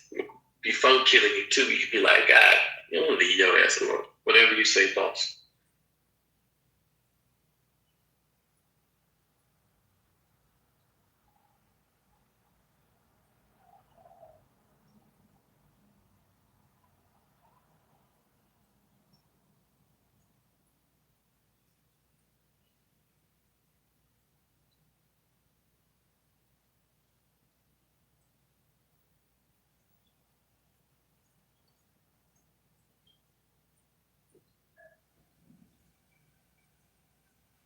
Yeah, my daddy was supposed to go to the NFL. Should have went to the military. Ended up in prison. I think when you got somebody like that, they should just send their ass up to the military. Go ahead and get that out your system. No matter how long it takes. Honestly, I don't believe in that prison shit. I believe they're supposed to have these niggas in some type of special unit serving the damn country type shit in the community. Just locking people up. That's just some weird. The people who even came with the idea should be in the damn place with the people. That's just weird. Oh, and they know it's weird too. Because these motherfuckers will tell you in Germany, if you got a dog, don't leave that dog in the house for 8 hours straight. Like, they don't even do animals like this, like how we be doing prisoners. This just should be so funny. Like, hello, so we gonna do humans worse than you do animals? That's crazy. But you eat animals, right? But then you don't want, like, they people who kiss dogs in the mouth, bro. Yeah, they weird. That's what I'm trying to say, bro. They weird. They be doing some weird shit. But then we around here following this shit. Like, prisons is just, that's some... Everybody be wanting to feel bad for Holocaust. And I'm like, if we really want to talk about Holocaust shit, we need to be talking about prison.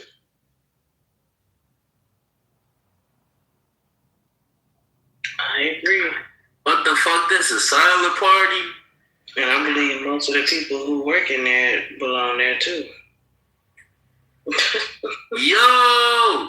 Even agree with behaving a certain type of way or putting people through different types of things. Like, you gotta... This don't do me!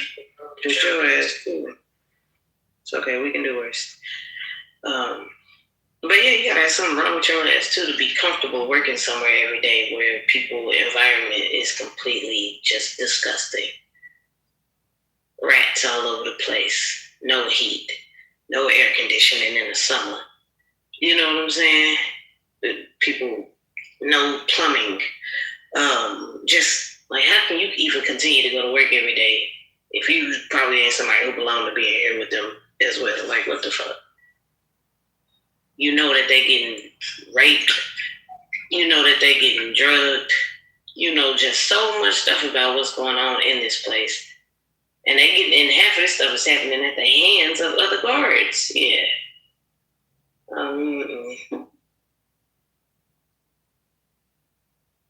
You tell me you see I look at you. I remember they said Costa Rica said they closing zoos because animals shouldn't be held captive.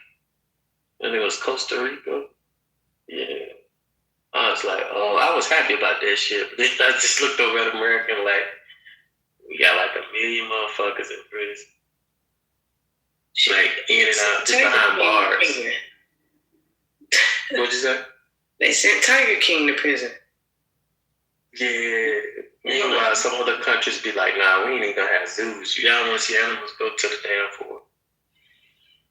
Yeah, they stopped the Ringling Brother circus. Wouldn't let them bring elephants out anymore because, oh my gosh, we're treating the animals so bad.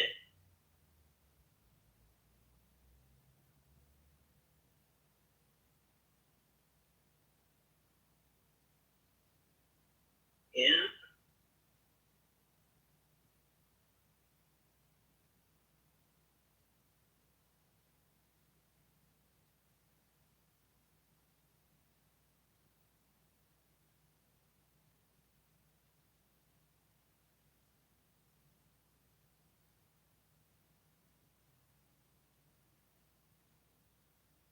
Okay, never mind. I thought so. I was like, hold on. He did get conspiracy to commit murder for hire. But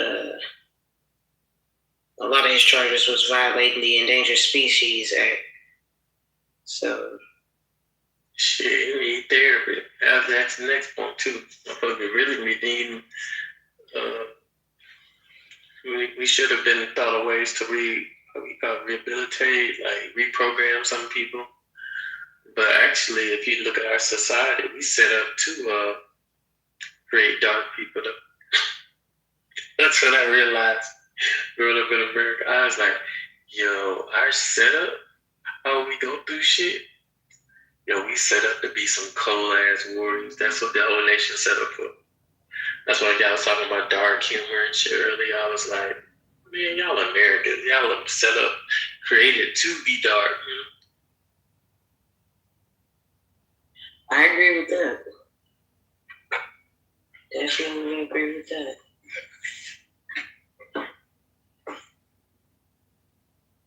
If you grew up America and you're talking about flowers and sweet stuff, that's why America, we look at you crazy like, you don't set that shit up.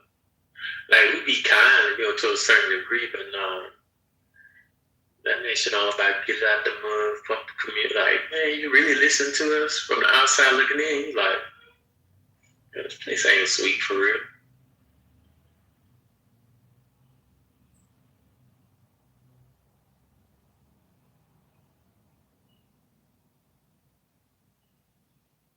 The D was in here the other night, and everybody was talking about how many fights they've been in here, right? And I'm listening, and I'm like, boy, you go to some country, you talk to people, you say, how many fights you been in? Man, so many people ain't never been in a fight, never had no physical altercation their entire fucking life. You like, huh? Mouth drop, like, what, bitch? You done went. And it's like, we have some people in America, too, that's never had, but percentage-wise, you know, a lot of people have been through something in the States. Something traumatic. You got your ass beat by the teacher, you got your ass beat by somebody else, or you done gave the ass whooping. But just because you got in the fight, that don't mean you can fight. I done met grown men who can't ball their fist up right. That is true. Many people cannot fight. You're so right about that. But they still got the experience, though. Still got the trauma.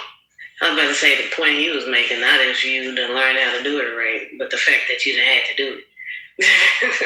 They don't participate in fighting like that. They don't have that much built up aggression, anger, or lifestyle. Yeah. Shit, some niggas not fighting now just because they gonna shoot. And that's even, think about it. You even think you gonna shoot. Other countries, you tell them, you give a man over some countries a gun, them niggas gonna say shoot somebody, they gonna drop that gun. Yeah, I was about to say, you go somewhere else, they not shooting at all. They like, what in the world? Gun? DJ, I be sitting here having dinner with folks, and they be questioning the fuck out of us. Folks I be talking to folks from all these other, they be like, He'd be like, what the fuck? Bro, I was just with a Chinese lady. She had so many motherfucking questions for me. She's like, so you a Freemason? Like, bro, like she's so fucking funny, little baby. Like that was one of the other business owners. That was his wife. But like I'm telling you, like we was talking about the Chinese zodiac. She a horse. And like we was going to all that shit, like she dope as fuck, but like they be real interested in that. That should be funny. I'm telling you, dude, they pay your dinner and everything just to ask you all these questions. They like, you be like, I don't know what you been walking around with a notepad questions. Like one day I'm gonna meet you in a Black American. I got questions for days. She thought I was a Muslim. And turn you into an experiment. Them motherfuckers so damn smart. You wouldn't even know what they doing with the info.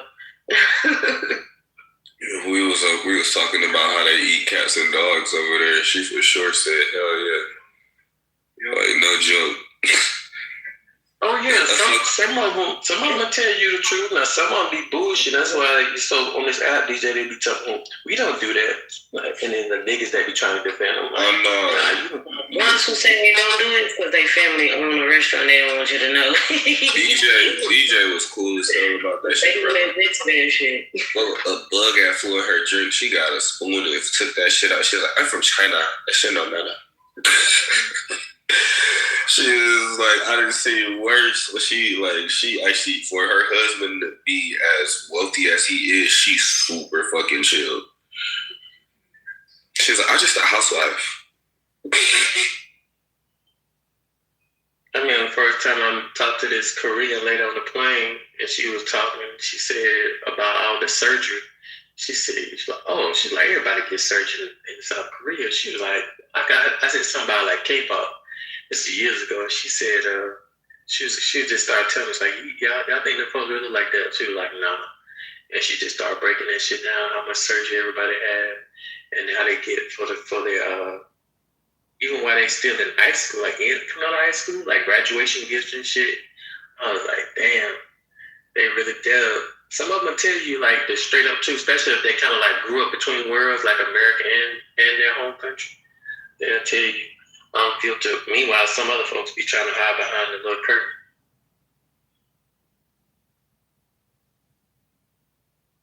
Yeah, they make themselves look like that on purpose. Looking younger, bigger eyes, smaller mouths, chins that go in, basically looking like skeletons and shit.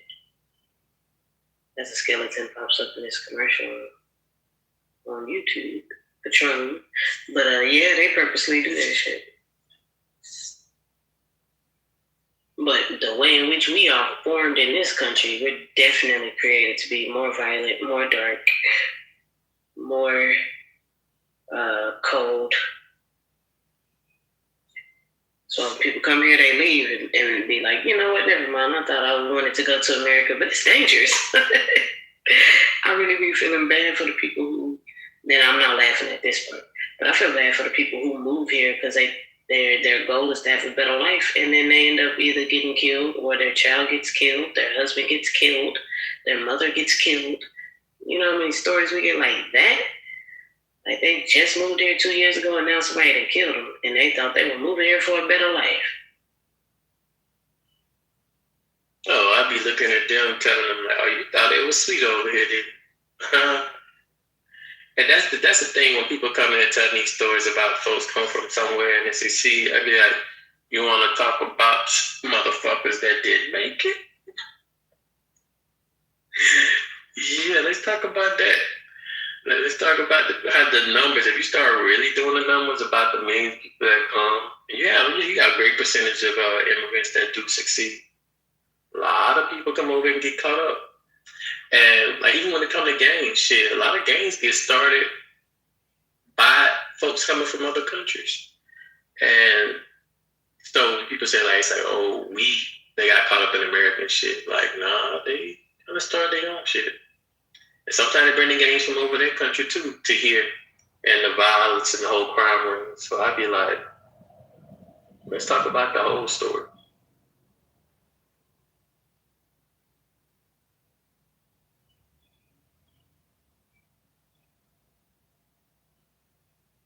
I was just watching these MS-13. They just did a big ass trial for MS-13 in El Salvador, and they did like 500 motherfuckers in a room, like spread out between different prisons. They did like a video trial, all of them being tried at the same time. I was like, that's crazy. And then they was talking. I think they was gonna have a video and they was gonna talk about like how they started MS-13, and there was some shit like that, like for protection. And then it just got bigger, like against other groups. Like I guess when they're abroad, I think MS-13 kind of started in the States.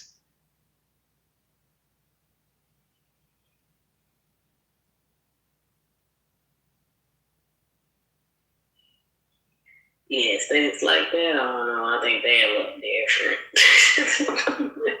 I say countries like that. I think they a little different.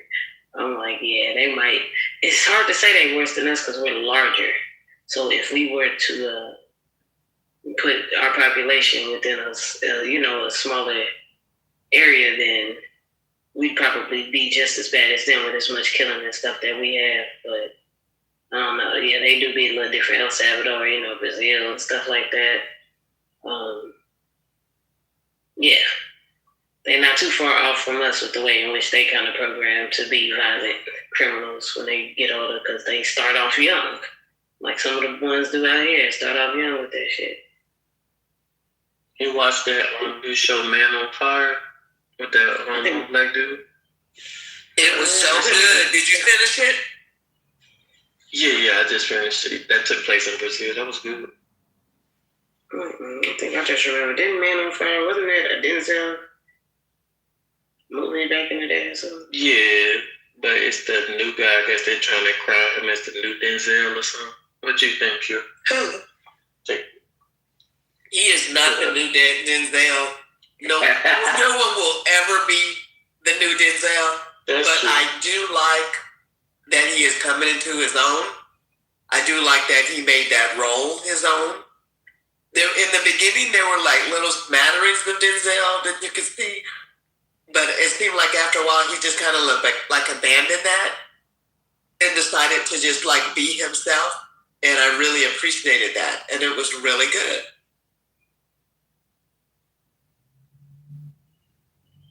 I'm gonna watch it. I seen it. Yeah, he did his thing. It was good. But I like the look of Brazil too. Like here's a place I want to visit, like for is Brazil. Like, they seem so much like us, but on the flip side.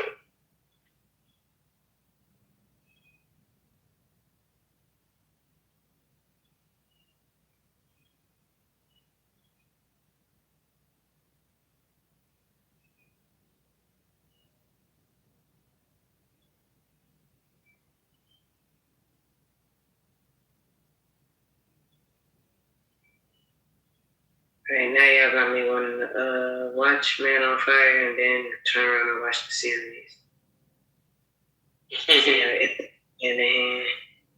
Yeah, but I wasn't necessarily saying like I guess his acting, they act the same, but I know Hollywood been kind of looking for the new, especially when it comes to like pretty much all actors, big name actors. They all once they get old, it's crazy. It's like a big changing of the guards moment from Hollywood to entertainment. It's like who's the next star of basketball? Who's the next big star of in Hollywood for real? Because a lot of the bigger, older names, you can see they pretty much like, nah, yeah, I'm almost done acting. Or like taking on new roles for the most part, like Denzel. I don't think he can do another, what's that movie? When he fighting everybody? Like, Equalizer. Walker. No, he can't treat anybody else. His kicking days are over, I think. Like, nah, we can't, it's going to be hard to make us believe he the equalizer at 90 years old. Come on, now. Yeah, we're at the point where we gotta protect our legends. So he's officially in the protected class. Yeah. Our elders and our legends, we gotta preserve him as long as we So we'd rather have the last equalizer, him protecting the damn retirement home. Like his character's in the retirement home, he's on that attack or some shit. He's throwing dishes at niggas and shit. Like, what are they fighting over the last time? But you know how crazy we are. We will watch it. Oh, you know, I want to tell you, I'm a big Denzel fan. Like anything Denzel drop, I'm watching. I even struggled through the Apple TV damn thing him and Spike Lee made. I stayed. I said, Lord, I paused that bitch. I left it for 2 weeks, came back. I was like, Denzel, this for you, brother. Let me watch this shit. And I watched it. I was like, Spike Lee, why you do? I don't even blame Denzel for it either. Denzel can't do no wrong. So I said, this Spike fault. He fucked my boy. Thanks. You know you should have made this role a little easier for him. But I'm gonna watch it. Girl, I'm like you would be upset. Like I got certain people know how you like shit. They can't do no wrong. Fuck y'all talking about it. If it looked bad, it was somebody else's fault. I was like that with Kobe, shit, Denzel, and a couple more folks. But it's like it's because you want it to look bad because you a hater. Exactly. I already got what I got to say down every single time. You just a hater. When I was in the military, we was out there in the desert. I had like all these Denzel movies. I had my Cuban friend. I told him, I said, so you need to watch all these. I made this nigga sit down and watch all the Denzel films. I was educating him. I was like, this is Denzel 101. I was like, see, you ain't got no swagger because you ain't watched Denzel. So you need to watch Denzel and he'll teach you how to become. When he got done, I made him a believer, D-Real. He was like, damn, you're a good actor. I said, I told you. Hey, yo. He went and watched him some Denzel. Man, but that's not, I wouldn't even say that's a bad thing. Like, yeah, it's a good thing you put him on to some game because, sir, if you ain't figured this out yet, go watch and become.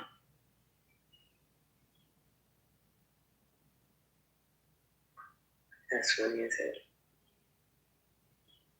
Same thing, I put him up on Usher at the time too. That's another person folks be like, he did wrong. I'd be like, I don't see it. I don't see it. Like if Usher do something bad, close my eyes like, nah, my boy ain't do shit wrong. Fuck you talking about? It's like a skip in the record. Like, nah, I ain't see it. I ain't get it. You remember when Usher married his that one lady and had them two boys by her? I was like, in my mind, I'm still trying to erase that moment this whole time. I'm like, nah, he ain't do that. He ain't had that baby by that lady. Yeah, his ex-wife. What's her name? See, I don't remember her name. She don't even got a name. We ain't even gonna talk about her. No, once I hear it, yeah, her. The one who divorced him. Yeah, his mama told him, said, don't do it. And his dumb ass did it. It's like, I was punching there. Nigga, your mama told me not to marry me. What's her name?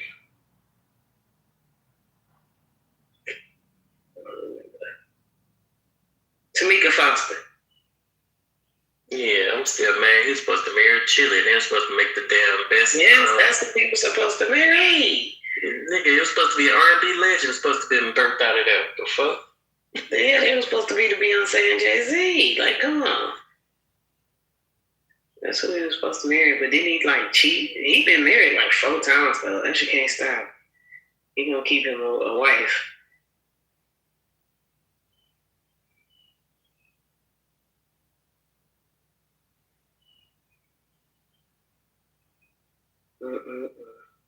Yeah, he was supposed to marry Chili. What, he cheated on her? Yeah, it was something like that. I'm pretty sure. It was pretty sad. I was like, nigga, you cheated on Chili, bro. I was upset with him about that. I was like, bro, that's my childhood crush. Mm-hmm. Mess around on Chili. That's why he made Confessions. These are my confessions. And then he confessed to the world. She definitely wouldn't take him back.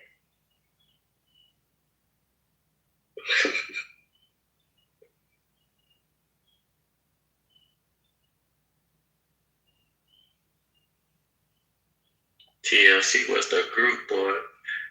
I told you one time I was walking around on the back street here. I saw a bar said TLC. I was like, oh, 10, 11, I walked in that bitch. It was a whole bar. It had TLC posters and all type of shit. And I was like, oh, they named this bitch after TLC.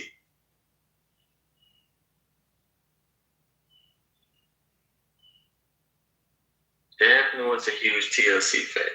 Whoever owned it.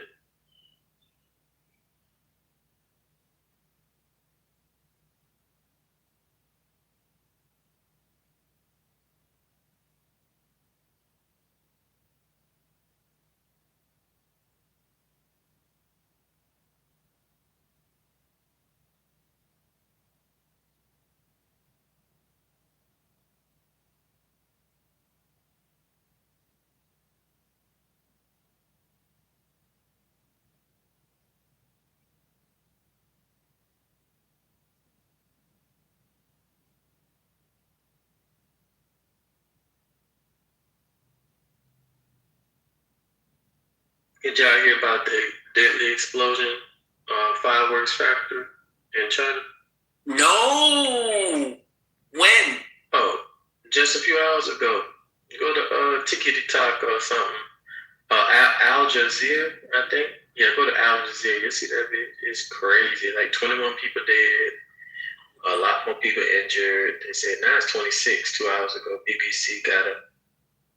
Let me find the link. I'll drop it. Yeah. I said a fireworks factory? Ooh, that explosion was crazy. That happened down here, what, like a year ago, a year or two ago?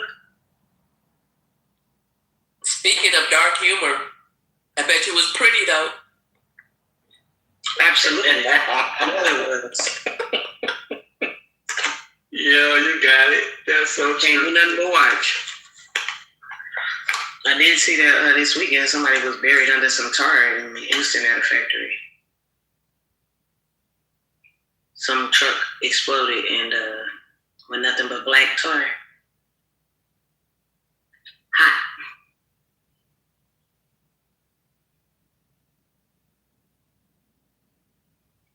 Yeah, I don't play with tar.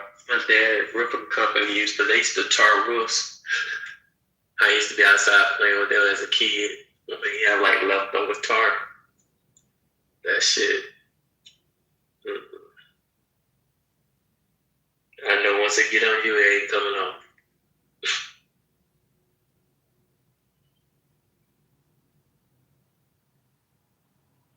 And you said it pretty much got covered in it? That's crazy. Yeah, they were completely buried. I don't even know if they found the body. There's just one person that hasn't been accounted for, so they believe they were buried.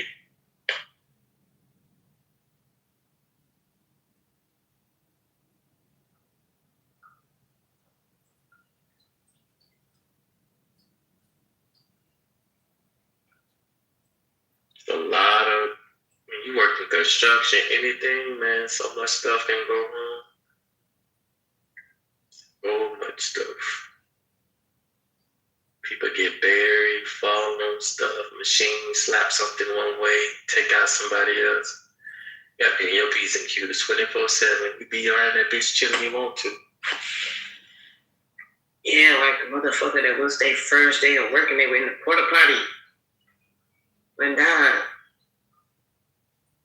Oh, what happened to me? It was in porta potty and died. The truck, I think it picked it up or ran over it. What happened? Let me look it up. Yeah, that's some family destination shit right there. Yep, he ran over the porta potty and he was in it.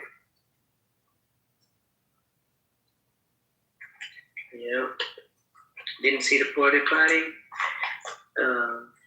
Ran over it, and that guy happened to have been. That was in Florida, 2022, March 4th. Oh, damn, today. Oh, yeah.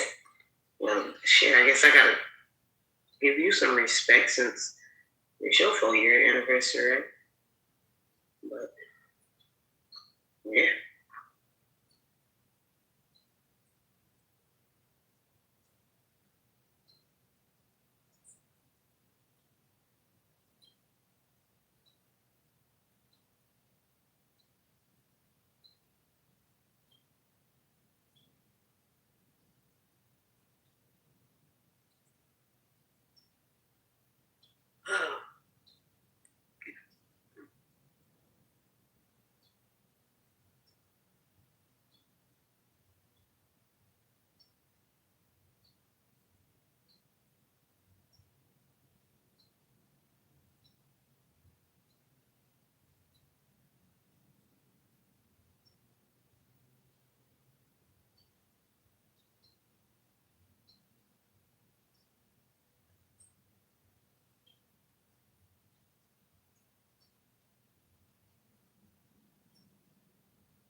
Did she lose her fight?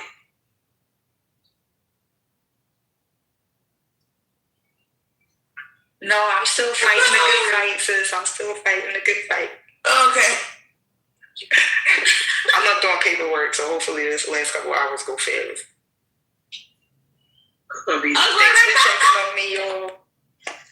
She be wide awake at work, always in a good mood. It's hard for me to believe she don't go to sleep. That she love it. She gotta be a great coworker.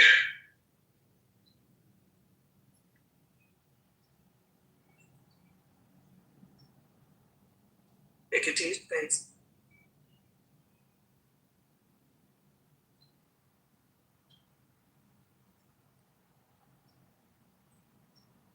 Don't leave me, Gaga. Don't leave me. I'm still here. I'm just doing paperwork. I'm trying to get the fuck out of here. And then I need a nap before my Cinco de Mayo activities. You feel me? I'm hoping I get to do something tomorrow because the way my neck's set up right now, I'm about 3 inches close to taking a muscle relaxer. And y'all, I don't take muscle relaxers, but that's how bad this is. It's a whole lot of niggas finding out, taking PTO tomorrow because, or today, a whole bunch of extra shifts popping up all day.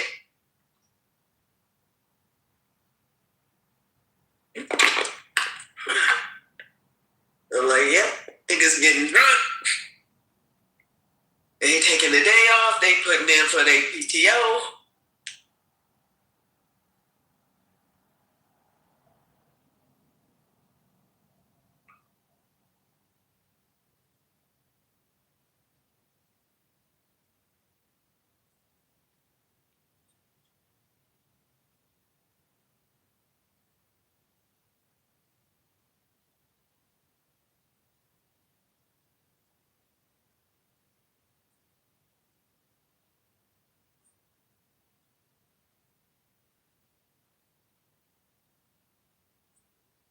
Hey, Roel.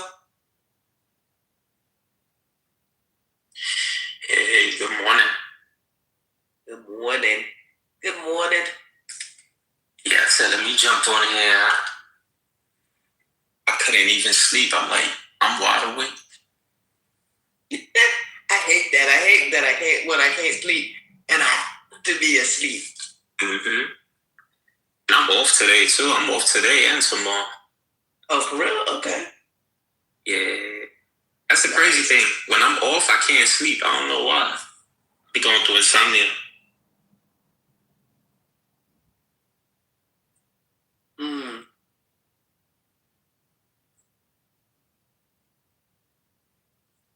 Everybody else is asleep, I'm pretty sure. Look the people up.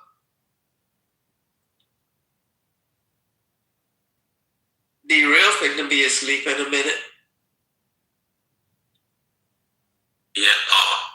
Look, I'm trying not to, because I had these shit since I can't even get up and grab it. Oh, shit. It was like we got I don't remember. Man, they probably, oh shit, my service. They probably so damn, they probably expired. I had these shits for like maybe 2 years, probably 3. Oh, for real? I don't take medicine. I let them, because with these, it was at the, it was a crack. And they had somebody delivering them to my house. So I just set them there. I was like, okay, I ain't taking that shit. Because I'm like, then they put me to sleep. And I remember taking muscle relaxers maybe 2012. And they put me to sleep. And so I was like, I'll never do that again. So, but the way my neck's set up right now, that might be the best thing to do. Because otherwise, if I wake up feeling like I'm feeling, I'm probably going to have to go to the hospital. Get them to check this out. My whole neck is swollen on the right side. Wow.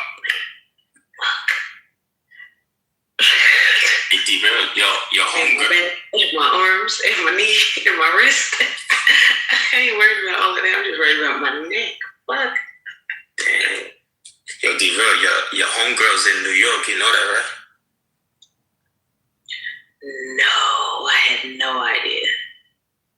say. One of my coworkers had to deliver something to their residents. They live in Manhattan. They got a spot in Manhattan. No fucking way. Yeah, but they got a spot in Manhattan. They're like what a month, a year. There we go there. You buy a whole spot to be there for a month. No, but they smart. They put it under Solange's name, so people don't think it's theirs. But we all know it's their place, though. Like, cause my company, they've delivered stuff to them before, so they have it under Solange. Well, you're so funny. You think I don't know what Beyonce is? No, you don't know she's in the Met Gala. You should not know that. Yes. You don't know what Beyonce is. You think I did not? No. Now, I did not know that they had the apartment under Solange's name. I think that's why. Or it could actually be Solange's apartment. Yeah. Or her studio, whatever. It's a nice spot, though. I can't front. Like, that building it's a beautiful building. I think it's the Central Park area. Is this Central Park area? Yeah. Nah, you'll be surprised, brother. It's in Greenwich. The Village? Nah, for real. Well, They gentrifying in Greenwich. They gentrifying Greenwich. You say there's no black people there? Come on, sure. Oh yeah, you know who owns majority of Greenwich Village? Who? Spike? No, this dude. What's that guy name again? The one who played the Italian dude, the actor. His name The one who played it. Danny DeVito? Huh? Al Pacino? No, not Al Pacino. The other one. The one he made out. De Niro? Yeah, Robert De Niro. Yeah, he owned. No way. Greenwich, bro. I swear to God, dude. No lie. I'm not even joking with y'all. He owns a lot of real estate in Greenwich. I'm talking about blocks and blocks. Dude, it's crazy. When I found that out, I was like, what? Because he grew up in Greenwich. He grew up there, and I heard he owns a shitload of property. Yeah, he even owns restaurants. You know, the funny thing is, a lot of these actors, they don't know what to do with their money, but some of them really smart know what to do with their money. So yeah. You know when they be having those those movies, what they called it again? You know those little short films that they be doing in Manhattan, the film festival. They said Robert De Niro owns the film. I was like, God damn. Dude, it's crazy because they have the film festival in Greenwich every single year. He owns that too. He's part owner. You know, the funny thing about his ass, he likes black girls too. Secondly, Spike wanted him to do the right thing, and he said, "I can't play that character." It's like, why? Because he's racist. I can't be a racist. I was like, yo. And he told him that, I forgot the guy's name who played the character. You want to own the restaurant, the pizza shop. I forgot. But he said, yo, call him up. He'll do a good job. I'm telling you, he's a good actor. You talking about that Italian dude? I forgot his name. Is he still alive? I think he died, man. Because I know he did Harlem Nights. That's the last time I saw him was in Harlem Nights. I can't remember after the Harlem Nights when he was Days Sunshine. Danny something. Let me look up his name. I can't remember. He's alive, bro. He lives in my neighborhood. Oh shit! So you see that nigga still? Damn. Yeah, you talking about the one that was in Transformers, right? No, well, I don't know if he's in Transformers. I know he should do the right thing. So he was in Transformers too. Wait, you talking about do the right thing? The one that owned the restaurant do the right thing. Wait, but you talking about the father, or you talking about the ones who played his son? No, the father. Oh no. The one that played his son lived in my neighborhood. Yeah. Nah, I know he's still alive because that nigga, like, he probably my age or a little younger. So yeah. Because he was in another Spike Lee movie too. You know, the one with Mekhi Phifer. What's that one called again? Is that the Crooklyn? Yeah, Crooklyn. Yep. That's a classic movie, man. It's very underrated. It's very underrated. There's a lot of people who live in Greenwich. A lot of people. You'll be surprised. A lot of people. Tony Hawk live in Greenwich. Who else I've seen? Oh shit. There's a lot of people. Chris Rock. Who else? The girl, Diana Ross's daughter. Oh, the one from Blackish? I think it's Blackish. Yeah, she don't live on Greenwich, she live on Broome Street in Manhattan. She live on Broome. Who else have us? Living in Manhattan gotta be like $1 million territory right there. Just living in Manhattan. No, yeah, they live in these. Listen, when I tell you these spots is worth millions of dollars, man. Crazy. Crazy. Man. There's a couple of other people I've seen. I just can't remember their names at the top of them. Yeah, majority of them live in Greenwich. Dude, it's crazy.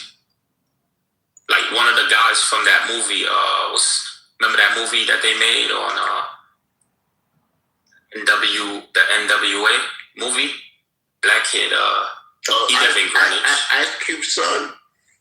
No, not Ice Cube's son. The one who played Dr. Dre, he live in Greenwich. Oh, okay. Yeah, he live over there. There's a lot of them. He didn't got that many roles that I know him in. I know he played. That's the only thing I know he played in. I don't even know that nigga like that. There's a couple of them, man. Tariq living in, he got a spot in Greenwich too. The one who played in Power. I know Tariq for Power, right? Yeah, he got a spot in Greenwich too. I think he's in trouble right now because the girl that played his girlfriend on the show, I forgot her name, man. Why can't I remember her name? Paige, I know her name is Paige. I forgot the name of the show, that's what it is. But Paige, she get married to this basketball player for Portland. And him and her like fell out because for some reason as soon as she got engaged, he unfollowed her. And she was like, what the fuck? Then he asked her to come to his podcast. And I'm like, what the fuck is this some weird shit? And then she was like, oh, you unfollow me though, so what's that about? I was like, yo, he's like, nah, it's nothing, I just know you will get married and shit. And I was like, whatever. But then he started talking shit like he went on the next episode. I don't know when he was with the other girl on the podcast. I forgot Effie or whatever. And he said to her like, "Oh, well, yeah, it's just that I was with her and she wanted the sex scenes to be realistic. So she said, if it's not realistic, then I can't do it. And like I had to be really ready to have sex with her, or she wouldn't even do the sex scene." I was like, why are you gonna even say that? It's like, yo, so it's messy now with that show. Yeah, these actors, I think, I'm gonna be honest, the actors, actresses, anybody celebrity realm, they're all like drama for some reason. And most people think I'm making this shit up, but I'm just saying, people like that shit for some reason. It makes conversation interesting. It's like, oh, you got beef with this person, you got beef with that person, and then they talk and you're like, oh, they're interested in what you say. And if you have no beef, they don't want to hear what you're saying for some reason. I don't know why, but it's true. You know who's a cool dude that I met? And he lived in Fort Greene. Remember that Spanish dude who played in Shaft? The one that, what's his name? The short guy I think he was in Spawn too. You talking about a short cat that was in Spawn? Not Spawn. He was in the 007 movie too. The Hispanic guy. But yo, he's super cool. He live in Fort Greene, like chill dude, man. He's a good actor too, man. I'm like, damn, like he be walking around Fort Greene like it's nothing. I feel like, oh shit. But okay, a lot because I met I don't even know. He may got security now, but back in the days I met Is it Fort Greene right next to Bed-Stuy, right? Or am I wrong? I think it's right next to Bed-Stuy. Yeah, I mean it's So I met Spike Lee used to have a shop down there, and I met Wesley Snipes down there and shit. Actually, the girl that was actually going to my school was working at Spike Lee's shop. I'm like, what the fuck? How's this happening? But the thing is, these cats walk around. They have no security. And when you're in New York like that, you don't really look at security and shit. Until the what's the picture he did? I don't know. The nigga was a black belt. Wesley Snipes. I didn't know that shit until I saw him in what's that picture? Pastor 57. And then he was in Blade after that. I think he got Blade after that. Yeah. Which you gotta remember, these dudes is real New Yorkers though. Like they've been here, so they don't need. Let me take you back there, Royale. So back in the days, I was a big black historian person. So I went to Harlem to see Little Jeffries.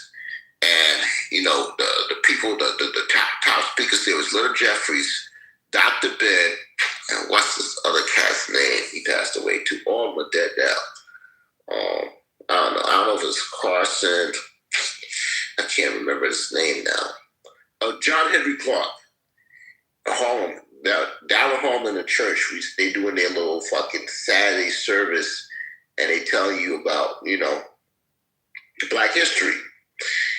And Wesley Snipes showed up. I'm like, what the fuck, Wesley Snipes here? I was like, yo, because that's when, this is like the late 80s, early 90s, when we were all these black conscious niggas. So, and Jeffries was a big trouble too, because he talked about I call them the great hats. Y'all call them the small hats. I call them the great hats. The great hats. And he was like, yo, they fucked up the whole system. Everyone was mad. Yo, he was like getting death threats. They were trying to disbar him and shit. It was like, yo, this nigga was like the hottest nigga in town because of what he said. The major thing he was talking about, though, was about the Statue of Liberty. He said, yo, the Statue of Liberty didn't come here for immigrants. It came for slaves. I was like, what the fuck? For real? And I looked it up. That's what they came for. That Statue of Liberty had nothing to do with immigrants. It had to do with slavery. So he knew what he's talking about, but since he talked about the great hats, yeah, they were trying to get him out of there, boy, for real. I don't know if that man's still alive either. He might have passed away.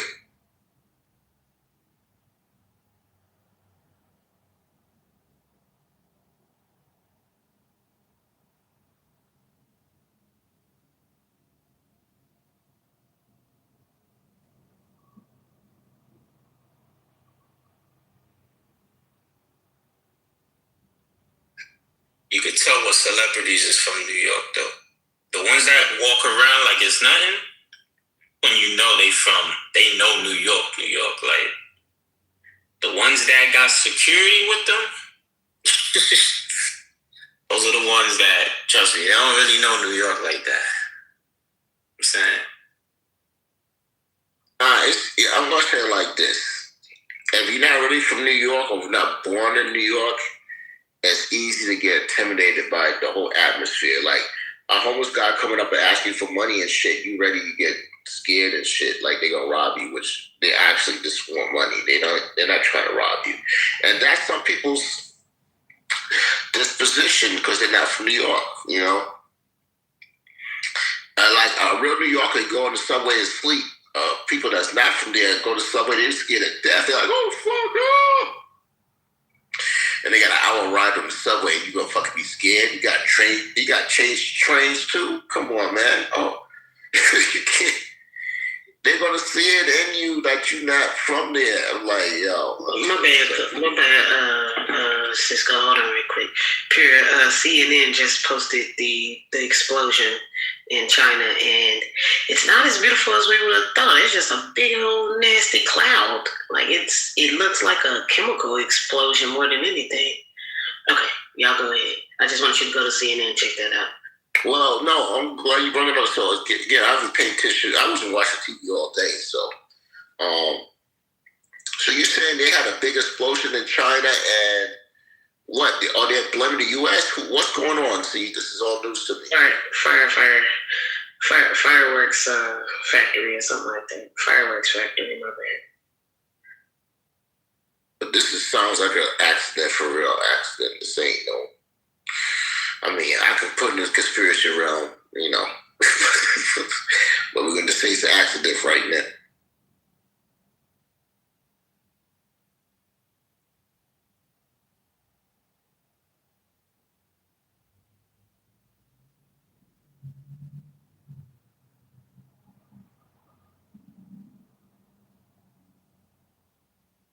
You can keep rambling. I ain't feel like talking. I just want y'all to know that.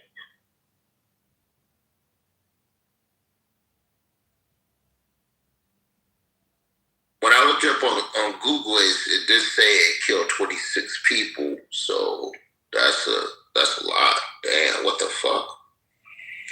I want to just think they always working there. I don't know.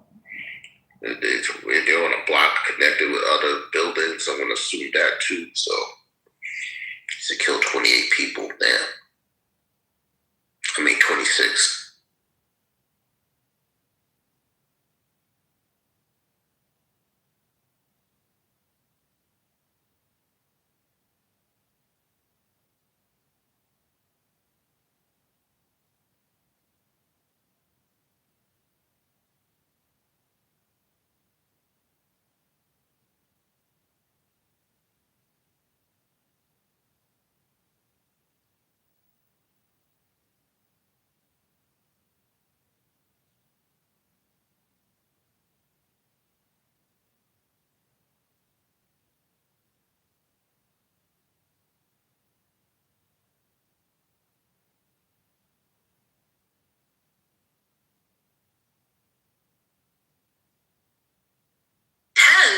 At the Met Gala, a man tried to jump the barricade and was tackled by police. Meanwhile, the Secret Service shot an armed person near the White House.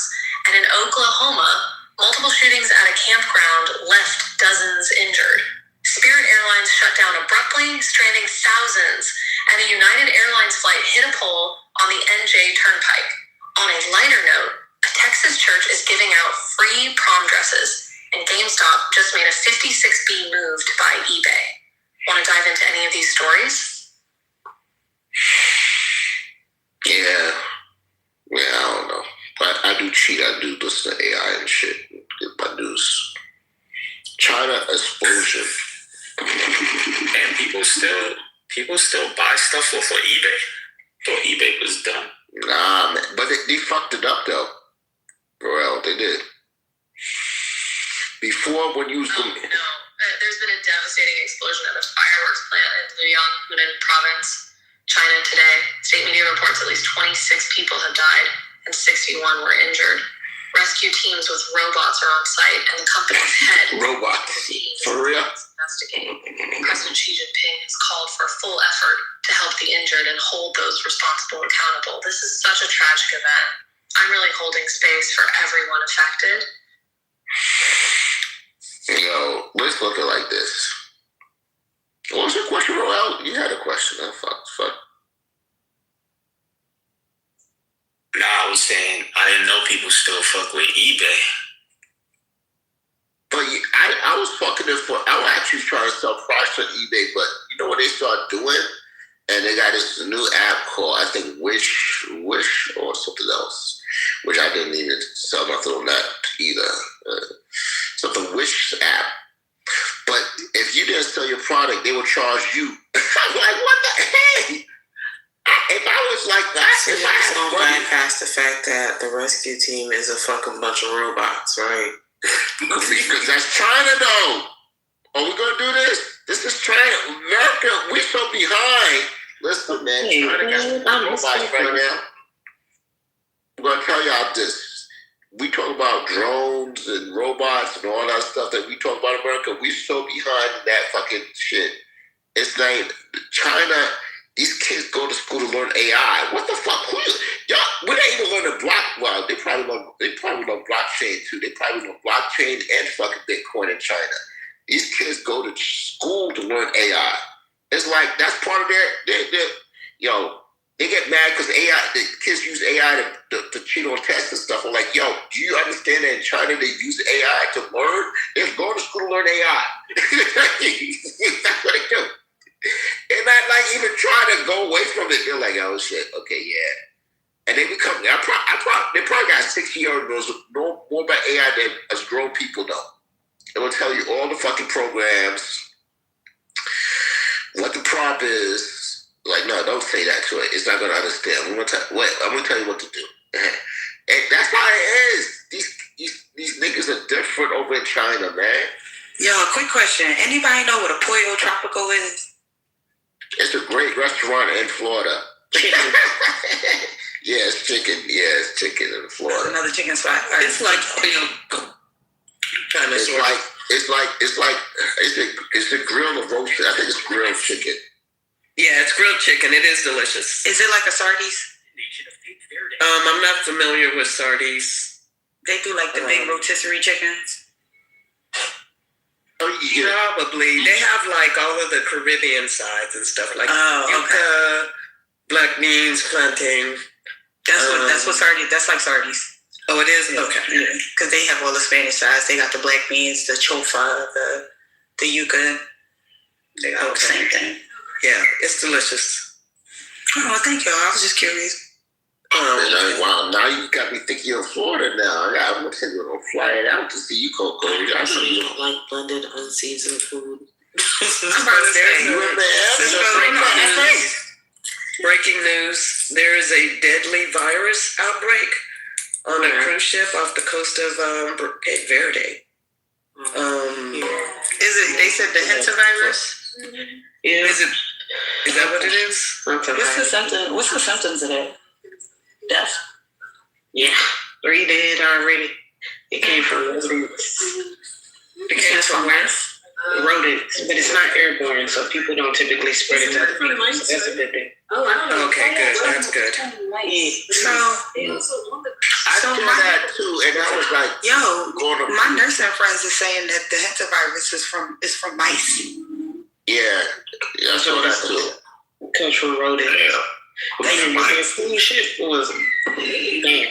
See, and I was worried about and I always said I would never do a cruise, and because I was scared of norovirus. They can keep that. They can keep that. I was scared of noro and C. diff. Huh? You never been on a cruise? I was supposed to go this summer. I literally just canceled it because I couldn't get enough rooms on the same ship at the same dates. We gonna add it back. So I'm gonna go to Florida. Nah. We gonna add that cruise, but you gotta get over your fear. It ain't no fear. I tried to book it. They didn't have enough rooms for the amount of people I needed. Wait a second. I went to sleep too early, man. How did Timberwolves beat the Spurs? Cisco, you drunk some water yet? No, I didn't. Please do. Please do. You sound like you are suffering.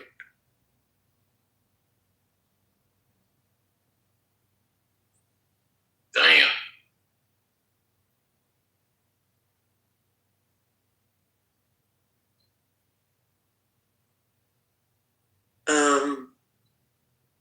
What was I going to say? Oh, you were talking about... There's a lady talking right now. She was talking about a cruise. Oh, yeah. So she and a cruise? Mm-hmm. And said something about rats and mice and shit. Oh, we were talking about the hantavirus, and then we were talking about... the hantavirus, what's that? It's a new deadly outbreak in Cape Verde, and there's a ship that is, I guess, kind of stranded out in the waters because they won't let them on shore, and they're not, I don't know if people had already been on shore, and now they're on back on the, I don't know. I didn't finish watching it because y'all already knew what it was. Yeah, so it's more of an outbreak on the ship, and the ship just happens to be off the coast of Cape Verde, and they won't let them off because of the fear. However, I don't remember. I think ABC ABC News, when they posted it earlier today, they did say that it wasn't something that could be spread from person to person. Oh, okay, good. Yeah, it sounds like they're supposed to keep their people safe anyway. So they're like, nah, you can't D-boy, whatever they call it. This shit, you gotta stay on that water. And they stuck because they already got 3 people dead. 6 others are showing symptoms, and the people on there are just scared because it's clear that there clearly was some rodents running crazy on that ship before they got on. Oh, shit. Yeah. So how did they get it, though? That's what I'm wondering. Was it in the food? Yeah, let me play this game right quick. I wonder what ship it was or what cruise line it was. It was some cruise line. I didn't hear it. I couldn't understand the name of it, so I don't think I think it was a European cruise line or somewhere. Like not on the cards. But there were 16 Americans on board, so they monitoring it right now. Damn, they very.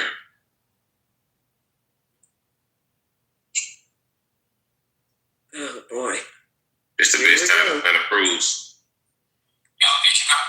Did you guys by any chance hear about JetBlue? I heard, they next. They filed for bankruptcy. Who?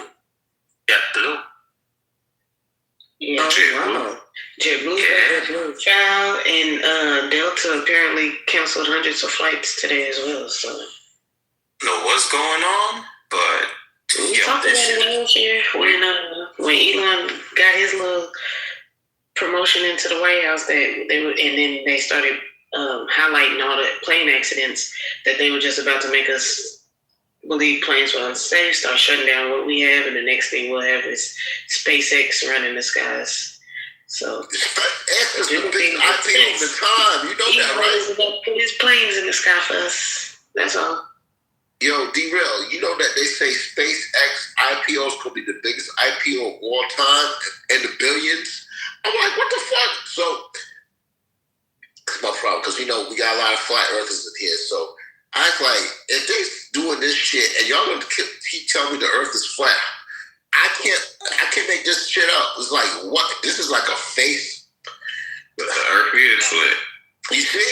I know there's a lot of flat earthers in here. So how they gonna make money off of this SpaceX if the earth is flat? Come on. It doesn't make sense. Come on. This shit. Y'all gotta come on, man. They gotta do your research on that. We didn't go to the moon last month, or I don't miss it go to the moon. We had that conversation in here so often. He already know everything he's gonna say because we do this so often. We have plenty of flat earthers. I do not troll flat earthers. I do not. You're gonna say, I don't. Stop doing that, Jesus! You do not laugh like that. Stop trying to laugh like people. Why do y'all do that? Y'all are grown men. That is not allowed. Stop doing which laugh I did. I don't even know which laugh I did for to get you pissed off. Stop doing that shit, man. The fucking he got it from a TV cartoon he used to watch when he was a kid. The Muttley laugh? I didn't do Muttley this now. I did Muttley this now. I do laugh like honestly, I do laugh like Muttley though. Don't get mad. I can't do nothing about it. I learned that laugh when I was like 8 years old or 10 years old. I can't even remember what age, but I was a kid when I actually I trained myself to laugh like that. That's your laugh right there. Then I heard who's that cat? Who's that rapper? Busta Rhymes doing the song. I said, "Oh shit, he stole my laugh."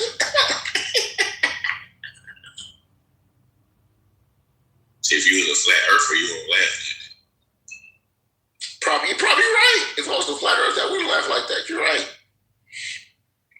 No, there was a thing that like a lot of hip hop artists started doing, like during COVID, and I'm like, why are y'all doing that? Stop it! It's not cute. It really isn't. It's not appealing. Especially for a grown man to be doing. You're gonna discipline me, but you give Kanye a pass. What is it? Maybe that's my fucking cousin. That's my fucking cousin. That's my horse. If he'll never win no fucking race, so you're never gonna hear me say shit bad about him. So now what?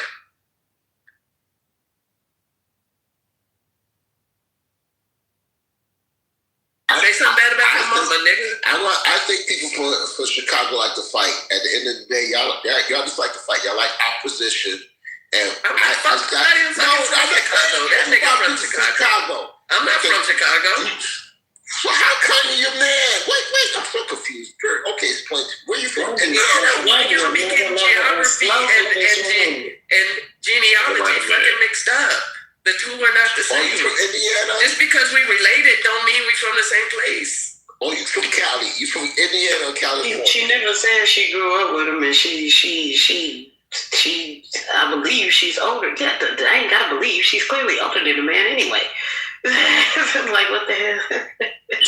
She doesn't need a lawyer, D. She don't need a lawyer. She could do all this herself. I know you got the Bob ad show, but I'll be good to you, D. But yeah, parent don't need a lawyer. Let's get into it. So, you from Indiana or from Cali? Where you from? That's what I'm asking. Indiana? Yeah, I thought you're from Indiana now. If you're not from, because Indiana's right next to Chicago. I know all this shit. You think I'm not young, you know. I'm 57 years old. I'm an old ass nigga. I know all shit that's going on in this fucking world, continent, and universe. Okay. All right. Do you know enough not to stop spitting in your mouth while you're laughing? No, because I like doing that, you know. Laughter is a heart of life. If you're not laughing, you really have a decent laugh, though. So why are you doing that? I do not have your regular laugh is decent. I have like 3 or 4, 5 laughs. I don't even know all my laughs I have. I don't think about when I'm laughing. Oh, let control your laughter. No, how can I do that? Monthly laugh is the only one I actually learned to do. That's the only one I learned to do. All the other laughs are probably natural laughs. So you guys figure me out. Your natural laugh is actually quite fine. So how do you know my natural laugh unless I laugh to other people? Because, nigga, I've been knowing you longer than you think. I've been in other rooms with you before. Damn. You been in other rooms I got kicked out of? Yeah. You used to be mean to me in rooms. I don't remember that. I probably was drunk though. Don't get mad. People get mad at me when I get drunk. When I'm drunk, I'm gonna say it. You know they say that other spirits enter you when you're drunk. I say, yeah, that's true. You're drunk now? That's like who's saying that? Who said that to me? I'm asking. Uno? Yeah. I'm like, what's his name? There's a Washington in flight. I'm drunk now. That nigga was in court and shit. He went to court drunk. I'm like, this nigga don't give a fuck. He's like, fuck this shit, man. You're gonna wait after court to get drunk. This nigga says, fuck this shit. I don't give a fuck, man. What they gonna do? They get mad at me. What time is it, man? For doing my job. They don't get mad at me for doing my job better than the fucking computer can do my job. I took all the power out and landed in that plane. I was drunk landing the plane.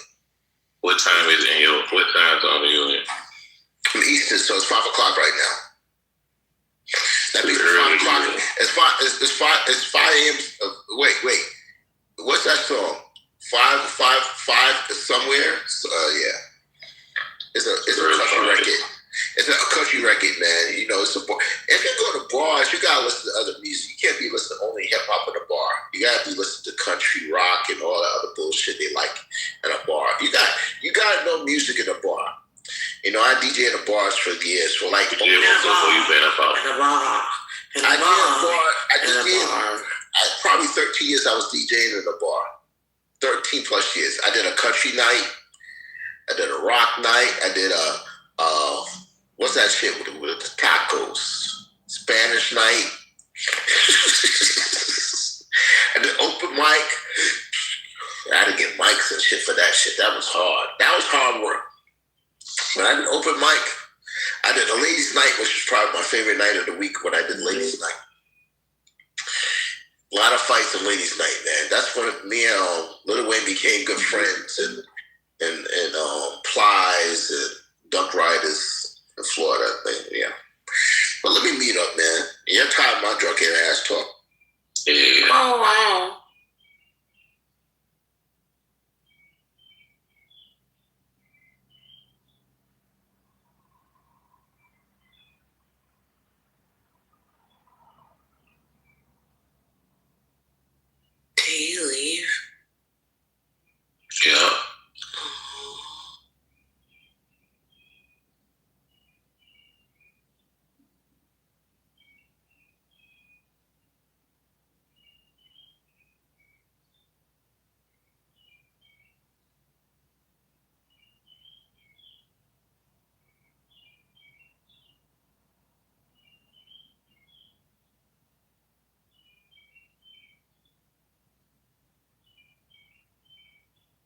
Y'all quiet now? What the?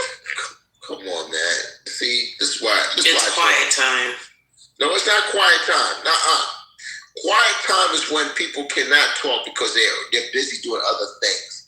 But they're still on the app and they want to listen to us talk about whatever. We can talk about whatever. This is like an open time for you to talk about whatever you want to talk about. Your mom, your it's like a you go to psychiatrist, you know you pay a psychiatrist to talk, right? It's the same thing. Sis, go too high for your shit. I'm gonna go eat some chocolate. Okay, thank you. You gonna eat some chocolate? Yeah. Okay. Oh, damn. Why do you sound like my girl from the rapper? What's her name? I saw her online the other day. What's her name? Doja Cat. You sound like Doja Cat right now. You sound like You're so stupid. You sound like Doja Cat. Yo, I'm like, she had in that shit. Who she had in the fucking she was online. She had Madlib on Madlib. My boy, no, what's my cat? Passed away, man. He's a rapper, man. Vader mask on before me. Pop Smoke. Not Pop Smoke. Damn, what's this cat's name, man? Well, he's I want to say he's one of the best underground rappers of all time. L.A. Nah, rapper with a mask. Dr. Doom. He had a Dr. Doom mask. Oh, you talking about Designer? No, it's not Designer. I like Designer though. You talking about him, man? Yes, that's that nigga. Yo, man. You talking about who? I was like, this girl knows hip hop for real. Hey, man, my man got tracks with him. Your man got tracks with him? Yeah. Nigga was different. He was different for real. That nigga was trash. No, he wasn't. Come on, guy. You just say you like underground hip hop. I got my boys thinking about underground because, like, you know, I'm gonna say. How does it feel like to be black? How does it feel like to be black? How does it feel like to be black? How does it feel like to be black? Black, black, black. How does it feel like to be black? It feels amazing, my nigga. Yeah, y'all gonna let this nigga troll us for being black? It's so weird. You know what? I'm gonna think black. Listen, I'm gonna tell y'all something. Right now, it took me a long time to figure out how to remove that. Thank you, D. I'm gonna tell y'all something that y'all probably not ready to hear, but I'm gonna tell y'all the truth tonight. I think black has some type of powerful meaning, and we don't tap into it because two big companies worth trillions of dollars call themselves in the black as the beginning. They got BlackRock and Blackstone. And I said, why do y'all? We're mad about that name, and y'all like, and then they said that the whole world came from a black hole. I'm like, what? Black has some power to it. We just don't tap into it. We go away from it. Oh, it's negative. No, I don't think it is. Really not. I mean, and most of us not even black. I'm brown. If you actually go, well, you know, because I was arguing with this Nigerian one time. We both like the same girl, and we were arguing. He said, "Yo, man, you always arguing like you so black and shit. Fuck you. You're not black. You're fucking brown." I was like, I looked at my skin. I looked at his skin and said, "Yeah, he's right though." You know, yeah. And y'all gonna go in a color contest. He's gonna get the black contest, and you will be brown. And you got these niggas that look like the guys from Avatar. They got, you know how much money Avatar made? It's made in billions of dollars. And that's like, they're for people from Sudan. Those real black niggas from Sudan. I mean, and you know the blue black niggas, they're so black, you like, yo, you can't even, man, I don't think nobody in America is that black, G. Come on, let's be honest. The blackest thing I was in the military because, you know, they had me in the sun every day, marched and shit.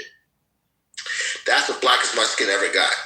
But if you keep me out of the sun, like I'm supposed to do, because, you know, niggas don't be in the sun, I'm brown. I'm not black. So what is this? Why are we afraid of a color that everybody else is embracing? And when I talk about everybody else, we're talking about these trillion-dollar companies, BlackRock, Blackstone. They embrace that. They use that as their company name. I'm like, what the fuck are you doing? I said, oh, it must be some type of energy in there that we haven't tapped into. And both those companies are worth in the trillions of dollars. Now, you tell me, any of us in the $1 trillion right now? No. Alan. Blackness is fullness. All the colors together create black. It's a void, but it's also everything. It's like the all.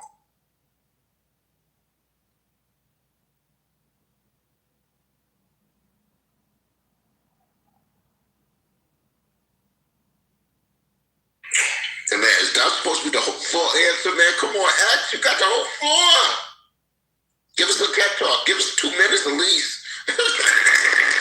You're like, oh, well, this is what it is. Like, okay, this is how you do a paper airplane. You're like, what? I think young people at least sort TikTok answers. Y'all can't give full expressions, right? That's what it is. Young people, y'all Hey, what's up? Hey, DJ Esco, I got a question. Go ahead. What is the hardest drug you ever tried? Probably cocaine. I don't really fuck with drugs like that. So that was cocaine. I didn't do no Molly, no ecstasy. Well, they say it's the same shit. Molly, ecstasy's the same. I never did no heroin because I don't like needles in the first place. So I just fuck with no ecstasy. Yeah, cocaine. That's the hardest drug I ever did. Now, I was a big weed smoker for a minute. I had mid-grade, high grade, and regular on a weekly basis. I hate it when I was down to Reggie though. I was hating it. I was like, damn man, this shit ain't good. Why the fuck you just want something, man? When is the last time you tried a hard drug? Probably like, almost, I would say 20 years ago. Why you ask me this question? Oh, you working for the feds? You try to lock me up? You know I got a government job now. Yo, they said, it was a U.S. ship that got attacked today, right? Where and down in Homo Street. Yeah. Damn. Yo, that's why I said, bro, I really feel like this year some shit is gonna happen, bro. July 4th, man. Like, I feel like it's Roel, man. Ain't shit gonna happen, man. No, wait. This is the 4 Horsemen. Beyonce popping out of the Met Gala showing that she probably gonna drop a new album, and she probably gonna do with Jay-Z. Because I've been telling people right now, no one's paying to see Jay-Z in a concert. No one's paying for that shit. So they probably gonna put me out. There's people who pay Roel, come on, Cirilla, are we doing this, Roel? We're not doing this. These kids don't know who Jay-Z is. Nah, it's not. But Cisco, it's not kids though, bro. Like you got white people who's paying. Do you have a ticket to Royale? No. I'm not paying for that money. That's what I'm saying. What the fuck? We would not pay that money to see no Jay-Z at our ages. Come on, listen. I want to say it like this. And I told my boys today, and they were free tickets. We still willing to go. I was like, oh shit. They were like, we go was free. I said, no. I'm not saying that I wouldn't have went, but it's just, I'm not paying them prices to go to a concert. I'm sorry. I feel like that's totally ridiculous. And listen, I'm 57. That's 57 to 40-year-olds. We're not paying to see Jay-Z. Now, that was NBA YoungBoy. New York will pay for the nigga not to come to the fucking New York. I'm trying to understand. I'm trying to make you understand. These kids are not us. They're different. They listen to different music, and we just gotta realize we're old niggas. Sometimes I don't think we realize we're old niggas. When Damon Dash, when he said on his interview, I was like, oh shit, I'm glad he said. Like, yeah, they'll play with Kanye West. They'll pay for Kanye West because he's in their age bracket, but they're not gonna pay for no Jay-Z. Listen, man, Rakim again. Y'all can do a little concert in a fucking bar or a fucking club. Yeah, y'all can do that shit. But y'all do. Come on, you can be on tour like Jay-Z's on tour too. With the Roots. But go ahead. Nah, the thing is, people will pay because they probably anticipating that he might bring out Beyonce. You know what I'm saying? Other people. So you got different fan base, man. You know what I'm saying? But like I said, to be spending $2,000, $3,000, nah, fuck that. I'm sorry. That shit make me. That shit made me think of the. No, I was gonna say that shit made me think of the Ticketmaster shit. With how they all got in trouble with all. Because think about it, man. It's crazy. They can really just charge whatever they want to charge. And then you got these fucking festivals and shit niggas be going to. And that should be like 1,000, 2,000, you know? Yeah, but Xavier's, that's why they getting sued right now. You know they getting sued. Not the only guys too. The Supreme Court said that they're doing stuff. They're going to have to break up. Yeah, that shit probably gonna happen in the next few months. That they're gonna make Ticketmaster and Live Nation break up, and they're gonna because they said that they're the monopoly. They're controlling prices. Okay, for instance, I'm gonna tell you the truth. This is what's going on. They would sell this is why I said Jay-Z's concert's not so loud. He's trying to say it was so loud. No, it's not. You lying to us because you know you got a contract with Live Nation. So they'll buy all the tickets for Jay-Z's concert and then resell it for double the price, triple the price. Because you can't make ticket prices $1,000. You gotta make them $40, $50, whatever. You can't make them $1,000. So you're making them $1,000 for no reason. And that's what they've been doing for the past I'm saying at least 10 years or more. They've been fucking monopolizing ever since they control the internet. They took over the ticket market, and now we got StubHub and all these other fucking sites. They sell them back on those sites, and you got to buy them. I bought a ticket to see Janet Jackson off of StubHub.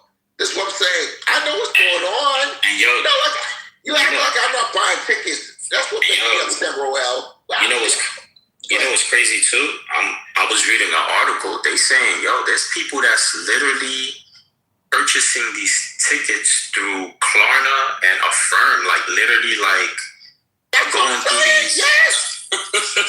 This shit is crazy. Listen, right now, I got in my Klarna account. My Zip account is all fucked up right now, but my Klarna account, I got $150, and I don't know what to do with it. I'm like, oh shit, what should I buy with the Klarna? But they're giving us free money. You listen, and then I gotta give them for the $150. And I go for the max. I probably gotta give them $25 to use the $150. That could give me some new headphones. Listen, but I've done that already. Mean that I've done that with Zip and Afterpay. So I don't like doing it. It's hard. Go ahead. You said it's free money. It's free money. Nah, brother, ain't nothing free in this world. Well, yeah, we gotta pay them back, but sometimes you don't pay them back, though. That's how you get yourself in trouble, nigga. Listen, you know it's free money. If I bought my PS5 on Firm, I never paid them back for it. They still mad at me. Like, what the fuck? I said, I don't give a fuck. I got my PS5. I wanted this shit. I've been wanting a PS5. They're like, this nigga didn't pay us back for this shit, man. Fuck him. Yeah, but I paid them back for some Red Bulls I got off of them for $35. It's like, big shit like $400. When you put in $400 for, that's what the PS5 was. $400 off of I think who's that cat? Amazon. But come on, G, you ain't paying that shit back. I'm gonna tell you. You go over your budget. Right now, Afterpay, I got $500 in Afterpay. They probably let me use that $500 on Afterpay. When I do that shit, I'm probably not paying it back. Zip, they gave me like $600. I was doing that on I was using DraftKings for that. Because I got a gambling habit. $35, $45, $50. I'm like, put that shit in. Yeah. If I hit, I pay you. If I don't hit, I'm not paying. That's what niggas do. Listen. If y'all see what's going on in the gambling market right now, y'all ain't gonna want to understand because the stock market is down, but the gambling market is up. Every nigga get up every day and try to gamble.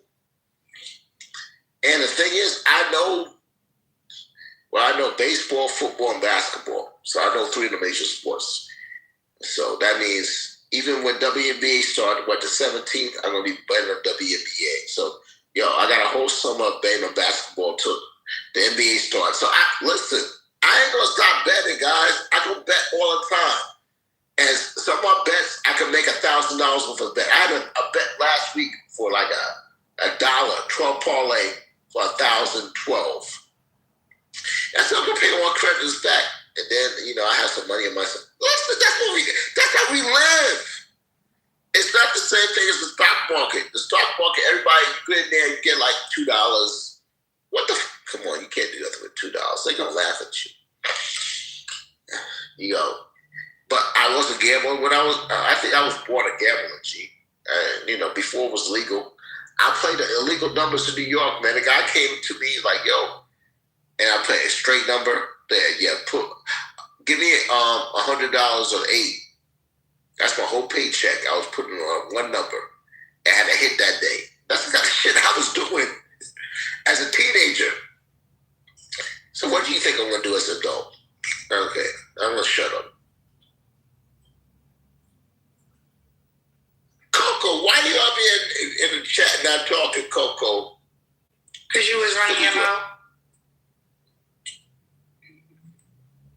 I was running my mouth because nobody was talking. That's all. You can always interrupt. Nobody get in the edge.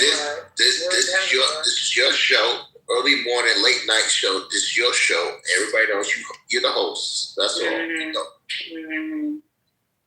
So no, I was just talking to my girlfriend about them ticket prices. So like for instance, the Usher and Breezy ticket prices, they're cheaper in Europe. So like I was looking at the Toronto prices. The Toronto price is literally like a third of what the American prices is. Their tickets literally start at like $50. Their floor seats is like $300. And it's because I guess Ticketmaster and European Ticketmaster doesn't allow all the like extra fees, and it doesn't allow like too much of price gouging and stuff like that. Why can't we do that to the American ticket? And that's just Canada. That's not even like, you know what I mean? Like it's not like you over in or something. Like it's Canada. Like you can drive there.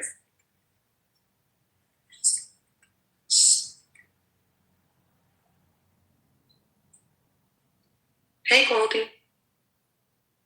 It's too early for Goldie, but we're going to let Goldie talk because, she's a queen. It's never too early for Goldie. Cut that out, sister.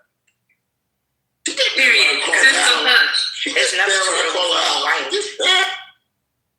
It's never too early for a wife. What do you mean? I'm scared. Hi, Coco. I just wanted to know you get extra. Who is that? Is that Roel? Yeah. Hi, Roel. Hey.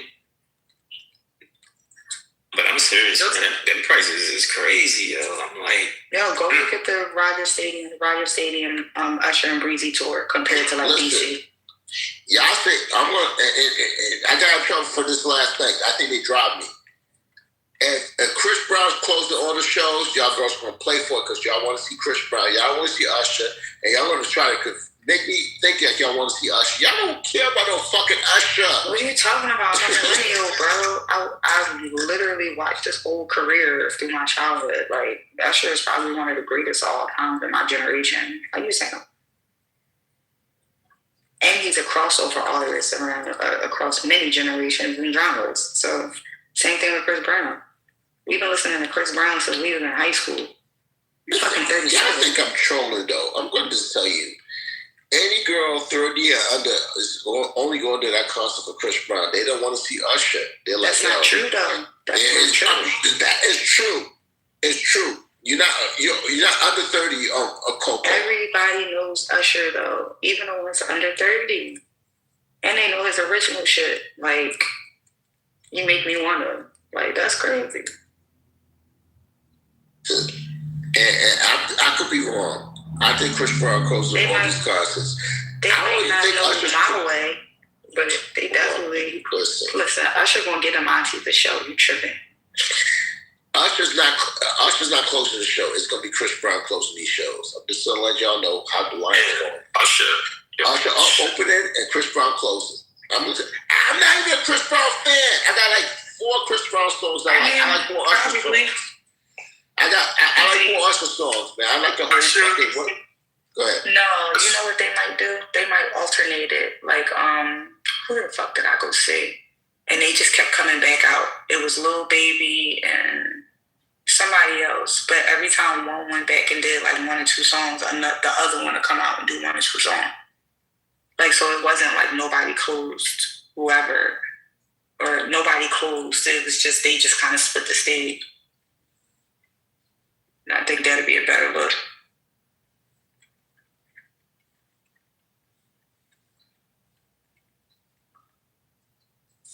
Yeah, Usher's making crazy bread already with the venue he got in Vegas.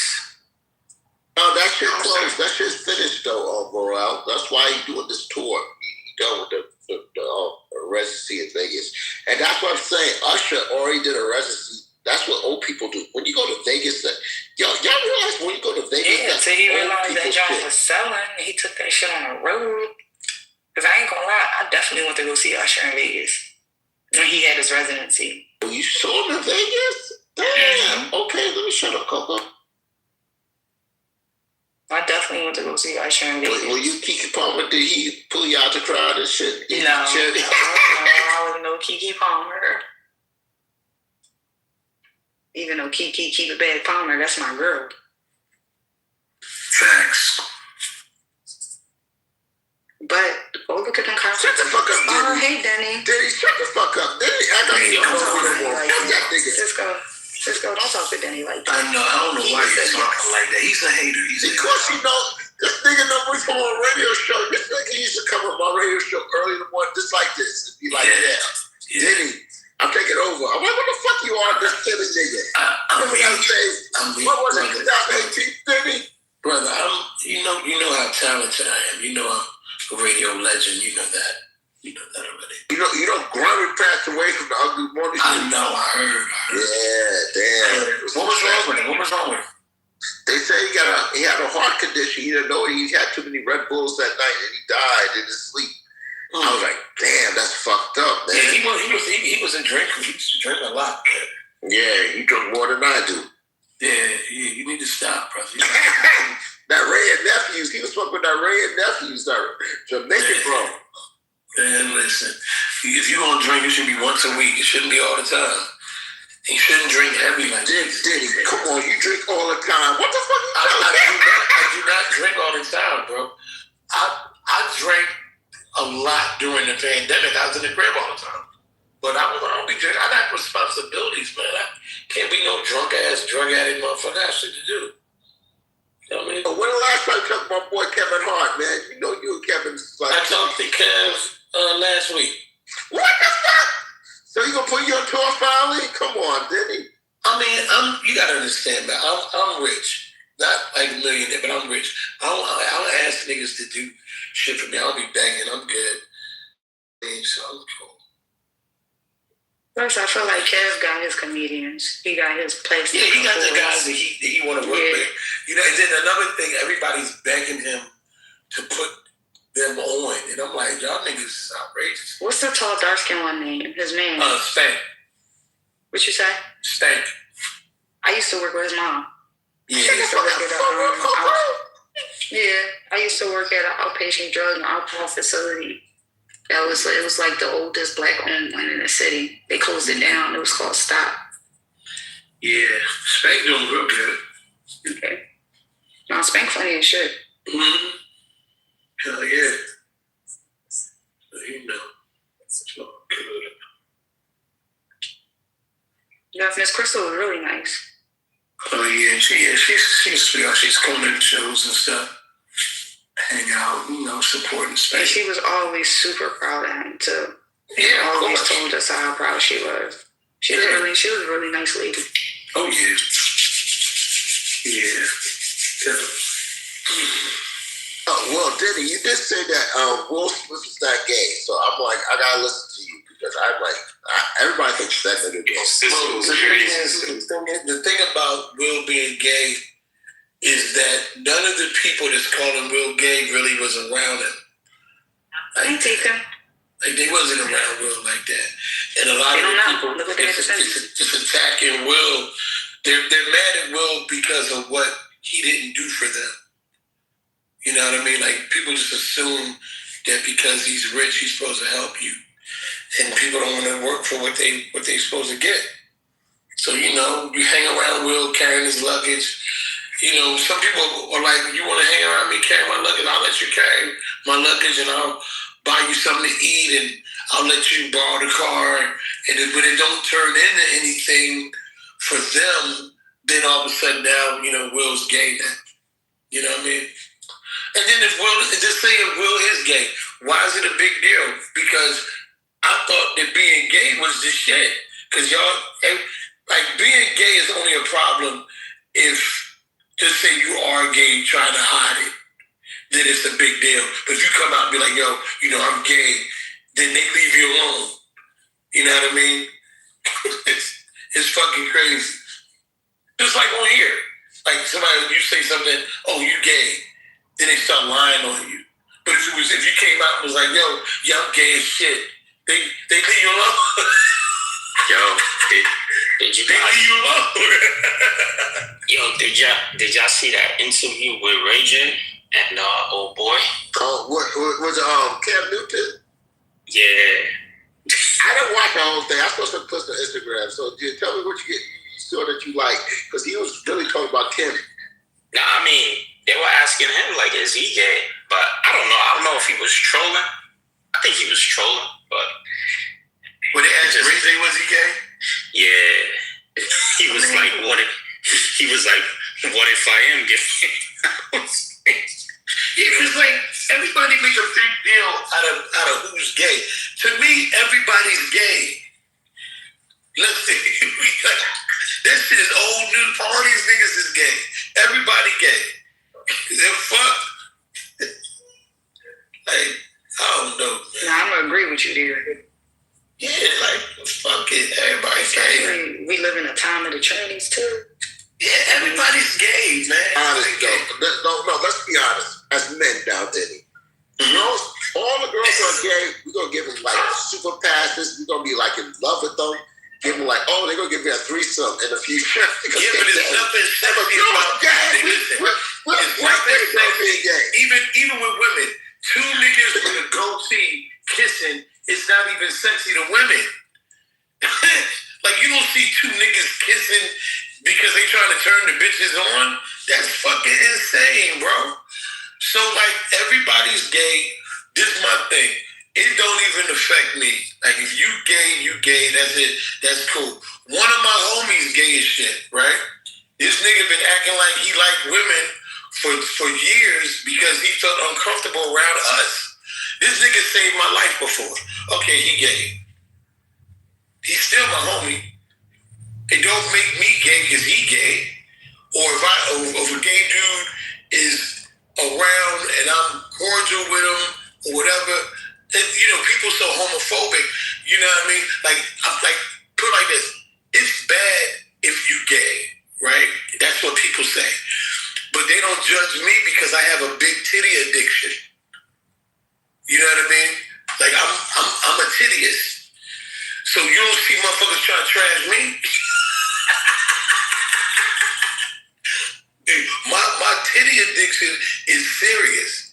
I got a fucking problem out here. Okay? But that's accepted. Let me ask you a question then, because you know you're a comedian / actor, so don't put that. So they asked you to go in a movie to wear a dress. Will you wear a dress in a movie? Sure. If the money's out, yeah, we're gonna say sure like nothing. Well, yeah, okay, yes. But listen. If the just say right now, Tubi movies don't pay a lot of money, right?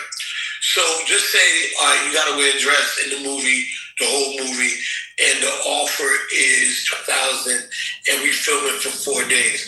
Give me both the dress and the makeup and the hair. Give it to me. Okay, cool. We acted. The fuck. Now, I feel bad for them niggas in P-Valley that did all that kissing of other niggas. That shit is wild. You couldn't pay me nothing to do that shit. Okay? But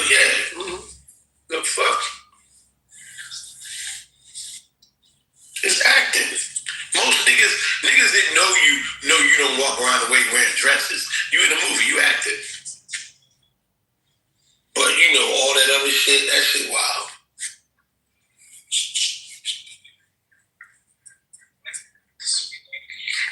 And we understand the community because a lot of us grew up with the community.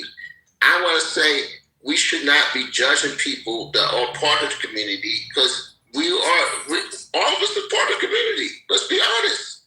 Everybody's gay. Just like Denny said, everybody's gay. When I say everybody's gay, I'm just I mean it's a lot of gay people out there. But if you a real man, another nigga being gay shouldn't bother you. That nigga's gay. You're not having sex with that nigga, or the nigga is around you when he's gay, but he's respectful. He ain't trying to hit on you. That shouldn't be a problem for you. You know what I mean? Like, because in this industry, everybody's gay.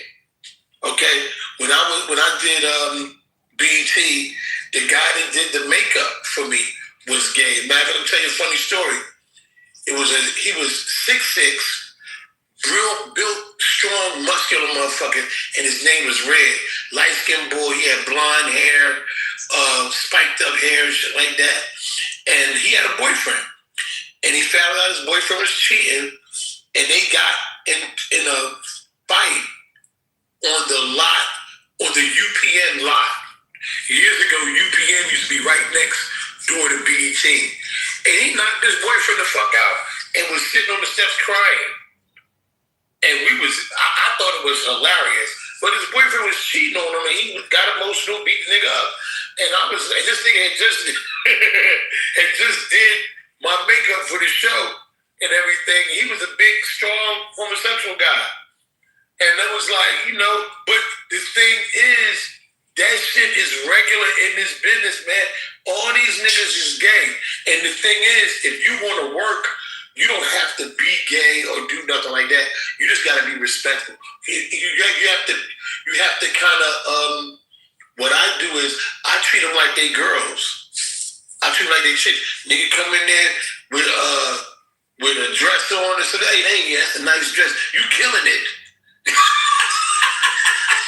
Because one thing you don't want to do, you don't want them to feel like you homophobic or make them uncomfortable. Because all of these people in the industry are gay. So what they do is they think everybody's homophobic. They think everybody is toxic masculinity. I treat them like they bitches. Straight up. You know what I mean? So they just be like, whatever. Because to me, if you act like a girl, you won't be a girl, you a girl. I'm going to treat you like you a girl. Fuck it. Because my goal is get to the bag. I don't got to be on no homo shit. Just you got to be respectful to them. And you got to kind of like watch what you say. Like, you can't be like, oh, big faggot ass nigga. All that shit is offensive. And in this business, you worried about your bag and your opportunity. So, here's the thing about this game. Niggas that be doing gay shit to get on, they're just gay. There isn't any opportunities. Like, all the movies I do is Tubi. Netflix ain't fucking with me. HBO don't fuck with me no more. You know what I mean? There's no opportunities in Hollywood like that no more. So, you get to do a Tubi movie, and just say if you make $6,000, you got to keep it real. It's $6,000 that you didn't have. And then $6,000 for a Tubi movie is good money. Because Tubi it's Tubi. You know what I mean? So yeah, man. Like, it is what it is, man. Tubi don't pay like that till later on, depending on your contract. So like, out of all the Tubi movies, I think the most I've ever made was $5,500. And then the back end was a little lower because I took the upfront money, right away. You know what I mean? So yeah, it ain't, all these niggas is gay. But as long as you can get past that and not focus on that, you're gonna be cool. Denny, this is what happened. I want to tell you, we go back to Will Smith. The whole thing happened with his wife, and everybody's mad at Jada, saying that, she's a hoe and shit, and she breaking this man's heart. Right. And then they say that he got his start from Quincy, who hooked him up with I forgot the guy's name. What's his name? The manager in the industry. I think he manages J-Lo, and he was managing Diddy before that. But anyway, they say Benny Medina So that's how he got the Fresh Prince in the fucking movie where Sister Greaves where he had to kiss the nigga and shit. They're like, oh, this nigga. Yeah, but he didn't kiss the boy. Will didn't kiss the boy, and then years later, Will said that he should have kissed the boy because it's acting, and he was like he didn't respect the art where you have to go all the way. I disagree with that, but he never did that. You know what I'm saying? And then here's another thing with people. The thing about this industry, the people are stupid. The people, like all of you that watch these people and give your comments on Twitter and shit like that, they're stupid. Because everybody tells you what they would have done in an embarrassing situation. Like a lot of these celebrities, they don't understand the importance of having a publicist. So let me tell you what I do. I do it on here. Every time I talk on here, every story I tell is a story about me winning. I would never say nothing embarrassing on here. Matter of fact, I come on here to lie. I ain't gonna never tell the real shit because it's nobody's business, right? So just imagine being a celebrity on a broader scale. Everything you put out there should be of a benefit to you. Like you should never get caught with trannies. You should never get caught cheating on your wife. You should never have an outside child with a mother. You have to avoid embarrassing situations because the people that's supposed to be fans of yours, they turn on you quick. Soon as you do something that is against the image that you build, they gonna drag you for it. Like I'll give you a prime example.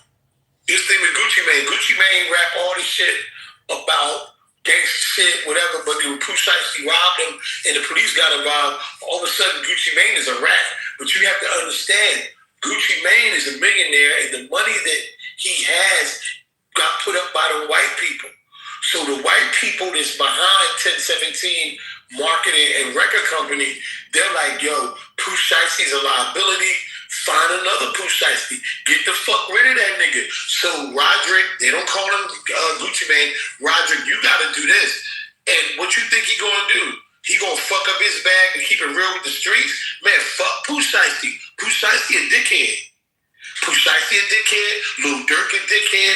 All the rappers are shooting everybody. They dickheads. If you rich, why you shooting motherfuckers? So niggas is on here dragging who they think is a rat. But when them white people get in front of you and they have the money and they say, listen, you gonna do 47 years. I have to tell on a nigga. I can't be a millionaire and do 47 years in prison. I don't give a fuck if I did it. Yo, that boy, DJ Cisco, he shot them motherfuckers and killed them. I was there, but if you check the fingerprints, I ain't touched the gun, I ain't do this, I ain't do that. I might have been there to steal the money, but I wasn't there to kill nobody. He shot all them people, so he got to go to jail. I'm $10 million in. I can't go to jail. And I'm gonna say that with a straight face. And I don't. And you know what's funny?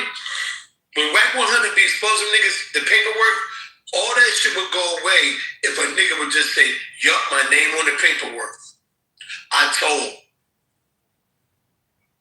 It's when a nigga tell and then act like he didn't tell because he want to be a part of the street still. That's when the shit go left. If a nigga tell me, "Oh, didn't your name on the paperwork?" Yeah, I told. So here's what happened. My new deal, $12 million. The white people gonna take that bread away if I go to jail. They have no use for me if I go to jail. So I told, I really didn't do nothing. I seen the boy beat the shit out of them people when we went to the meeting with Pooh Shiesty, but Pooh Shiesty done beat the shit out of that nigga. I'm not on federal parole, no parole. I was going for the ride. The other 7 dudes, 9 dudes beat the shit out of them people. Had no white people in there scared. I didn't do nothing. Can I leave and go home and continue my career? I can? Okay. They didn't need me to testify? Yeah, they did all that shit. Because at the end of the day, you got to worry about you. Pooh Shiesty career over. So you did DJ Cisco. Who did you shoot? No, wait, yeah, I haven't shot nobody yet. But if he did, he would rap me. I'm just saying. And look, DJ Cisco, my man. But if he put all livelihood and careers in danger by he killing another motherfucker because he mad at him and I happen to be there, I'm gonna tell on him. It's not even. I ain't even gonna think twice about the shit. Cause I can't go to jail and smell another man's shit for 47 years. All the opportunity, all the bitches, all the money, all the parties, all the freedom is out here. So when you hear them niggas talking about how this person a rat and I can't do that, they nutty as shit. Like, prime example, Whack 100 get on here and talk all kinds of shit about nigga paperwork, right? You can tell, if y'all know Whack 100, you can tell them I said it. Whack 100 lives in a expensive gated community, right? His kids go to private school. Do you know when you go to Whack House, you gotta pass 6 other motherfuckers before that gate open for you to get in his house? When he have parties at his other house, your name has to be on a list. You can't bring nobody with you. Sometimes, if he allow you to bring somebody, they gotta do a background check on you. When Whack go on these podcasts to talk that shit, the price starts at $5,000. Sometimes they pay Whack $25,000 to come on there and talk on a podcast. I don't be mad at Whack. Whack is a businessman. But if you worried about some paperwork that your name is on, you a nut ass nigga because you did the crime. You didn't worry about your name being on paperwork before you got caught. Now you put in a position with the white people where you have to tell. And you should tell for your freedom. See? This is a business at the end of the day. All these niggas is gay, and if you're a rap nigga, you should tell if you didn't do it. Lil Durk riding for a dead nigga like Von is out fucking rageous, nigga. That shit don't make no sense. A murder for hire and you worth $8 million and you got a $40 million deal on the table. You a dickhead. You're a dickhead. That's all. I don't know. Shit don't make no sense. But you know what's funny about Clubhouse? We got old stupid niggas on here. Man, that's the red ass shit, man. You know this thing, man.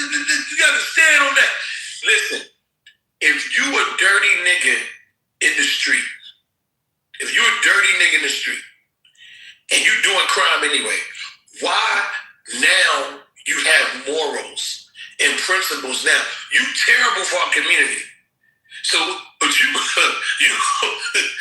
stand on business when it's time to go to court. You going, no, I ain't ratting on nobody. You already doing wrong. If it was me, I would tell. Even if I'm a street nigga, don't mean I'm a pussy. I told for my freedom. Now, if come to me in the street on some dumb shit and you want to confront me about it, I might blow you away. I told for my freedom because you can't be white folks, but you can't like I'm gonna give you a prime example. The nigga Alpo. Alpo was a rat. But if Alpo had left out of New York, he'd have still been cool. He was already making money telling how he told. How he killed Rich and all that shit. He was going on podcasts telling that shit. And niggas watched. Like, I don't know, man. I don't know. I think people get this industry confused. Like you could say, I hate kittens. You know, you can make a rap song about killing kittens. Then when they put it on Twitter or they cancel you, all you gotta do is take a picture with a whole bunch of kittens and be like, you know, I was wrong. I'm sorry. Kittens for life. And they'll forgive you. I'm telling you, man, learn this business, man. Learn this business. Real. All right, so the news room right now is that Jay-Z sold out this concert. I tell people that shit's not sold out. That's some fake news. He's trying to sell the shit out by doing whatever he's doing, these interviews and shit. Do you think people will pay to see Jay-Z right now, Denny? Of course they will. No, come on. No, nigga. Of course they will. Of course they will. Of course they will. You listen. It's a lot of old niggas that love Jay-Z. We love Jay-Z. Now I'm gonna tell you what will work for Jay-Z. Jay-Z cut his hair. He get a baldy and get rid of that nut ass shit he got on top of his head. The tickets will sell to more. We love Jay-Z. We can't get past Jay-Z hair. Jay-Z hair fucking us up.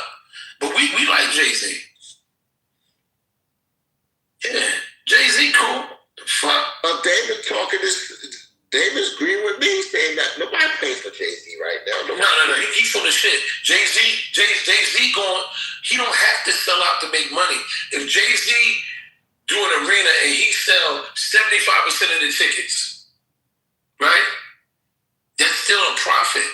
The people at Rock Nation and Live Nation and all the ticket outlets, they made their money. He don't have to sell out. Now, here's the thing. If Jay was to do it more intimately, this same Jay-Z was to do, let's say if he was to do 5,000 seaters. Yeah, I agree with you there. That's what I'm saying. Right. That's more venue. Yeah, okay. You know what I mean? But you know, being Jay-Z and then having an ego and then you're married to Beyonce and all some shit, you probably feel as though you can sell it out. I don't know what the ticket sales look like for real, but I've been hearing shit online. I get all my news off social media. But here's the thing. People talking shit about Jay-Z, right? When you're great, people talk shit about you. Because most people that talk shit about Jay, most people that talk shit about successful people in general, they work and depend on a regular job. Nobody's like when niggas talk shit about me, I'm like, yeah, you're right. But nobody's ever paid any money to see you do shit. Oh man, you doing comedy at the little banquet hall. Yeah, but people still buying the tickets though. Nobody ever paid any money to see you. Who the fuck are you? You know what I mean? So they can talk shit about Jay, but Jay's a billionaire. You a nigga that's watching. Like seriously, people put too much time in worrying about a celebrity life. Like just say with Megan Thee Stallion in the board. All right, so women are saying Megan this, Megan that, they vouching for Megan, and I understand, right? Here's the thing. Imagine being a young, good-looking, rich man with a dick. You got $400 million, you partially good-looking to a lot of women, and you got your dick. Can you expect a man like that to be faithful? Fuck no, nigga. I can be faithful now because I'm an old ugly nigga. But if I looked like 2000 or 1999 or 2000, nigga, you couldn't give me $400 million. You couldn't, nigga. What? It was hard for me to act right with $169,000. So imagine $400 million and you have your dick. You can't expect a dude like that to be faithful. You can't. You buy a chick a car and she give you 15 years worth of pussy. The fuck? Are you kidding me? Oh my God. Most men in this room couldn't make it with you give a clubhouse nigga $3 million. $3 million, a nice car and somewhere nice to live. That nigga gonna be out there acting a fucking idiot. I know I would if I was a young boy. Shit, that shit crazy, man. So you know, people gonna support Jay. They gonna support that shit. You know. I mean, I disagree with you, Diddy, but I see what you're coming from. How you disagree with? Let's argue, nigga. The man got $2 billion, so how can I understand his life? What part do you disagree with? Let's argue. Let's argue, motherfucker. Let's argue like we used to. Ain't seeing no fucking no Yankee Stadium concert. That's him by himself. Jay-Z on the fucking lineup by himself. Not NBA Youngboy, not Pooh Shiesty, not anybody that these kids want to see. But you have to wait. You don't have a song for him. But you have to understand this. That's what you fucked up at. The marketing is not for the kids. He's not marketing to kids. He's marketing to his age group of us. You gonna pay for it? That was rocking with Jay-Z. Oh, you gonna pay for me? I'm not paying for it. I asked for the concert already. So I'm gonna pay to see Jay-Z. Okay, how many people do you? Hear me out. Does Jay-Z really need your money? You one motherfucker. And let me show you something about you're not paying for me either. That's two niggas not paying for this nigga. No, listen, hear me out. Jay-Z is a rock star. If you notice, when he did the Picasso meet and greet video for Picasso, it was all white people in there. White people love Jay-Z. Jay-Z's a rock star to them. Jay-Z is their American dream. They're gonna go support Jay-Z. He don't need niggas to go out there and buy a bunch of tickets.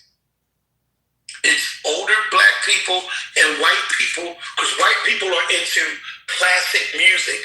Jay-Z is looked at like classic rock music. So all that Reasonable Doubt shit, them white people know every word to that shit. I'm telling you. So like, Jay's gonna be all right. Jay's already all right. He's doing it because, the culture, he feels like the culture needs it. He probably has another album dropping or coming out, something like that. It's a marketing thing for him. But, be proud of Jay-Z, man. Be proud of Jay-Z, man. Shit. You know what I mean? I wish I could be proud of Beanie Siegel. Why you Beanie Siegel? I wouldn't even be proud of Beanie Siegel. I'm proud of Beanie Siegel, but here's the thing. Look at the opportunity that Beanie Siegel had, right? You around Jay. You see Kanye West with all his craziness, he's still $400 million up. Right? Look at Meek Mill. I'm proud of Meek Mill, but I wish I could be more proud of Meek Mill, because he could be the Jay-Z of this time, but he don't want to put other niggas in position. You know what I mean?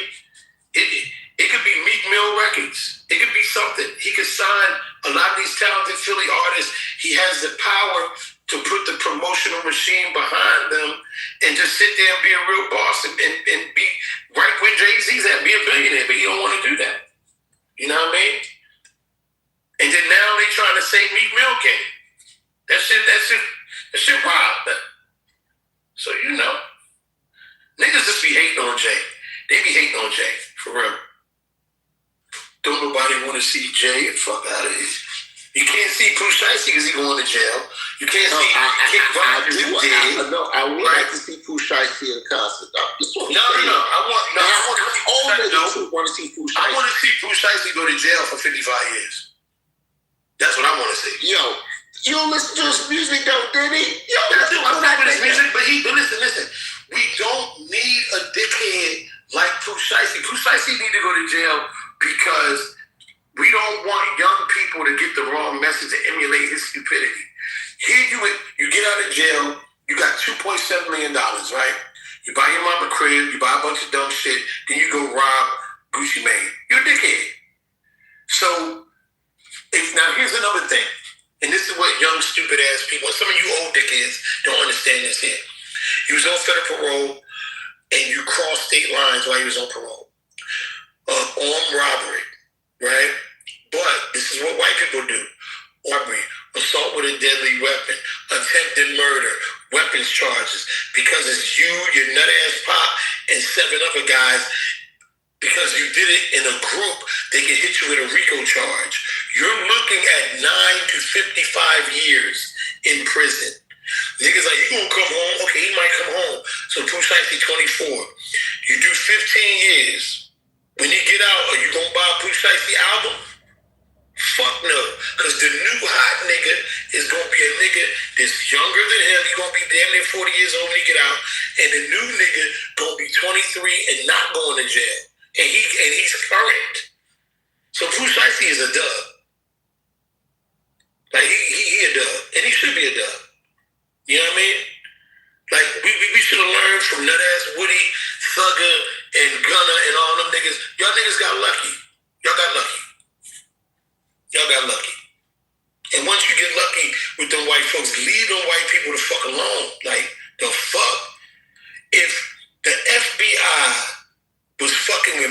X and Martin Luther King, and them niggas didn't do no crime. How can they give a break to a nigga named Pooh Shiesty? The fuck? Come on, man. But Diddy, okay, listen to the Pooh Shiesty's thing. Gucci Man owed him money.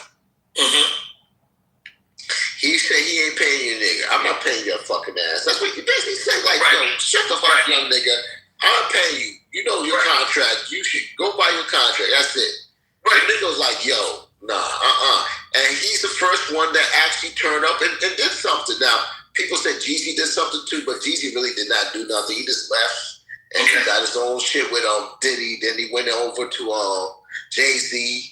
And that's how Jeezy did it. He did it he did it in a professional way. Pooh was gangster like his records. Why am I gonna get mad at him, man? He tell you on the record. I say you want to keep it real, but when the niggas keep it real, y'all get mad at him. That's no. Here's the thing. Keep it real. Keep it 100. So this is the thing you gotta understand. White people control everything, right? Now that street justice shit, it makes sense to niggers. When you in front of them white people never understand that shit. And they're going to show you they don't understand it. My deal with Bad Boy was $20 million. There was a time where you Google my net worth and it said $20 million, right? Because when I signed with Bad Boy, what happened was it was 5 of us to sign. The deal was worth $20 million. So he did all this promo for the shit. Out of $20 million, I was supposed to get 5. Out of $5 million, I walked away with $320,000, and then I had to pay taxes on that money. So the taxes on 6 figures, because I live in Philadelphia, right next to New York, is 51% of that. So I walked away with $167,000. I had to go back to my day job on some real shit. And when I went back to work, niggas like, oh, you supposed to be on. Y'all niggas don't know shit. Where the shovel at? Because I was working in the Philadelphia Water Department at the time, turning people water off. So I was like, all right, I'm still up. Even though the deal didn't go the way it was supposed to go, if you think about it, I was still up. So you have to understand like this. Pooh Shiesty's in a situation where the business of entertainment is not for you to get rich. The company that puts up the money, puts up the promo, they have to recoup. They're going to rip you off, right? The deal will look like one thing on paper, and you will get something else in real life. So look at NBA Youngboy. Pooh Shiesty to me is just as popular as NBA Youngboy. Just say, bull ripping you off, right? Okay, Gucci Mane ripping you off. Guess what you got to do? You got to go on tour. You're popular as shit. You just got out of jail. And all the young niggas like, Pooh Shiesty beat the case. He didn't beat you. He did 4 years. But listen, you got to manipulate your fan base. Your fan base is dumb motherfuckers. All you got to do is go on tour, and you got good records out. So he could have made way more money touring for a year than he did keeping it real by fucking up Gucci Mane. As a matter of fact, when you sign to a contract, you sign to a contract. I done went on every podcast, talked about how I'm in a slave contract with Gucci Mane and he ripping me off or buy the tickets for the tour because I need the money. I'm in a fucked up contract. That's why I'm on tour. Didn't that work for Megan? The realness. Didn't that work for Megan Thee Stallion? That's how she got out of her contract. Somebody came and saved her ass. Who? Megan Thee Stallion. Yeah. I forgot this. She told the story. Yeah. You're absolutely right. She got right up here on social media and brought that shit to our attention. Hey, baddies, I'm in this real bad deal, stressing me out. I need some help. She did the same exact thing. Hey, Coco, this is what I understood. Y'all can correct me if I'm wrong. And she talked to Rock Nation. They said, yo, Tory give us a master to us, and you do it. We're gonna take care of you. Tory fucked that shit up, and she fucked it up with Tory, and that shit didn't happen, and he in jail now because, if he sells his masters, he'll get out of jail tomorrow. That's what it is. That nigga sells his masters, Tory to jail tomorrow, nigga. I'm gonna sell my masters to this nigga. He ain't got his masters, guys. Come on, let's be honest. This nigga in jail because of his masters? Yes. I mean, he could be. Rock Nice, he wanted his masters, and she was the plug to get the masters. She was the honey pot girl to get his masters. And she didn't get her shit taken care of, but he fucked that shit up. So at the end of the day, he in jail. Probably for the rest of his life. Until he go in and sign his masters up. He signed masters up tomorrow. Yeah, Rock Nice, you get this nigga out. Yeah, but we want that shit, man. You got too much talent, nigga. Nah. Fuck it. You know Kanye. I know Kanye. They're talking about Kanye bigger than Jay-Z. I'm like, okay, Dave. But you realize that Jay owned the masters, though. So, yeah, come on. We ain't even going through this with Kanye, man. At the end of the day, the industry wants your masters, man. They don't give a fuck about you. They want to own you for the rest of your life. And we are black again. What's up, y'all? We niggas. No, we not. It's some niggas. The rest of us is black. We cool. Yeah, man, but I mean, man, listen, man, the boy fucked up. He didn't have to do that. You know what I mean? He'd have been all right. Because imagine a Pooh Shiesty concert. And then look at NBA Youngboy, the movie. This is crazy. You got a movie out the same time as the Michael Jackson movie, and the movie is doing numbers. NBA Youngboy NBA Youngboy don't got no movie out right now. He got the little documentary concert joint. No way. Yeah. Yeah, NBA Youngboy, man, I'm gonna tell you something, man. But that's what I'm saying, Benny. Listen, that's what I'm trying to tell you.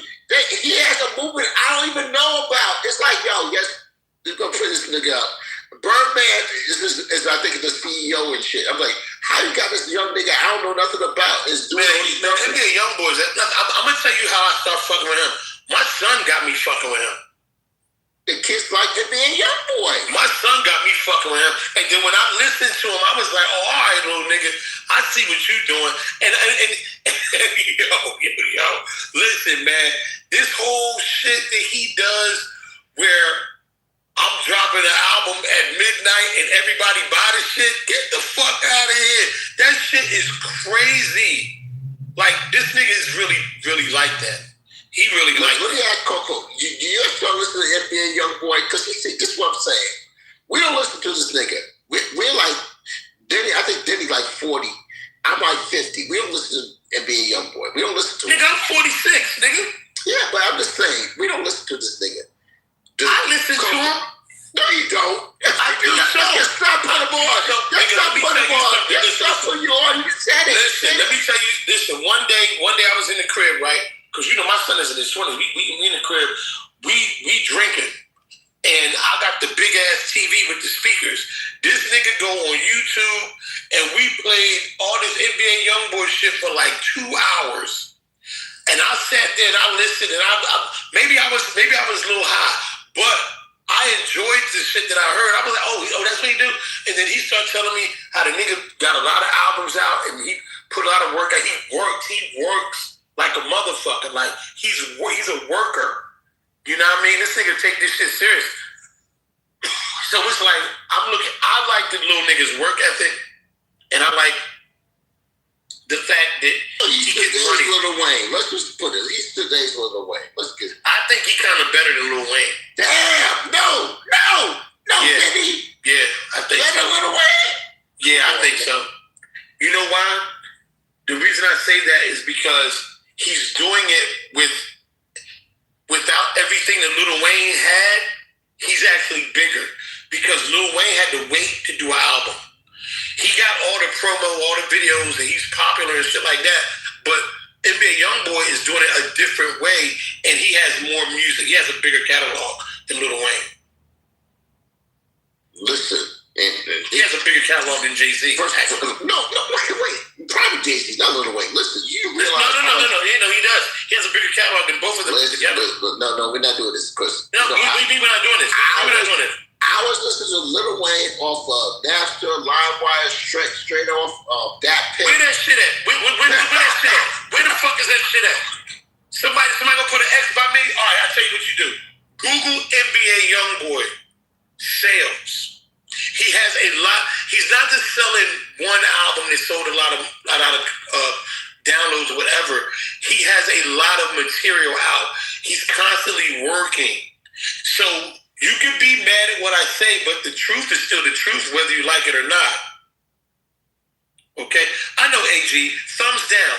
But Google NBA YoungBoy, he really is out here popping like that. And keep in mind, hip-hop is a young man's sport, in a sense, right? Older rappers that are established, when they make projects, they're not trying to prove anything. You're making a project because you just want to make a project. You don't need the sales. You're not hungry. You're already rich. You somebody's grandfather. You rap. NBA YoungBoy is doing everything that young niggas do, and I applaud him for that. The kind of work ethic that he has, I wish that comedians would have that kind of work ethic. They don't. That's telling me that this nigga got a better record than Steady Bob with Gucci Mane and Lil Wayne. He does not. He don't have it. Listen what I'm saying to you. He doesn't. But his body of work, he has more work. He has more work out there. He may not have better songs, as many good songs as they have, but he has a lot of songs. So right now, it's quantity over quality. So their strategy is we put a lot of material out. Everything's not going to be popping, but look at how much I have. The people that fuck with me have a lot to choose from. You're going to find something you like, NBA YoungBoy. Okay?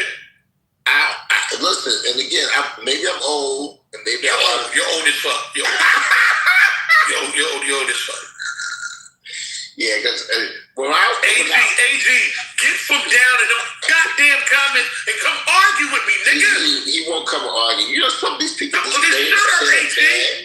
All that hell, thumbs down shit, AG. Come argue with me, nigga. Listen. Today's my birthday too, y'all. Single demise my birthday. Oh, for real? I'm turning up. I'm turning the fuck up all day long. Oh, shit, I'm gonna be drunk. AG, come and argue. AG, argue like a man, AG. That ass nigga. I hate arguing niggas, man. AG making me mad because he's trying to make a good point. He might have a good point too. He might have a good point, but he argue up here. The people on Clubhouse want to hear us argue. The fuck? AG, Goldie, AG corny as shit for that. Thank you, Cisco. Thank you, appreciate it. But then, man, I'm like, you know, back in the days when Cloud had this little beef he was going on with Cloud, you like this Cloud and shit. I was like, yo, he's a nigga, boy. Oh, man, yeah. Thank you. God, but I'm gonna be honest. All the beef and everything like that is like, beef is for marketing purpose. We can always capitalize off beef. Thank you, Goldie. We can capitalize off beef because people like drama. You know what I mean? People like drama. But then I try to tell people that every day. I say, for some reason, y'all even like us being nice to each other. You don't want us to fight. I'm like, what the fuck? And Love and Hip Hop was 15 years. I was like, oh shit. And you believe it, bro? You had fucking beef with Cloud off of his shit. I was like, Won't Go in Love. I miss her. She was on the show. Y'all came on that shit. Y'all was there for like 4 hours. She was like pissed off. You like, this nigga some Uncle Tom nigga. I was like, then he came in your bag that day. You're like, yo, nigga, fuck you. Yo, listen, even on here sometimes, I do shit to purposely stir the pot sometimes. You know what I mean? But it get nasty on Clubhouse. No, Clubhouse is different. It get nasty on Clubhouse. Because you know what? Most of the niggas on Clubhouse is broke, living with their grandmom, they sleeping on an air mattress, they really poor. So when you say shit to them, they get offended and want to come fuck you up. Because, you know, you hurt their feelings. These niggas on here got feelings. We ain't have feelings back in the day. We ain't had no fucking feelings. You know what I mean? You one of the only people that was getting... you were getting a check from Station, right? You were getting a check. Yeah, Yeah. Bad over there. And you were like, yo, this is it. I'm like, what the fuck, this nigga? No. Nigga, listen, Cisco, I wasn't on there like that until the money started coming. And I was like, oh, all right. Because that first check from Station Head was dumb. I was like, what? Oh, let me get my shit together. Nigga, I was doing shows and shifts. I had my old school hip hop shit. Then I had my regular hip hop shit. Then I did all the new, because we remember Travis Michaels? Yes, that nigga, Drake's brother. Drake's brother. That nigga, every song he had, that nigga had a lot of music. All that shit sounded like Drake shit. And he was a star on Station Head. And he doing something like driving trucks now, but I was like, nigga, and I remember too doing fucking records. I'm like, how you in the military? Nigga, no, let me tell you what happened. We had beef with him because we were so supportive of each other on Station Head. A nigga could be trash and his record be in rotation. So I said on the interview how Travis Michael never gonna make it because he sounds like Drake. And we don't need another Drake. And then at the same time he was popping, in Philly, we had West Philly Blake. Blake, a light-skinned nigga that remind you of Drake. Sounded like him a little bit. I was like, he ain't never gonna make it either. West Philly Blake and Travis Michael need to do a record together talking about we sound like Drake. And I've seen this shit happen so many times. There was a group in New York called Brothers Black. And Brothers Black sounded just like LL Cool J. It was two twin brothers. And they sounded just like LL Cool J. And I was like, the music, everything sounded like LL. And I was like, y'all niggas not gonna make it, bro. Y'all not gonna make it. I'm telling you.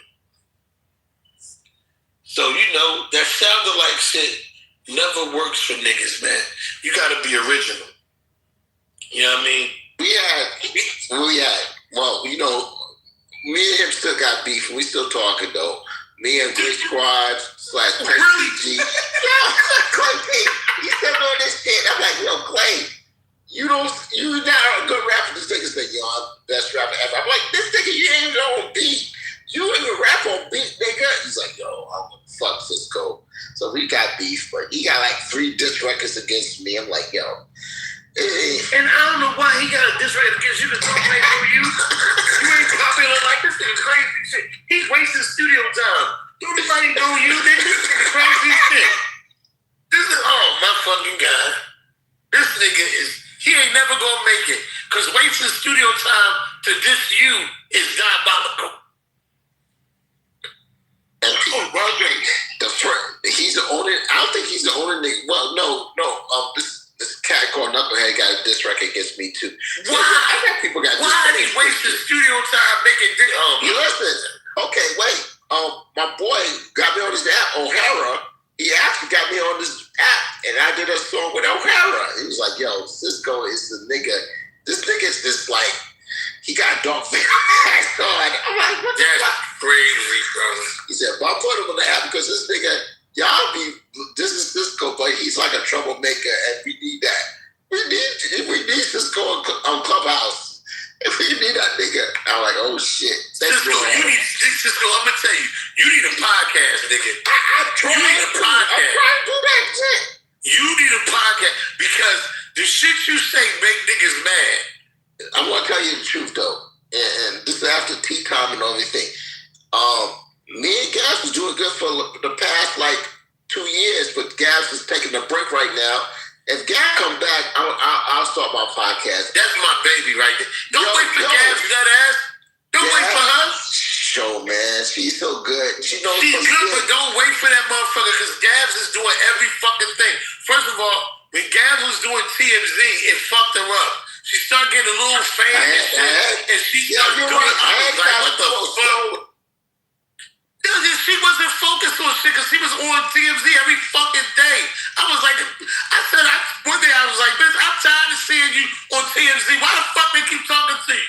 Who the fuck is you? But see, that's a part of her journalistic genius. She has something to say about a lot of the celebrity gossip. Because real rap, this is what Gabs do. Gabs research celebrity gossip. So she's always ready to talk about it. And when you got somebody like her, you can always put the camera in her face because she got something to say. She be knowing shit about shit before anybody really know about it. Then a couple days later, it's everywhere. You know what I mean? She's not a Megan fan. She's not a Obama fan. No, she not. I wouldn't even call her a fan, bro. She like She like Tasha K. She like Tasha K. Yeah, kind of like Tasha K. She's Tasha K with class.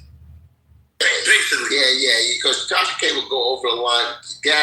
She gets mad at me and says, Cisco, you went over the line. I'm like, what? No. Cisco, you gotta go over the line. That's what's gonna get you popular. That's what's gonna get you popular. My brother-in-law is about to do a podcast. He calls himself Philly's whitest black guy, right? He loves Donald Trump, and he's married to a white woman. Oh shit, that nigga. And, nigga, he is going to get the bag, okay? He talk all that conservative shit and everything. I'm telling you. You know, we have beef right now because she doesn't like Candace Owens. My ex don't like Candace Owens. They call her man. They say she's trans. I'm like, what the fuck? How is Candace Owens trans? Oh, she was trans when she was a kid. I'm like, what the fuck? No. And listen. People, I'm going to tell you this. I don't like Candace Owens, right? But she makes me mad because some of the shit she say, she be right about. Some of the shit she say, she be right about. I hate agreeing with her. But sometimes I do. You know what I mean? Sometimes I do. You know? What you think of DJ Donnie T, Donald Trump running the country? What do you think? Well, I used to be a Trumper, a Trumpy. Why? But I'm not a Trumper. Why? No, don't say what you used to be. Why was you a Trumper? Because of the whole. Listen. Don't do that. Y'all niggas always want to do that shit. Tell me why the fuck your black ass was a Trumper. I believe in the aliens running the world, and he was going to stop the aliens from running the world. Yeah. This nigga a dickhead. Don't you ever tell nobody that shit. You black Trump supporters get on my nerve. People. I was a what's the thing? What's that shit called? Cool Nine. I was a Cool Nine person, man. Those niggas out of y'all niggas outrageous. Yeah, we were crazy. But yeah, we thought that shit. We watched the movies and shit. I don't know if you saw that shit, man. My boy, who told me that watch that shit? The Fall of Cabal. My boy, Anti-Whack Radio. He told me, watch this movie. You're going to see what Trump is about. I was like, what the fuck? Coco, funny as shit. Coco, I see your comment, goddamn. No, I've been fighting with Cisco since yesterday. And all of a sudden you get on stage. No, then you get on stage, like, and he first of all, he turned his a little bit of drunkenness off. Sound like he drank some water and set up to talk to you. Cisco, I'm gonna fuck you up. You've been treating us bad for the past 24 hours. I'm drunk as hell right now. I've been drunk as hell. You've been keying with Denny. But Coco, listen, I argue with this nigga. Coco Boo. I argue with this nigga so much because he triggers me. He makes me mad. He triggers everybody. Nigga, He told me to shut up yesterday. No, if you talking about politics, tell you that though. That's everything good. Listen, Coco, he got a problem. He got a problem with all. He got a problem with all your solutions. I'm telling you. This nigga, blue check. You know this nigga crazy, right? You know, as long as you know it. Let's do it like this. We all know he crazy. All black girls say I got a problem with black women. I'm like, what the fuck y'all talking about? You talking like this? We know he crazy. But he got real less crazy when you got on stage, is what I'm saying. He can't talk that shit to me. Listen, today my birthday and I ain't going to win. I will argue with this nigga for 17 hours. He would not win with me. You ain't got any birthday plans, Danny? No, I'm gonna be in the crib probably drinking alcoholic beverages. Why? Because I ain't going nowhere. I won't go nowhere. Me and my friends sliding down the South Street to that new opening. Everybody said they going to the new taco spot. Watch you and Coco meet up today. Come on, baby. You and Coco should meet up because Man, I want to, but I don't feel like getting up. That's why I lay around. I've actually met Diddy before. Yes, I'm wonderful. She goes, y'all met each other? Damn. Yeah, but we didn't do it. We didn't do it. I knew you were concerned about that. Not like that. I think honestly, I think I met you out while you was with Buck Wild.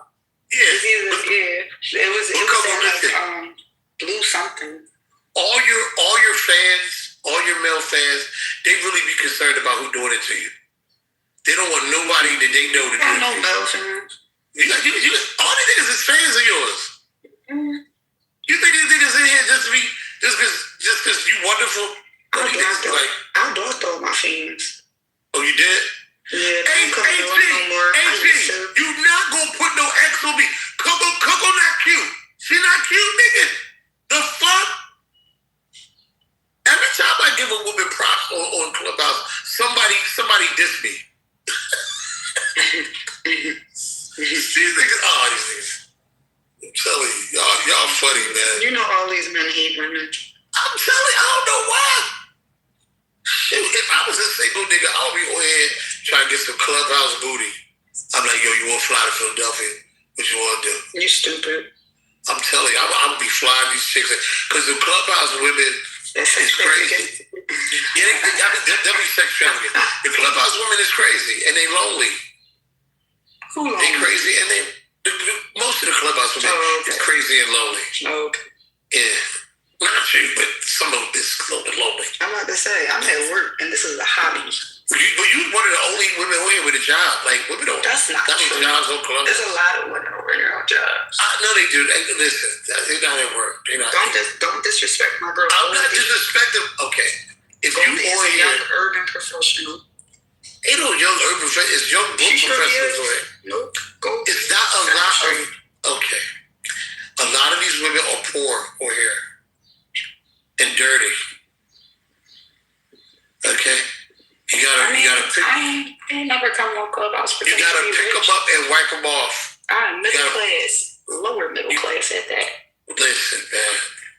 I don't know why these dudes go here arguing. You need to find your baby mom. Your baby mom is on here. Okay? No, I be on here telling niggas I boil water. I ain't gonna hold you. I'm telling you. I be on here telling people I boil water and that's it. If I was single, I would get me a cute big jaw off a Clubhouse, fly out here, and do it to her all crazy for hours. Listen, Coco come in and cook and shit. I'm like, yo, Coco cooking and shit. Damn. It'd be a secret. No, but listen, this is the problem right here. The problem is these niggas listen too much. That's how you can tell a nigga got no life. You be in there like brushing your teeth. Is somebody in the bathroom? Why are you paying attention to my background so much? Why? You niggas is crazy on here. Clubhouse is different though. Diddy, listen, they can play sounds. You can go silent for a minute on Clubhouse. Everybody like, what the fuck is silent? Oh shit! Then they hear the background. You know what I hate? When you go in the room and they be like, who this nigga right down here? Nigga, can you read, bitch? Read. The fuck? Oh my god, this shit crazy. Yeah, but you know the house girls can't laugh with you too much because the house boys get jealous. I know. Any house. I know. I mean, we don't care. We still do it. Yeah, but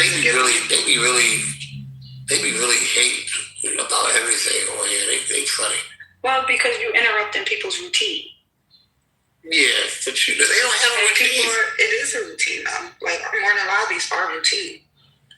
What y'all be doing? What y'all be doing though? No, morning lobby is when we do like current events where everybody typically get on. You know what I mean? Like right now, during it's gonna be light till about 8. Why is it about 10 o'clock? So it's 8 o'clock. And yeah, that's when people start coming in. People start getting up for work and stuff. It's different on the weekends, but on the week. On a weekend is definitely different than on a weekend. But let's look at it like this. And I thought it was 10 o'clock. But the thing is, especially with this room, was I think Denny be at work during that time. So he'll be trying being in. I be in the G-spot. I be in the G-spot mostly. The G-spot is my new home room. Wow, you ditched us? I didn't ditch y'all. I was kind of like already with the G-spot. I follow the G-spot. They too a little too toxic for me to do every day. What's that shit? It's a spot where we argue every day about topics all day. We gaslight you. If you say one word, we'd be like, "Oh, so you fucking niggas in the hospital." You see how he claiming now? He's saying we. Oh, yo, we, like he's trying to. Yeah, I'm a part of the G-spot. I ain't gonna lie. I'm a part of the G-spot. I'm pretty sure everybody over here is part of the G-spot. Yeah. It's just I've never been there. I've never been there. Yo, you would fit in so well. No, they the good Cisco for sure. See, the thing is, Cisco got that background in radio, right? Like me. So yeah, but Cisco crashes out regularly. I crash out every day over there. No, it's different though. When you crash out, you probably forming a complete sentence. When Cisco crash out, he don't. Because he's frustrated. Like he'll stop saying one thing and then go on to another part of the argument. But yeah. But you know what I love? Crash out. I love the clubhouse psychiatrists. But they be like, see, something's wrong with you. I can tell. Bitch, you ain't never been around me to tell us that fuck. And one thing you can't do on Clubhouse is have confidence. If you too overly confident, something's wrong with you. What about we told me yesterday? See, you're trying to put your trauma on other people. The fuck is I'm talking about me. How about you? Hey, good morning. We got a waiting room therapist. I told you it was Goldie. Goldie's a waiting room therapist? Okay. Cool. Yeah.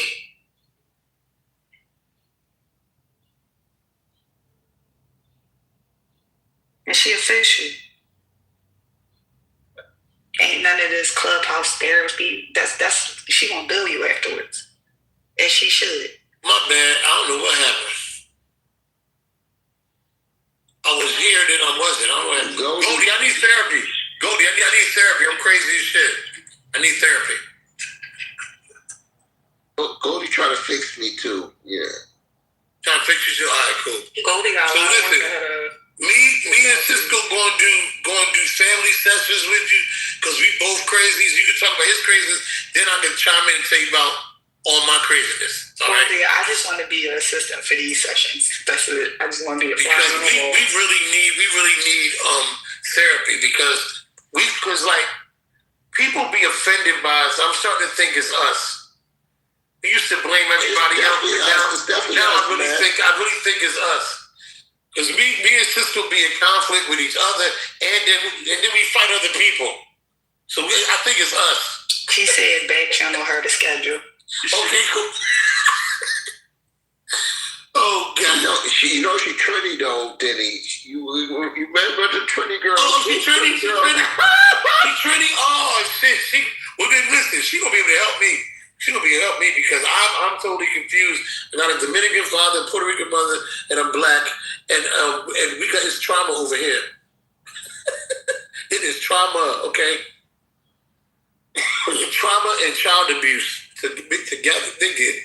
What? That's Nicki Minaj. That's Dextra, boy. I love Dextra. Everybody like, what you like that girl from fucking Trinidad? I'm like, yo, that girl's so fine. Dextra. Yo, let me tell you something about Trinity girls. They all, first of all, this summer is going to be wild in Philadelphia. They have a festival party every fucking Saturday. This shit wild. The Trinity chicks, oh my God. Oh my God. And they all live in West Philly. You know, Trump went to Trinidad for the Miss America shit. Y'all don't even know that Trump was a fucking person, man. Listen, you're not going clap. You're not going booty clap for this Ku Klux Klan member. Fuck out of here. They used to be with the people, though. Listen, man. This nigga was with us. Listen, man. the slave masters used to fuck black women. They didn't want them to be free. That don't mean that you're cool with us like that. He a dickhead, okay? Hey, sister, Goldie Trini, right? She Trini. Yeah, that's what I said. She caught me back there. Yeah, she Trini. Yeah, man. Yeah, beat y'all up. Yeah, no. Listen, Trini women get the best of heartfelt, mean advice to change your life. Okay, I'm telling you. You can't fuck with them. You can't fuck with them. No, they will tell you about yourself, how you crying to make you plate of food. Cry while you just rice the chicken. You know, dumbass motherfucker. That must just be a Trini trait. Cause I got a friend like that. When he was a guy. That nigga tell you some shit, break you down, but he come from a good place though. Listen, Trini niggas that's friends with you, man, I can't believe you did that. You fucked up. You dumb as shit. That's the stupidest shit I ever heard. You want to get a beer? Come on, let's go get a beer. Exactly. That's like how that nigga handled it too, bro. You dumb mother, boy. They ain't gonna like. Hey, them the best people have in your corner. Yo, listen, they would tell you to fuck off, and then, all right, we gotta go. And then you'll never hear about it again till you fuck up again next time. Oh, man. I'm telling you. I love my people. You know, the thing is, I want to say the Trinidad, because I know a lot of them, because I used to do the fucking Labor Day parties for New York and shit. So, yeah. I was living right down the block, so they come to my house and we did the parties. I was DJing ever since I was like 13 years old, but really good at 16. So at 16, I was DJing for. And they said, "Oh, she was at your house." I was like, "What? The girl from Fresh Prince, she was at your house as a kid." I'm like, "What the fuck? I was DJing for her. I didn't even know what was going on."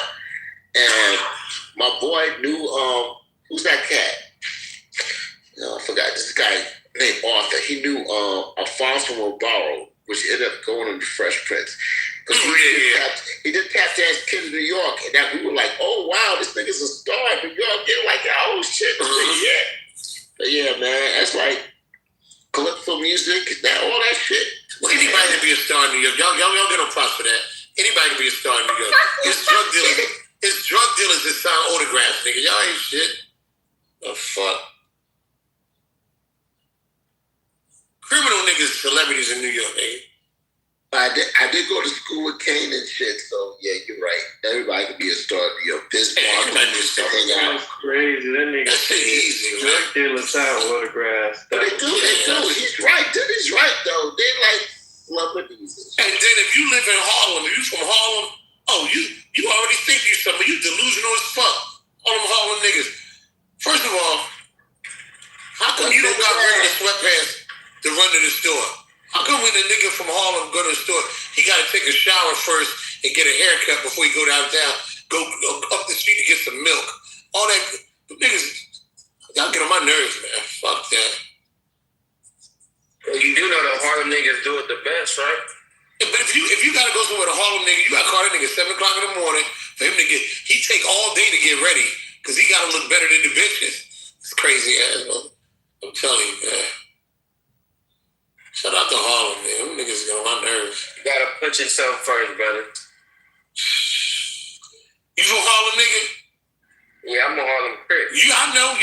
You probably got a $400 shirt on now. We can't even see you, nigga. Take that nut ass shirt off. I got a lucky tip on right now. See? I got a lucky tip on. I'm about to rob somebody. All black one on. But it's a brand new joint, ain't it? Nah, this motherfucker, I done wear this motherfucker about twice. Oh, man. My cousin was getting his haircut. He probably about to My cousin get his haircut in the kitchen, my nigga. The barber nigga come to the house to cut the nigga hair in the kitchen. This nigga's a fucking... Because I went to Apollo a lot of times. I was living in Apollo, really. And also the church down in Harlem. I forgot the name of that fucking church, man. With Little Jeffries and shit. But my biggest thing with Harlem is I couldn't find music in other parts of the city. So I had to go to get there's this record by Bob Marley called Hypocrites. I had to go to Harlem to buy that shit. I was like, what the fuck is that? Oh, You probably get that shit in Harlem. I'm like, what? Are you serious? Yeah, Harlem got everything. I'm gonna tell you, I ain't gonna lie. I talk shit about Harlem. I love Harlem. It's the best place in New York. I love Harlem, bro. That's what I love the people. I love that shit. There's a song by what's that girl? Cindy Williams from Spike Lee's More Better Blues. And you talk about Harlem, we're like, yo, that is Harlem, man. It's different. It's like it's a whole different spirit, man. Y'all gotta do it, man. At least once you're like, go to Harlem, man. I'm telling you. No, you know what it is about Harlem that I love, man? It's like you can just feel the black people. Yes. You feel like you feel like you home. Because if being from Philly, we all got family in New York City. And it's like a lot of my family in Brooklyn. I got some family in Harlem.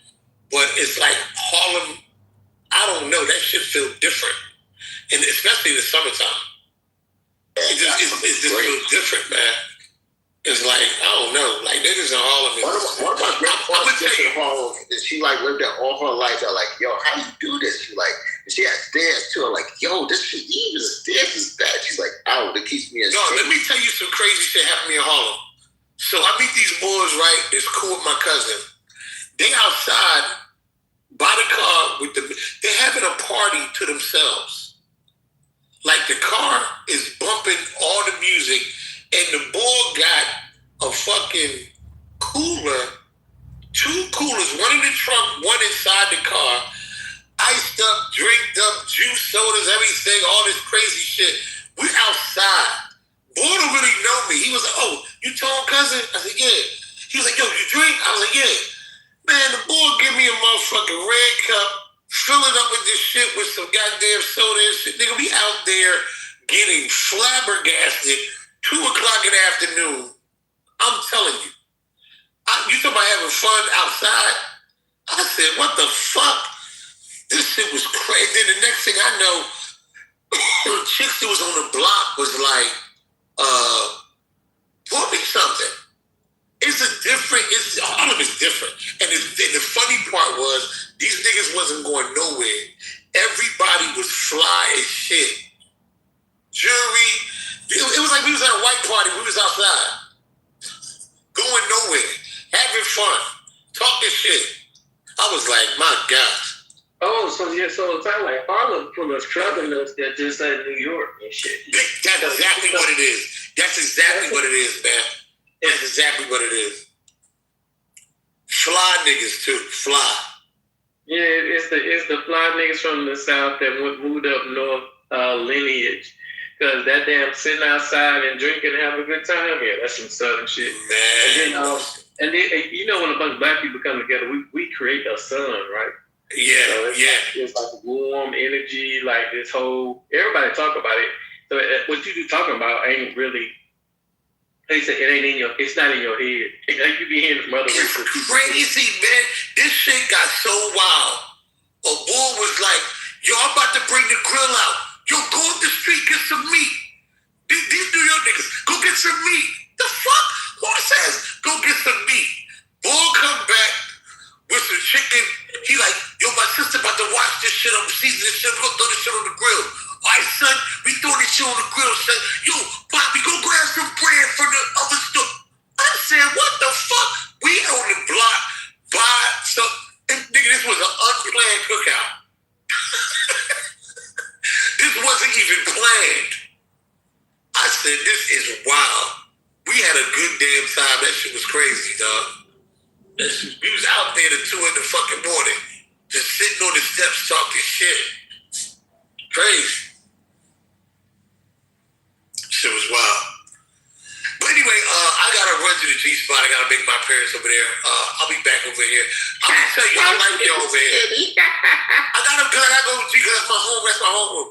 But I appreciate all y'all, cause y'all can read over here. Y'all got jobs. Y'all really good people over here. When I go in rooms and the people are dumb, I do that a lot because it makes me feel good about myself. That everybody over there is broke and fighting and gangbangers. Because I get to look down on them because they stupid. But I'll be back over here. You know what I mean? I'm kind of like a member of y'all room too. I just gotta start coming over. We have really good conversations over here. All right, and I'll be back. I'll be back for my therapy session. right? Because after I go over the G-spot, I'm gonna need therapy. I'll let you know. So that was Diddy. Diddy gave us this morning show. I try to pipe in as much, you know. We got Coco in there because this is really Coco's show, you know. We got just people in there. But back to Coco. Damn, Cisco, your cousin funnier than you though. But you cool though. Diddy, I've been knowing Diddy for years, man. It's like, yo, Diddy, he's different. That's all. Chris just fucking up my karma, man. I can't get. All right. Can't get paid. I can't get a little cap here. Yeah. Every time they give me an extra, no, that's worse than anything else y'all could do to me. I want y'all to curse me out. When y'all give me the X, that's fucking up my bank account. You know, I'm trying to get money off of this app. You know, everybody. All right, You should get Denny to come through more. Y'all probably start a whole little morning show between y'all two. Nah. He come when he wanna come, you know. Y'all probably do better than the YouTube channel. You gotta understand. Do y'all realize that Denny is a professional comedian? This nigga knows all the comedians y'all probably see and laughed at. This nigga knows them. It's like his bar buddies. You know Kevin Hart. Kevin Hart's probably the biggest comedian that's his boy. You know Kevin. I'm like, yo, you know, I don't think you were here earlier. I asked him about Kevin Hart. He said, yeah, Kevin talked to me last week. This nigga knows Kevin Hart. I'm like, yo, for real? Yo, it's different. Oh, that's why he sound familiar. Could you say a comedian makes sense to him? Yeah, I think I heard of that song because he kept saying Denny. I was like, he got an album, I think, on Spotify. You know, like enough things you do. He got an album on Spotify. I played that shit for him. He's like, you ain't no money for that shit. Don't play that shit no more. It's like the contract was bad. That was a fucked up contract. This is like I'm saying, man. We really don't talk to people in the industry, but yeah, there's people in the industry that's really on this app like that. And then he's one of those niggas. Thank you, Christy, for fucking up my karma. You know, it's a problem. You can't do it no more. You probably reached your limit.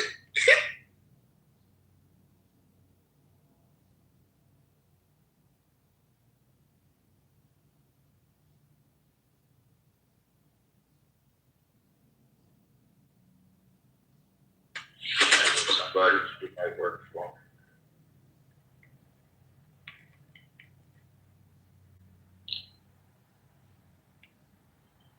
What's going on, Blue Check? Are you on the ship already this morning, or are you still at home? They gotta go to the board. Somebody who might work for me. Go ahead.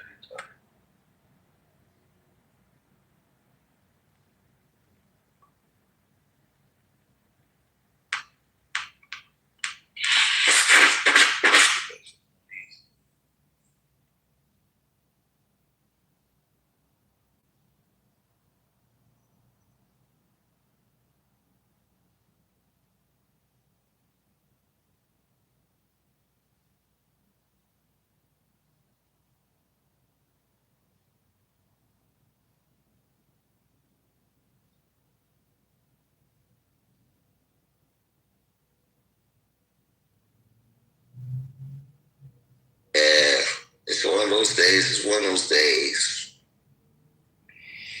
Stock market gonna probably go down today or up. I don't know. Y'all done talking? Who's that, Blue? Yes, Cisco, you done talking? You said I've been talking all morning. Yeah. Well, you didn't come up and talk. I asked you to come and talk. You wouldn't talk, so I had to do something to keep the room open, man. So don't get mad at me for doing my job.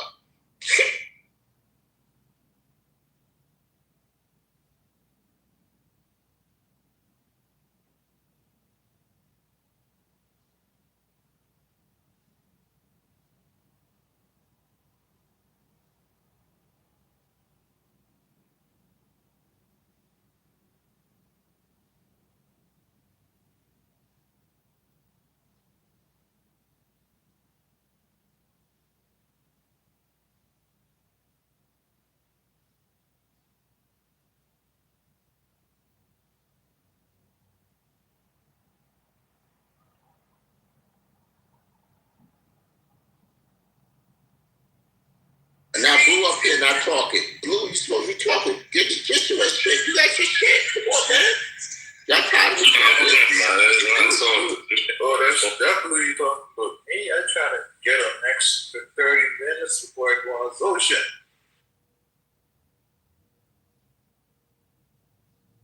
Yeah, and y'all never been to Harlem, so I gotta sometimes give you a pass. So y'all never been to Harlem. I've been to Harlem before. Harlem Heights.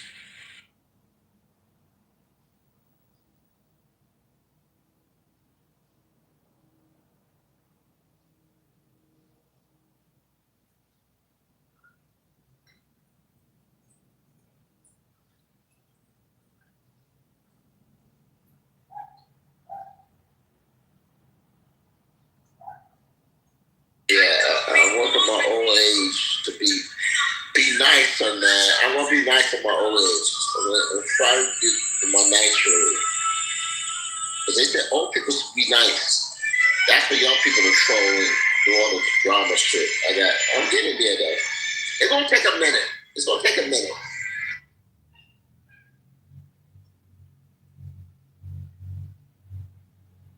I've been bad too long.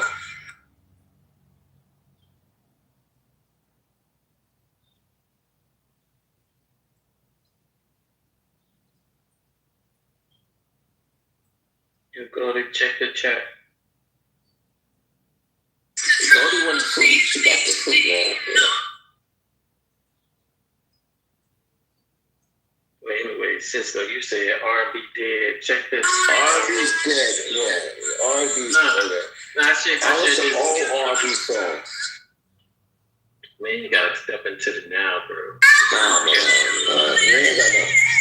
Man, only new R&B artist he's got is LMA. Everybody else, LMA's the only good.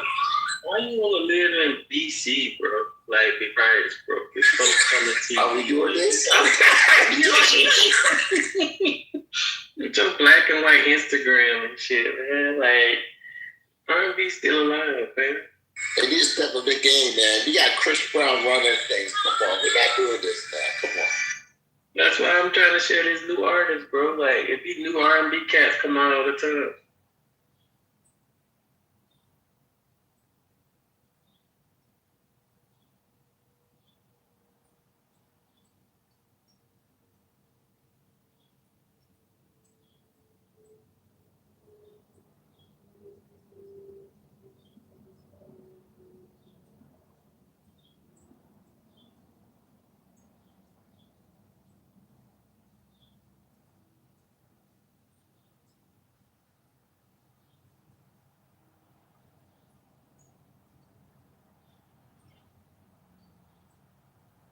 Y'all too quiet in the morning, man. Why y'all? Come on, guys. Do better. Y'all got to fight. Fucking look out.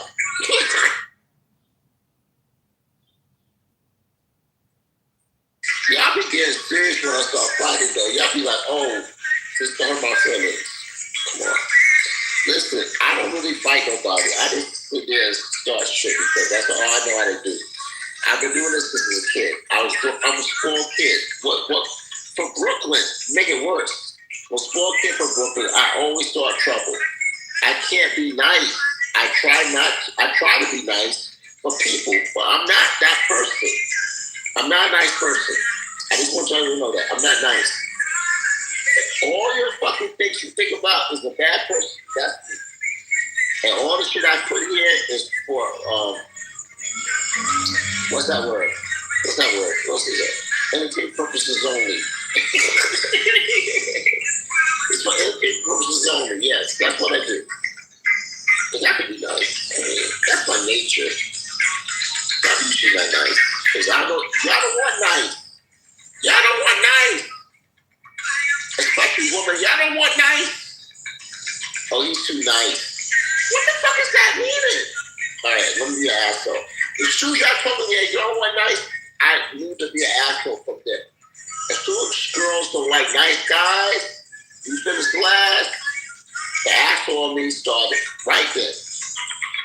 And I realized, and I see this shit happen in real time I said, oh shit, they don't like people who are nice. They like bad guys.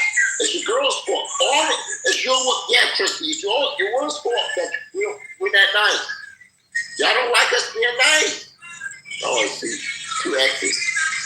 So I'm telling you the truth. You don't like nice guys. Y'all don't like them.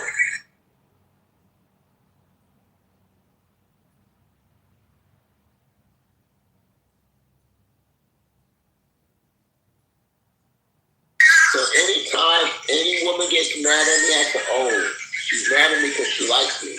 I know it's weird. It's like, oh, you mad at me now. Okay, you like me. Okay.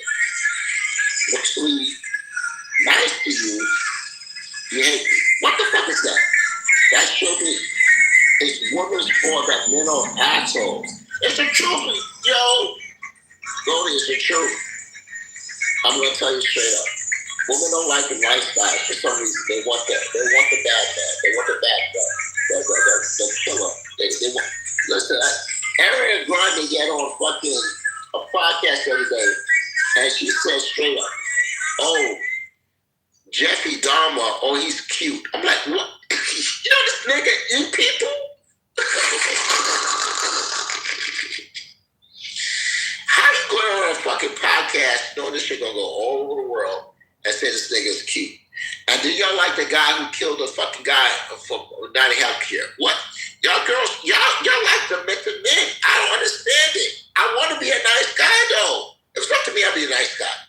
But y'all don't want that. So y'all want us to be with y'all. We want to be with the girls, so we become assholes. That's what it is. But let me shut up because I've been talking too much. Somebody else take the mic, please. I'm going to put my time on for a minute. If y'all say nothing to me, I'll come back and talk about it. Give me another TED Talk ready.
Good morning, everybody.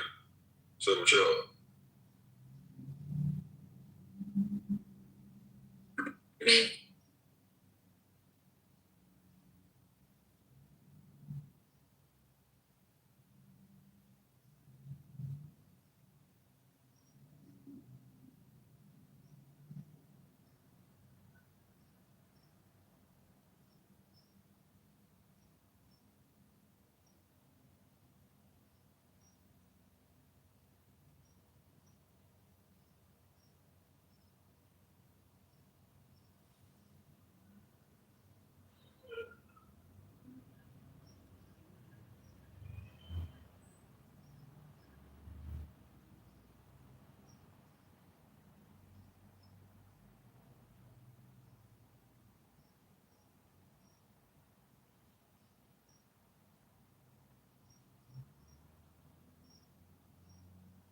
What up, though?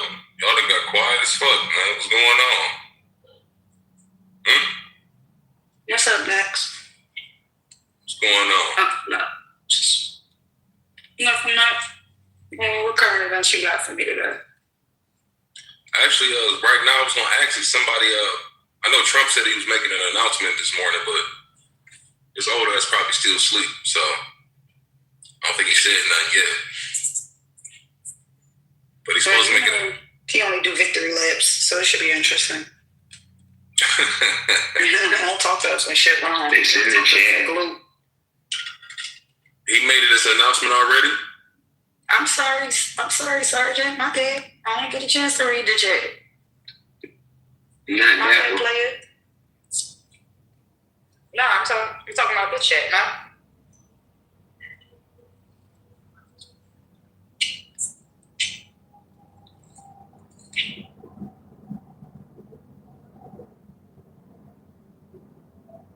Well, I know yesterday Iran struck Dubai.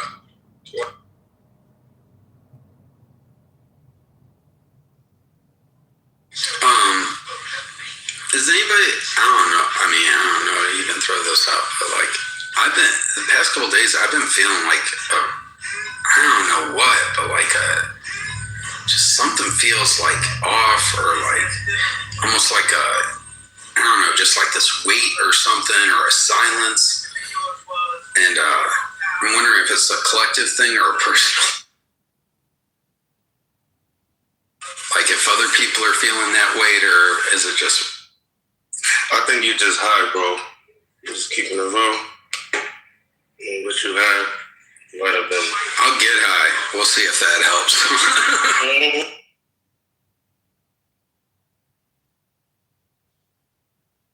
No, Jacob, I feel you though. It is like a little different. I don't know how to describe the feeling that's in the air, but I don't know, man. I definitely get what you're saying. It's kind of like that one video I was watching with that track. Everybody knows now, and so I think it's so much uncertainty in the air. That's probably what it is.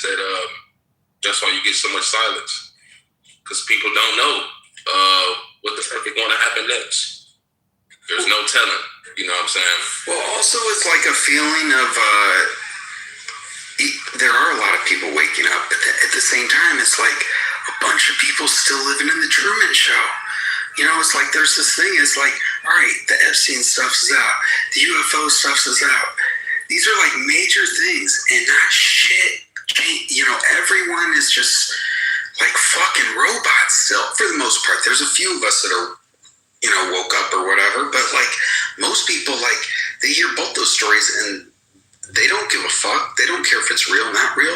They are just, I don't know. It blows me away that neither of those move people, like the Epstein and most of the Epstein stuff, people don't even know about. They don't even know they're eating babies and all the worst of it. They don't even know it. So I don't know. I guess it's. Some of them don't want to know it.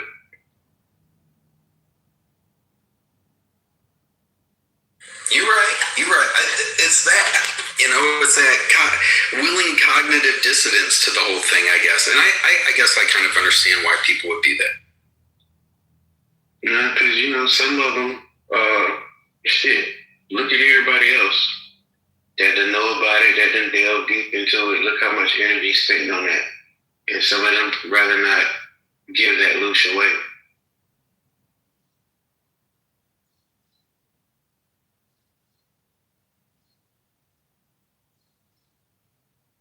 I got some clothes to wash. You know, I got to clean my car a little bit. I got to clean my house a little bit. Maybe that's what the energy's off about. I'll do that and see if it fixes it. I mean, right? If somebody's trying to lose your energy, right, then give them the fucking shitty energy. Don't give them your good shit. Give the people the shit that, like, it's like spiritual baggage that, you know, you pick up, like spiritual dust along the way of life. Sometimes it could be like repressed sadness, anger. Give that up. Don't ever give up the best parts of you for nothing.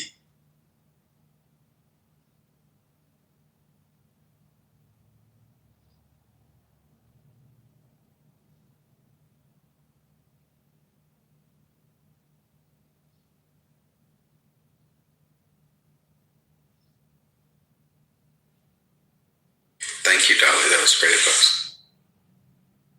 That's that DMT is still, you know, flowing.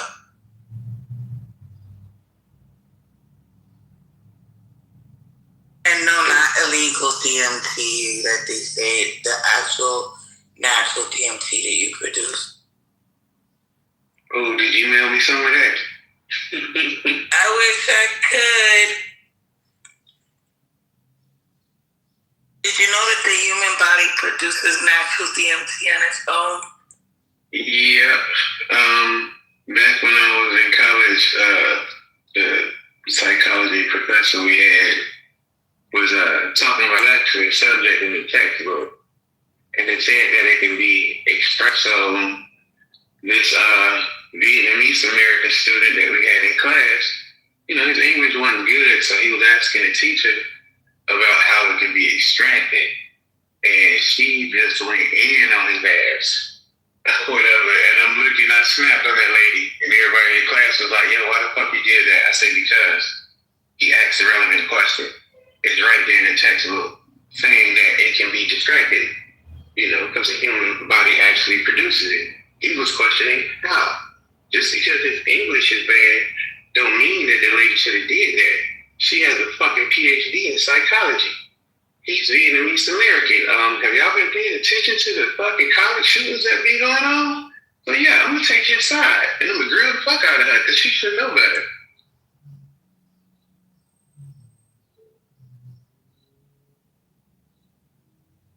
If he ever pop up to the school in a trench coat, he gonna be like, Adam, don't come to class today. Because his family owned a restaurant right across the street from the college. So he got access to money.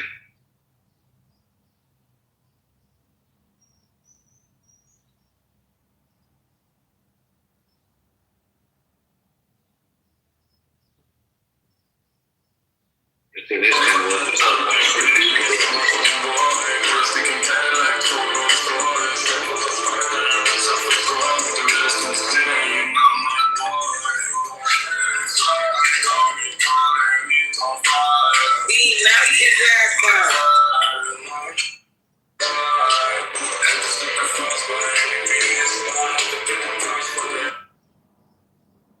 Somebody needs to flick this food like a mother.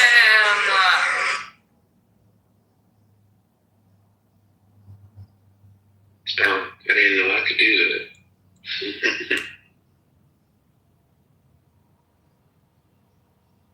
Yeah, you big boss now. Nah, I don't know who did that. I think that's why I got off yesterday. When I saw that. Don't be scared now. Nope. I ain't gonna let that shit go to my head.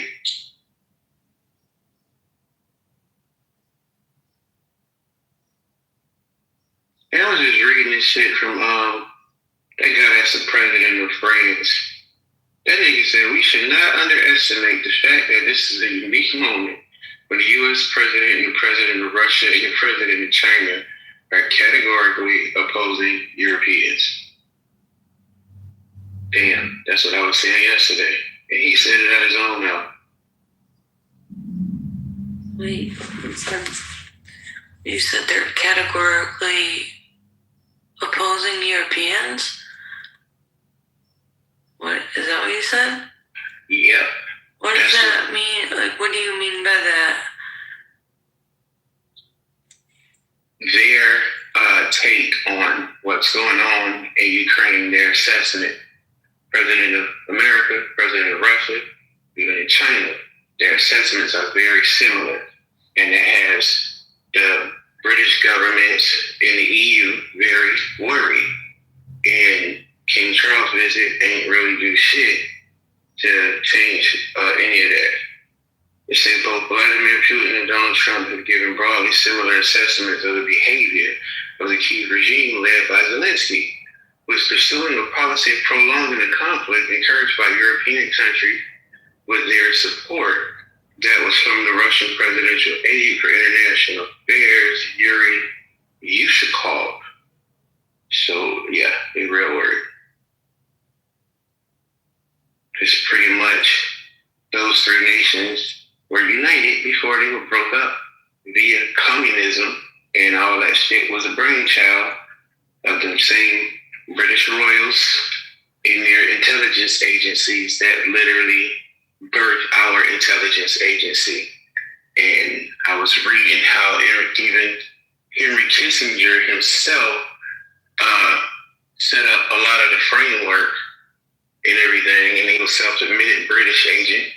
So, yeah, the same shit I was asking AI about. I'm looking at these people reports this morning, and they're tying all of it in, giving you dates, giving you names, specific organizations, and a lot of shit. And what's going on in Iran is like the reversal of a lot of shit, because that was the crown jewel to keep prolonging conflict. Henry Kissinger was, he's one of the major, from the folklore, he's one of the major players in the whole secret space program and stuff. Which, knowing his position, would make sense.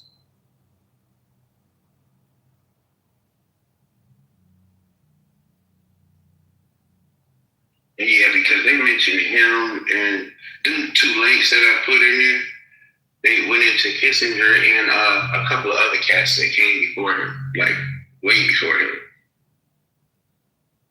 How all this shit was structured post World War orders and all that other shit. And even Roosevelt's son was talking about some shit that he put in, and I guess his memoirs or some shit. What was it going to say? Whichever, this is what Roosevelt was talking with Winston Churchill about when he was out there in the ocean on that boat or whatever. He said, whichever of your ministers recommends a policy which takes raw materials out of a colonial country but which returns nothing to the people of that country. In consideration, 20th century methods involve bringing industry to those countries. 20th century methods include increasing the wealth of a people by the standard of living, by educating, by bringing them sanitation. I can't believe that we can fight a war against fascist slavery and at the same time not work to free people all over the world from a backward colonial policy. So that whole post-World War rules-based order did exactly what he opposed. That's why his son put that in the book, because he was sitting in on a meeting and this what he heard and as he saw it.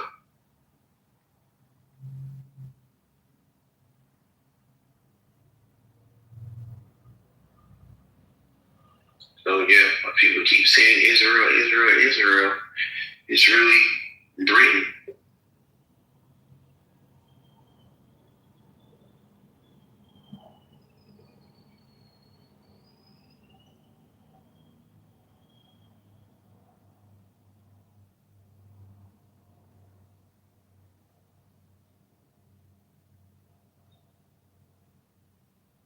So yeah, I know about the bees. That thing with Britain, I just saw this thing about how Vlad the Impaler, basically the guy that was known to be Dracula or whatever, right? How Prince Charles is like a descendant of his. So I'm just thinking about what you just said and like how evil is this family?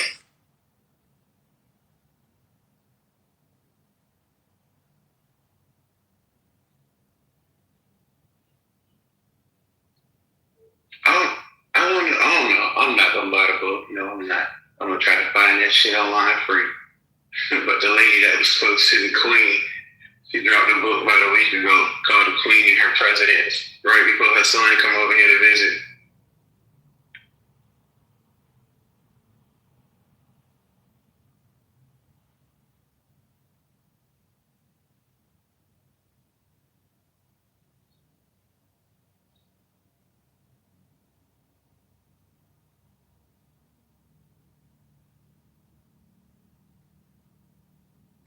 How y'all sleep? Wake up! Hi, Q-Dilla.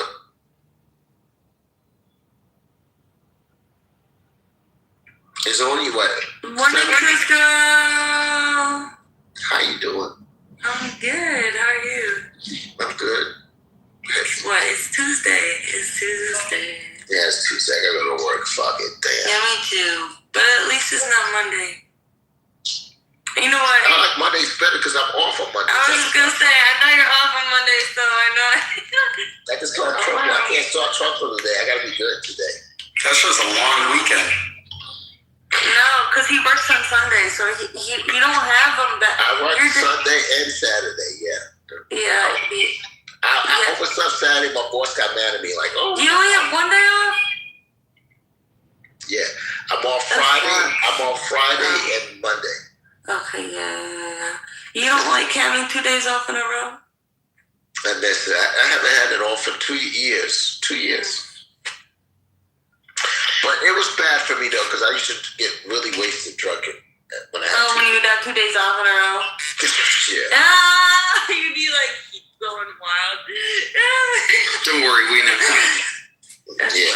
And I probably was here harassing everybody, so it's better off for me one day. Yeah, you're fine. Alright, well. How's pickleball doing? Are you a pro yet? No, not yet, but Can't wait to see you on TV. I know. I'm gonna have another tournament coming up soon, May 17th, so it's going good. Yeah. I'm gonna move up in ranking after this one, I just know it.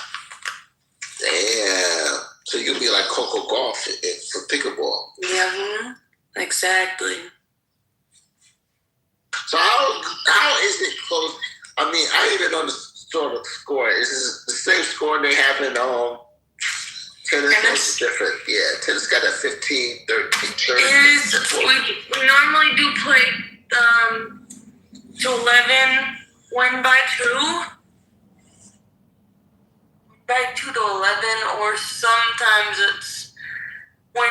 15 by 2. But I haven't played a to 15 game. Those are usually for like tournaments, I think. Right. So some tournaments have it, some I don't know. And then if you do like they have a like called like I don't even know, like the Dream Breaker or something like that. But I'm not gonna explain all that. But basically that's 21. But that's with Let's change this because you know I don't like drama, but I do love drama. So what's going on with you and Whiskey over there? What's going on with you and Whiskey? Who? You gave him an ex. Whiskey. What happened? Who's Whiskey? You gave him an ex. Oh, I gave him an X on stage. Oh, his music. Oh, his music is trash. How do you remember his name? You were jamming out to him? No, the chat gives you everything, man. The chat's like a different. Listen. Oh my God! It told you what I did today. Yeah. Wow. I feel like shut the fuck up. Next is always a drama. Where's Big Max? He's jealous. He's a drama king, man. Good morning, Big Max. Don't be jealous. You can say hi. You can say good morning. He likes you, you know. Everybody likes you. Good morning to you too. Yeah. Nobody likes me, so. They all like you. And you changed your picture too, because you had all those sexy pictures. He's like, oh shit, I'm gonna shake my shit up. This niggas like me too much. Fuck them. Wow, I'll change it back. Are you still dating a football player or you stopped dating? No, I'm not doing that right now. We're not talking about that right now. Okay. Cisco, you so messy. Yeah, you are messy. Was it a linebacker? Go together. We're watching college football this year. That's what we're doing. Wow. When they're young now, you trying to think when they're young? On a scholarship, I get it. Before they go to the NFL, I'm thinking them before they go, yo. I know. I knew him from before then. My favorite girlfriend, which she's not my girlfriend, but I want to be my Drea is like you should go with the young nigga from what's his name, Jalen Green. I'm like Drea. Fuck that bullshit. She's like 20 years older than this nigga. I'm like, no, listen to me. I'm 31 and I already have like 19, 20, 21-year-olds. And I'm like, ew, get the fuck away from me. Like, I'm too old for you. You don't look that old. I'm like, ew, I don't care. Like, you're too young. Go. You think they got mommy issues? Don't live your life, bro. Like, go. If he pulls up in a Lambo at 22, are you telling him to go away? I don't give a shit about that, actually, Jacob. Like, to be honest. Alright, okay, just checking. You got morals, it's alright. You got dignity. No, because first of all, yeah, if it's even his. Wait, no, you don't have morals and you don't have dignity? No, you didn't let me finish. I do have morals. That's not what I was trying to say. But what I'm saying is that, I don't know, to me, if a fucking 19, 20, 21-year-old pulling up in a luxury car like that, my first question is that his dad's? Is that his parents? Do you know what I mean? Is that even his? Like, I'm not even thinking that's his, to be honest. Did you know what I mean? Like, let's look at it in a lot of ways. One way we're gonna look at it like is that a lot of kids and the thing is, y'all giving this we're Drea.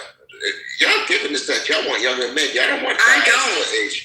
But that's what they're saying to us. It's like, oh, y'all want, and the thing is, y'all can train them and mold them into the way that you want them to be, and they just do what you want. It's like they giving us. No, I want a guy to mold me. The fuck?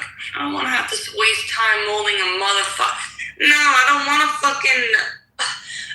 a grown ass baby. Then I have to be the mother of. Fuck that. No. You can tell them when to come home. Did you hear about Stephon Diggs? How about that? Let's talk about that. That's so messy right there. Yo, that's fucking messy. I got some messy clay over here. I'm molding. That's exactly why I don't want to talk to no motherfucking football player. Because they're so fucking, they don't know how to keep their goddamn dick in their pants. Oh, his coach is messier than him, though. You're about to coach, right? I know. What happened with him? Oh shit! Let me find the link. But yeah, it's coach. I saw there was something on there, but what happened? Well, he basically was messing with his reporter, and they're both married, and like, oh, it's that. Yeah. What is wrong, people? The fucking chef said that Stefan and her had a sexual relationship. Go figure. We all knew that. What's going on? Cardi B so fucking dumb. Yo, she's so fucking dumb. She's so fucking stupid. Like, I don't know. See, like, to me, I swear to God, like, you could have Stefan Diggs in front of me, and he could be begging me to be with me, and I'd be like, yeah, fuck that. I don't give a shit. I don't care how good you look. I don't care. I don't care how much money you have. I don't care how good you are on a football field. Wait. I'll go be single. Let's go back here. You say you look good, dude. So it don't matter. You can look good, but you can be a piece of shit, dude. That I don't want to touch your dick. Ew. I don't want no community. You can still look good, but have community dick. I don't want no community dick. What? Y'all came over this community dick shit. What is this? Community dick. Yeah, y'all don't like that, huh? Community dick. Now it don't sound cool, huh? I got 100 bodies. No, y'all just community dick. Don't sound nice.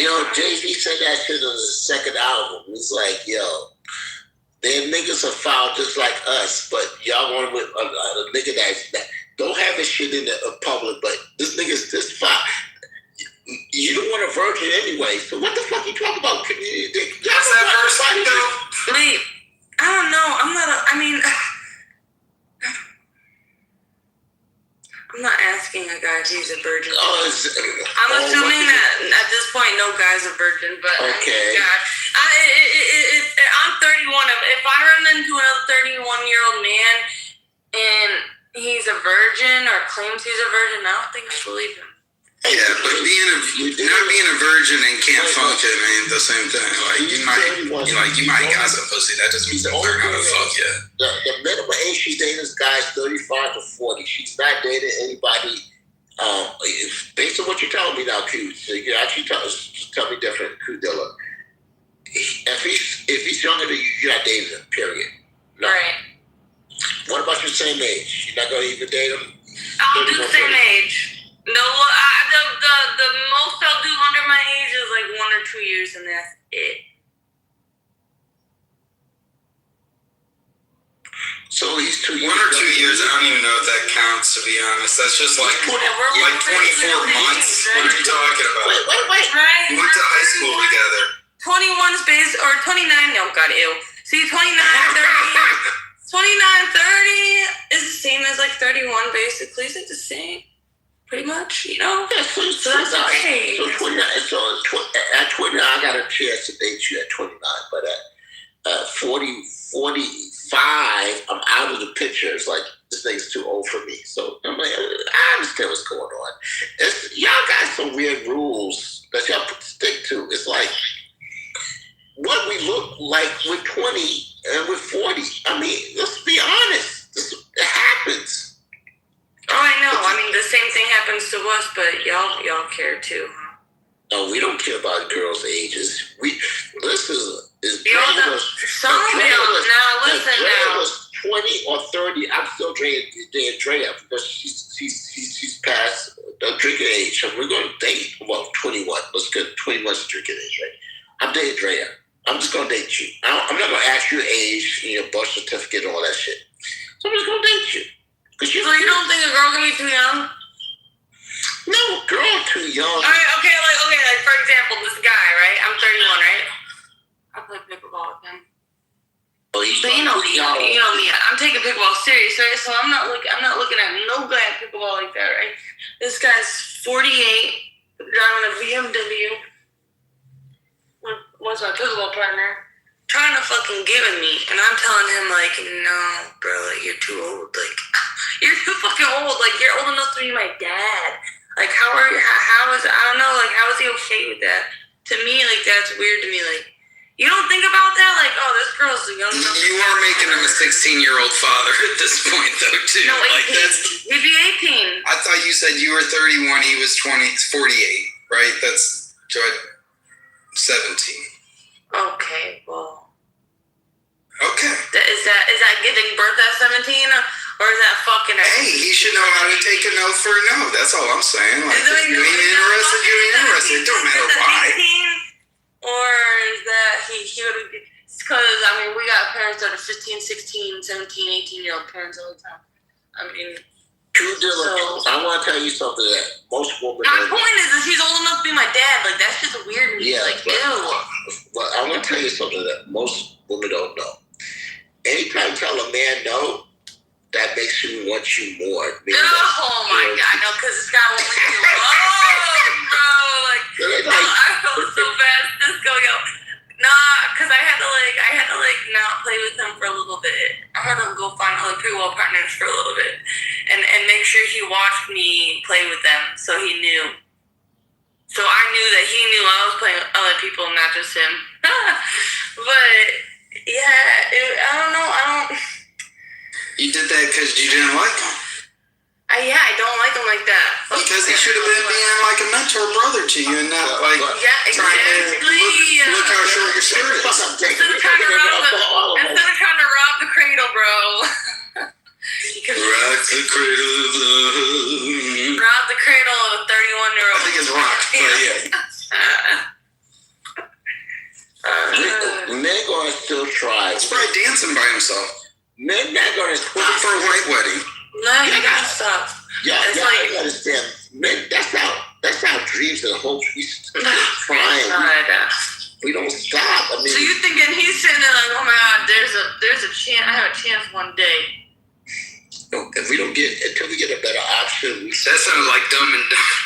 The only way. So it might be a while. Yeah, you gotta wait for another girl to pop in this atmosphere, a Starbucks or something, and you would be like, oh, let me leave her alone. And that's what's gonna happen. We lose interest when we get a better option. It always happens. We get a better option, meaning that like she looks like she into you and shit, and like, oh, listen, man. Thank God I got AI, because I realized what's going on. We don't really like rejection. Men don't like rejection. We think we're going to win all the time. We're going to win eventually. What's the objection? Oh, well, she says I'm too old, but I don't look old. Okay, yeah. That was one of his lines. He's like, well, how old do you think I look? And I looked at him. I looked at him. I looked at his driver's license. I'm like really good at guessing ages, and I'm like, 48, and he was so fucking hurt. He goes, 48? I don't look that old. What? I'm like, you're 48, aren't you? He's like, yeah, but I don't look that old. I'm like, well, you don't, but you're still that old. You're still that old. Your fucking joints are still gonna start to crumble in, 5 to 10 years, and I'm not feeling right. You don't know the medicine I'm looking at. I'm looking at the medicine these 60-year-olds are looking at right now, so that way, see, I can pop back into my 20-year-old body just like a 20 and back. Hypothetically, if I was 47, I'm saying. That's crazy, because my mom is in her 70s, and she got herself a little young dude. And not for nothing, my mother's in her 70s, but she's in way much more better shape than me. Alright, you know what? That's so crazy, because, there's something to be said for somebody that keeps themselves in shape. My mom is almost 60. My grandma, my Puerto Rican grandma, is in her older, she's like 77 now.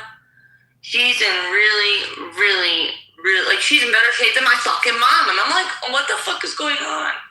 I'm like, Mom, why is she stronger than you? My mom, no. My mom, no. My grandma, no. My grandma, she just goes and dances all the time. Like, and I think that's part of why she's so, like, youthful now. My mom doesn't go and fucking dance and do none of that shit. But my grandma's so tapped in with that side of her fucking culture, but she never really passed that down to my mom. And I don't know. Is your mom very active still? Like, does she go dance and shit like that? Yeah, my mother, she just had a boyfriend at 12 years. She got rid of to get a new one. Oh my gosh. My grandma has a boyfriend too, though. Like she got a whole boyfriend. She dresses more stylish than my mom. Like, I don't know, some of these older people really got it popping. Like, I'm not afraid to get old. As long as you take care of yourself, like, yeah. See, in my case, right, I had a back injury that where I fractured my tailbone, it caused, once you fuck up your back, you're going to suffer, unless you get a surgery, and then there's no guarantee. I could still move and do a lot of things. It's just like I fucked up back. So, in spite of me keeping in shape when I was younger, doing the right things, what I didn't plan for was that back injury. Yeah, my dad had a pretty severe back injury when he was a child. He fell out of a tree, and he's I don't know. He's in his 60s, and he says he's probably, but like he always complains about his back, and I feel bad. I don't know. I mean, the back's nothing to fuck around with. Hey, I was just listening about this weightlifter guy or a trainer, he technically was, but he was saying, strengthening your lower back, like if you can get that shit stronger, it will make every part of your body get stronger. Like it's think of like your core, but it's like on your backside in that sense. And they were explaining the math and the science and all that, but like you want to get to the nitty gritty, Yeah, but sometimes people get such bad like back injuries, like they get like their back blown out, like the like herniated discs and shit, fractures, like it's almost like so bad that they're like, I don't know, you can go tear like a bicep or a quad and you can like rehab that back to almost 100%, but a back, if you break your back, like a herniated disc, like that shit's a bulged disc, that shit's hard to get back to 100%. It's almost like, I don't want to say it's impossible, but it's almost damn near impossible. Like, the amount of rehab you would need to do. Have you had surgery, Dolly? Did you have to have surgery on your back? No, I won't. Did they say, like, they wanted to do any fusions or anything like that? Nope. Oh, that's good. I think the human body is like an instrument that we don't really understand. A lot of shit that they tell us is bad for us is probably actually good for us. I won't say it like this. We won't even find a lot of shit out for 10, 20, 30 years, 40 years to a lot. Because they say caffeine is bad for you, but we would do caffeine forever. So how's it bad for us? We've been doing that caffeine. But yeah, if it affects you, you gotta just. I think you have intuition. That's the shit that humans like. Oh, like yesterday. Well, no, not yesterday. Some days I say I'm not gonna drink, and I try not to drink. And usually by my bank account, because money makes things different. I don't drink because I don't have the money to drink. You know what I'm saying? You get the money, you don't have the money to drink, you don't drink. That's real. Exactly. That's why it happens. Because I used to have a weed habit. I had mid-grade, regular, and high grade. And all that, I was paying like $180 a month, $180 a week for weed. And I was like, what the fuck you doing? This is back in like 2000 and was it even 16? I think it was 16. I don't know. I was paying $180 just for weed. Just for weed. I didn't talk about bills and everything else I was doing. Just for weed, I was paying that.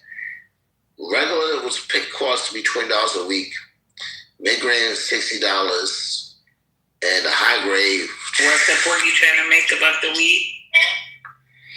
Well, Dolly, you don't know. I think you're a smoker, so we're gonna say you pay for it. You gotta pay for it. It's not like free. You're not getting that shit for free. You're paying for it. Did you know that when I first hit my back, right, I had to stop smoking weed. So I spent 4 years practically bedbound. Like, I could get out, but it took me a lot of like mental drive to get up out the bed, like that mind over matter type of thing. And for 4 years that I didn't smoke, them 4 years I suffered, okay? I didn't get not one dream. My intuition was totally turned off. And then one day I decided to start smoking again. And I would smoke little bits here and there. And then one day I went outside and I started to walk. And then I walked like, New York City blocks, Cisco. So it was like, I walked 2 New York City blocks without stopping. Like normally, when I first hurt my back, I couldn't even walk 1 whole block without stopping 3 to 4 times. But that one day I smoked, I said, fuck it, I went outside. And I walked the 2 city blocks without stopping, without being out of breath. I was like, wait a minute, bitch, you must be high because you did it. I said, oh shit, the weed is working. So I kept smoking.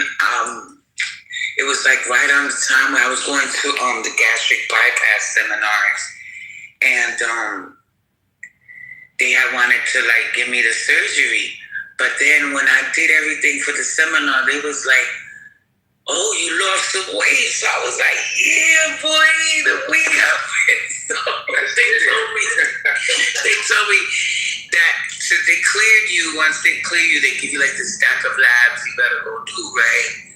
So they give me this stack of papers and they tell me, do you know that if you come out positive for cigarettes or marijuana, you can do the surgery? I stuck my 2 fingers up in the middle in the air and said, fuck your surgery. I'm not doing it. So I kept smoking and smoking, and sure enough, the weed was what helped me to lose over 100 pounds. I was able to move. I was chilling. I was doing great for a few years. And then I had the fire from all the water. I fucking fell, bust my ass again, and fucked my back up again. But I'm not giving up. But when I started smoking weed again, I was able to dream again. My intuition and my spiritual gifts was like, hey, we're back. I was like, hello, it's been a few years, but when I tell you my dreams got clearer and everything, yeah. I think that's dope. That's what's up. Hello, everybody. Good morning, everybody. Yeah. What's up, Talk? At the end of the day, smoking is good for you. It's good for you. If you have that, if that's your habit, you need to do your habit. I don't think people say, "Oh, don't do my habit." Yeah, do your habit because that makes you happy. Your intuition makes you want to do the habit in the first place. And intuition is everything. Intuition is everything. I don't even think imagination is everything. Intuition is everything. That's what I want to say. I don't know. I felt like robotic, like it was just weird that experience, that 4 years and no smoking. The only thing that I actually like pretty much mastered in them 4 years was how to tell the time from watching the sun. That's it. Again, Dolly, understand this. What you actually understood is maybe not even something for you today, but for tomorrow. Because we don't even understand when all this shit gonna change. They're changing shit on a daily basis with us. So tomorrow, the sun time could be the thing that none of us know about because we don't know about it. But you got that training. We're all different beings in this matrix. That's what we gotta understand. None of us. Why would we all want to be the same? We're not the same people. God put us here to do different things. God can't put us here to be different. women, men, all that shit. We are different. We're different.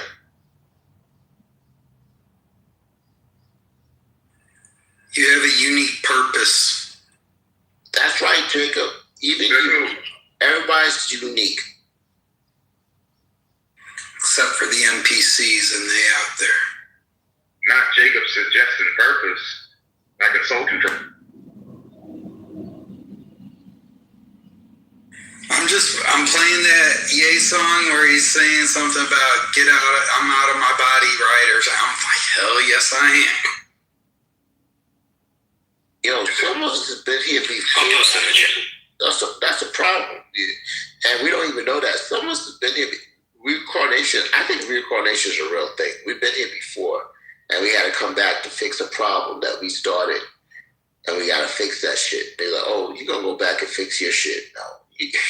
That's the real karma, I think. Coming back to fix your problem that you did already. You did some shit.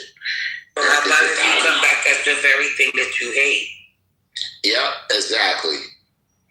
Like, you hate black people, you come back white. You hate white people, you come back black. I mean, it's like, yeah, they'll do that shit. The universe is not. The universe don't judge. Cisco, I think this one is this is my first go around. Now, Tall, you definitely been here before, nigga. You played too many clips. You played too many clips of that. I think this is my first go around. I'm telling you. This probably your 9th time around. You're like a cat. You've been here like 8 times already, nigga. You just got go check into your go start meditating. You're like, oh shit, I was here before. Yes. Honestly, a lot of y'all people that's younger than me. Listen, I'm gonna tell you something that's gonna probably blow your mind. A lot of y'all people that's younger than me is probably older than me. By timelines, meaning that y'all been here so many times that y'all probably broken. Like, because I think that whole thing about cats, 9 lives. Some of y'all been here 10 and 11 times. Like, how the hell y'all breaking shit? You're like, what the fuck? How to get here another lifetime? Because we're all basically stars to come back to the universe. That's what it is. We are stars. We're not human beings. We come as human beings. That's our lowest form. But we are stars in the universe. We're stars. So all of us are stars. We're all stars. Not just Hollywood stars. We're all stars. Yes, we are. We all stars in our own jerseys. Yeah, think of it. But I'm saying, no, this is my first visit. I think you want to believe that. Okay, I'll give you 3 times. You probably been here 3 times already. So. No. I asked. I don't think wisdom comes after the first time. I think it comes after the 2nd, 3rd, 4th time. You get that wisdom, and you're like, oh shit, and then you like want to come back, and then you do this shit, and you don't even understand you're doing it. You're like, oh, this is okay. And some of y'all, I want to say that y'all in paradise, but y'all choose to come back to they offer you. It's like a door. They say that shit for the Illuminati. It's the same thing. Yo, do you want to go back to Earth? Like, a lot of people say, no, I don't want to do that shit no more. Fuck that shit. Nah, I did that shit. I did that shit 2 times. That shit was not good. And some people like, oh, that shit was not bad. Yeah, I'm going back to Earth. Yeah, but we're not guarantee it's going to be the same time that you went last time. A whole different adventure. You know how many people are having babies right now? Dolly, I don't think that many people are having babies. Yeah, look, my sister-in-law, she hit me up last night, and my sister-in-law is in her 40s. She is having a baby. That's what they're saying, Dolly. Majority of the people having babies now are older people, which is weird to us. I'm like, oh, what the fuck's going on? Young people don't want to have kids. They're like, nah, I'm good. My niece is 24 years old. She's having a baby after 24 years. My nephew is going to be 30. My niece is 24. And I'm going to say that's good influence because most people in their 30s and under don't want to have kids right now. So then the older people want to have kids and they're having kids. And fucking up everything. They're like, oh shit, this timeline is not gonna last long. I mean, 2030, like they want to make it 2030 the new war order shit. That shit gonna happen because now, yeah, people don't want to have the kids that they wanted to have back in the days. So we're gonna have a population like a. Because I know a lot of y'all believe in a billion Chinese. There's not a billion Chinese. So we're going to have a population, especially here in America, under $500 million. Because we're at 3 million right now, right? $300 million. That's what we say. We got 300 million. Majority Black and Hispanic. There's not that many white people in the world. Y'all think, oh, white people. Y'all know it. Y'all see it. In your everyday life, there's not many white people. What? Okay, let me shut up.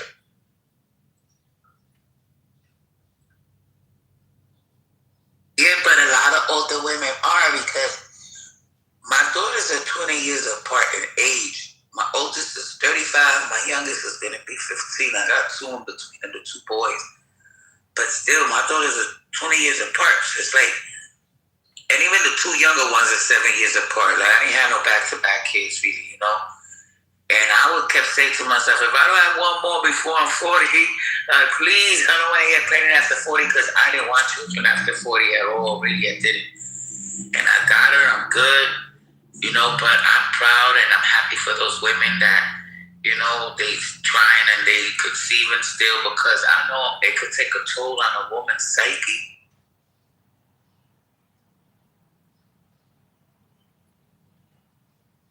Yeah, I'm all about the woman's psyche. You know what I'm saying? I hope everything's well. Me too. Joe. Good morning, Todd. What's cracking with y'all? How y'all doing? Good morning. Let me kick you off a little bit. I just drove down 185th. I like to call this Indian Lane, but you should see the names of these streets over here are one of my pickups. Muskegee, Arrowhead, Cherokee, Monterey, Abbey. What state is that? This is Ohio. I'm in Cuyahoga County, to be specific. And Cuyahoga itself is also another Indian word. And I believe Ohio itself is also an Indian word. But yeah, over here on the east side, they got an entire area, huge area. All of the streets are named after tribes. On the black side of town, of course, the east side.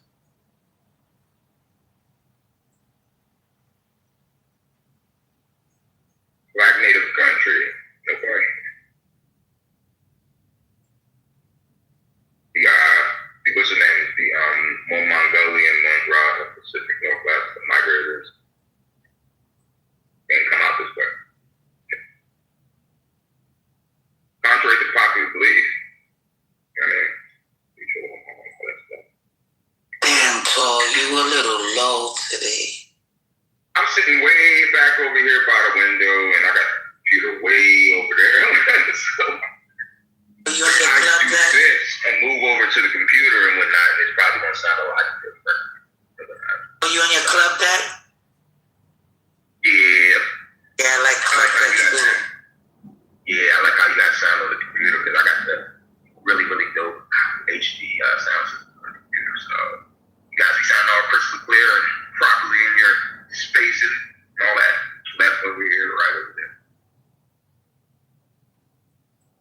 Yeah, I like how you could play the clip from your club deck and still mute your mic. Oh, yeah. Then again, I got a gaming headset, you know, so yeah, my mic. You got a Turtle Beach on? No, I got a regular plug-in gaming headset because I don't like when I'm gaming and stuff like that. I don't like rechargeable, headsets and shit. I feel you. I like plug-in shit. They sound better to me too, personally. And right in the middle of a mission and shit, your headset dies like boom. So I'm like, nah, give me the plug. Are we talking about Dirty Dancing or what?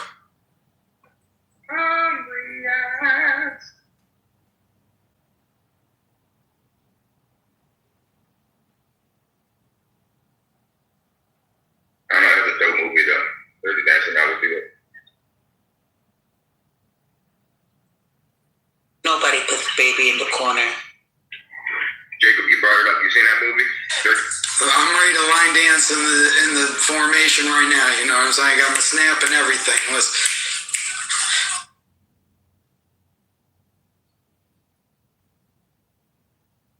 Yeah, that's a good one for sure. Musicals in general, even ones with vampires.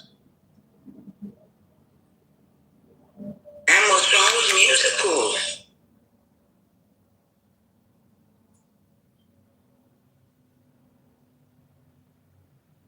That was a pretty good musical in the sense that, like, because most of the music or the dancing part, right, like the musical part was happening in the theater setting, so it didn't necessarily feel like they were just breaking out a song in the middle of nowhere. Except that part at the cabins where he, like, you know, I think there's like an impromptu at that location at one point. How many times you seen Dirty Dancing? Because you seem to know the parts quite well. I see it 2 times. If you watch it before 10, it gets stained in your brain more, so you don't have to watch it so much to remember. My movie was Pretty Woman. I should watch yesterday. Star Wars. That's my shit, man. I seen that shit so many times. But you know what other movie that I could watch over and over and over again? Full Metal Jacket. Oh, knock it off. I shit you not. You're a good petty girl to watch that shit. What the fuck? I haven't watched that in a while, that's for sure. Yeah, that's my shit. I could watch the original Doom over and over, and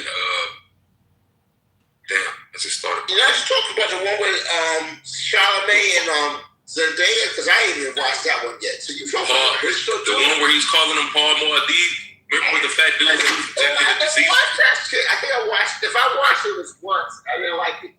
Like, oh, this shit's trash. That was my shit. That dude used to kill people with his name. He used to be like Paul Muad'Dib. You know what? Next, that's a movie that I think like should be like picked, like in how we talk about movies and look for the symbols and the messages and shit. Because those women, what about those women with the magic? Remember them? What was their name? I forgot, man. But they were powerful though, if I'm not mistaken. We need to take over the movie we're in right now. Sorry about that. The women, didn't they have the blue eyes? And Paul was the only man that could drink the water besides the women or something like that? That's what I'm saying. We might have to do a rewatch on that shit. Because, yeah. That movie that was almost the same. Like, Hunger Games had a shit that one. Another movie that was Disney Games. What the fuck was that shit called? I can't remember that, man. But it was just, they had like a sequel to it, that Hunger Games sequel. Maze Runner? No, it's not Maze Runner. It's something else. I can't remember the name. And I saw it the other day. I'm like, the next after it? Are y'all still talking about doing it or not? No. We're like talking about it in general. So go ahead.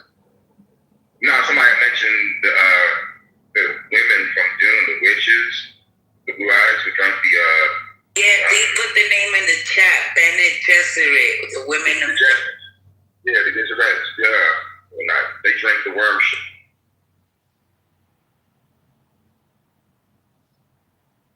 I'm sorry, spoiler if I spoil. Wait, you said they drank the worm shit? Well, yeah, that's what the fluid is. Wow, so that's what turned Paul's blue? Yeah, he's got the genetics already, so it's just him connecting with Zari. See, as a kid, I didn't know that. I used to just love the movies and the visual effects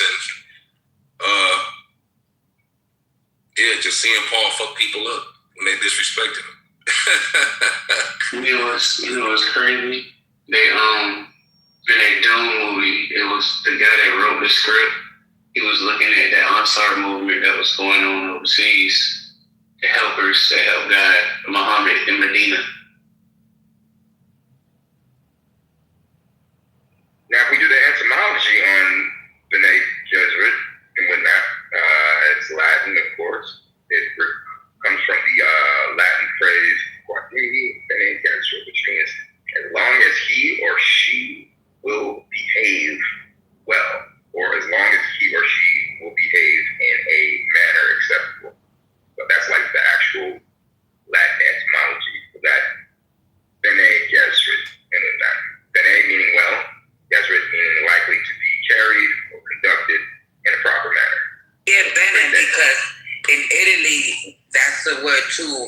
molto bene. That means very fine. Yeah, like very well. Very well. Absolutely. Yeah. And then in Spanish, it would be bien. So it changes to bien. No, let me ask you a question, Dolly.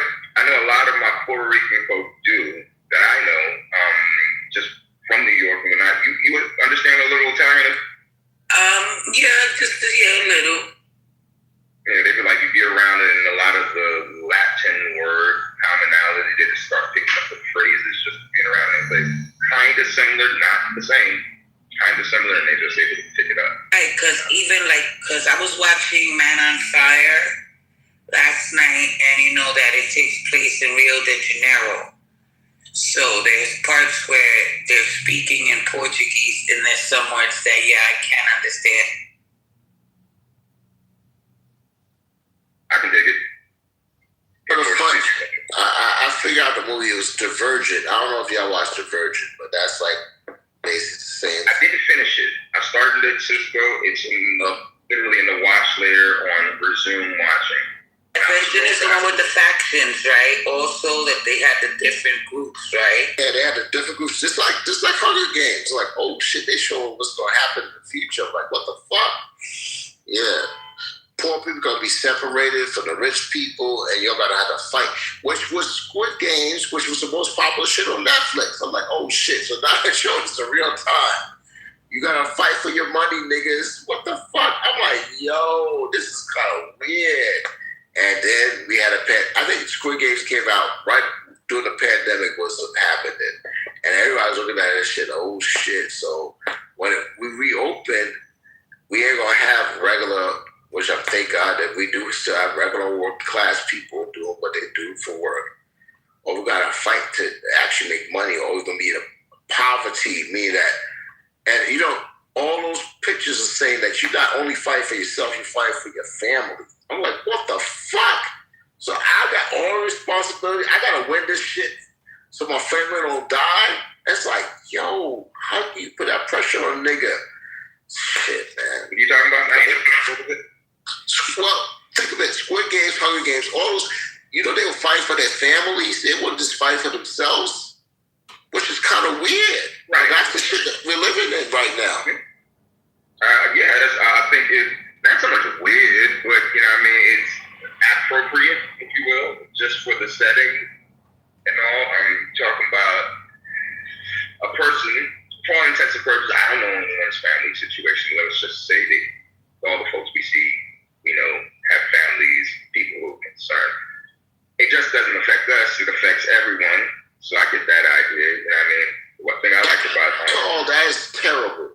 And again, because if you're responsible for yourself, and that's why a lot of people kill themselves, because they're only responsible for themselves, so let's be honest. So it's okay. But you are actually responsible for everybody. You gotta take your chances.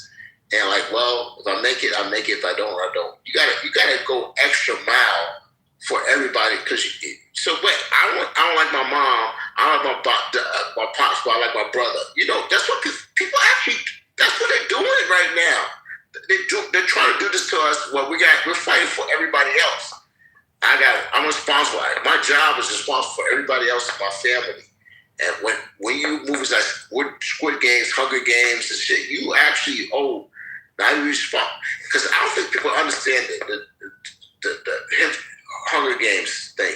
You're fighting for your whole family. You're not just fighting for yourself. It's different. Well, no, it's not the same. All the movies have the same like thematic. No, they don't. Yeah, they do. You fight for yourself a lot of times. In a drama movie, you fight for yourself. They have a thematic. This is what I'm saying. They all have the same thematic content. In other words, you have an antagonist and a protagonist. Someone striving to accomplish something, and some nefarious element attempting to stop it. They don't. It will affect them and everybody involved. So yeah, that's a common theme in a lot of movies like that. What I find interesting, though, just going back to the whole Dune thing with the Bene Gesserit, I'm sitting over here just as we're talking, doing the dive. I said, okay, so what would be the equivalency of the Bene Gesserit question or some kind of modern equivalency. So I looked at the idealism behind Frank Herbert's composition for his film, and he says, this is from him, the Bene Gesserit are defined by their mastery over the inner world of the human body and mind. And we developed it after the concept of Butlerian jihad, crusade that banned thinking machines. And it gives a description of the Butlerian jihad, which is very interesting. So you have the Pranab Bindu, which is a system of total nerve and muscle control, allowing them to remain motionless for days or strike at superhuman speed. Then you have the utterances of the voices, a vocal technique that uses specific frequencies to subvert the will of others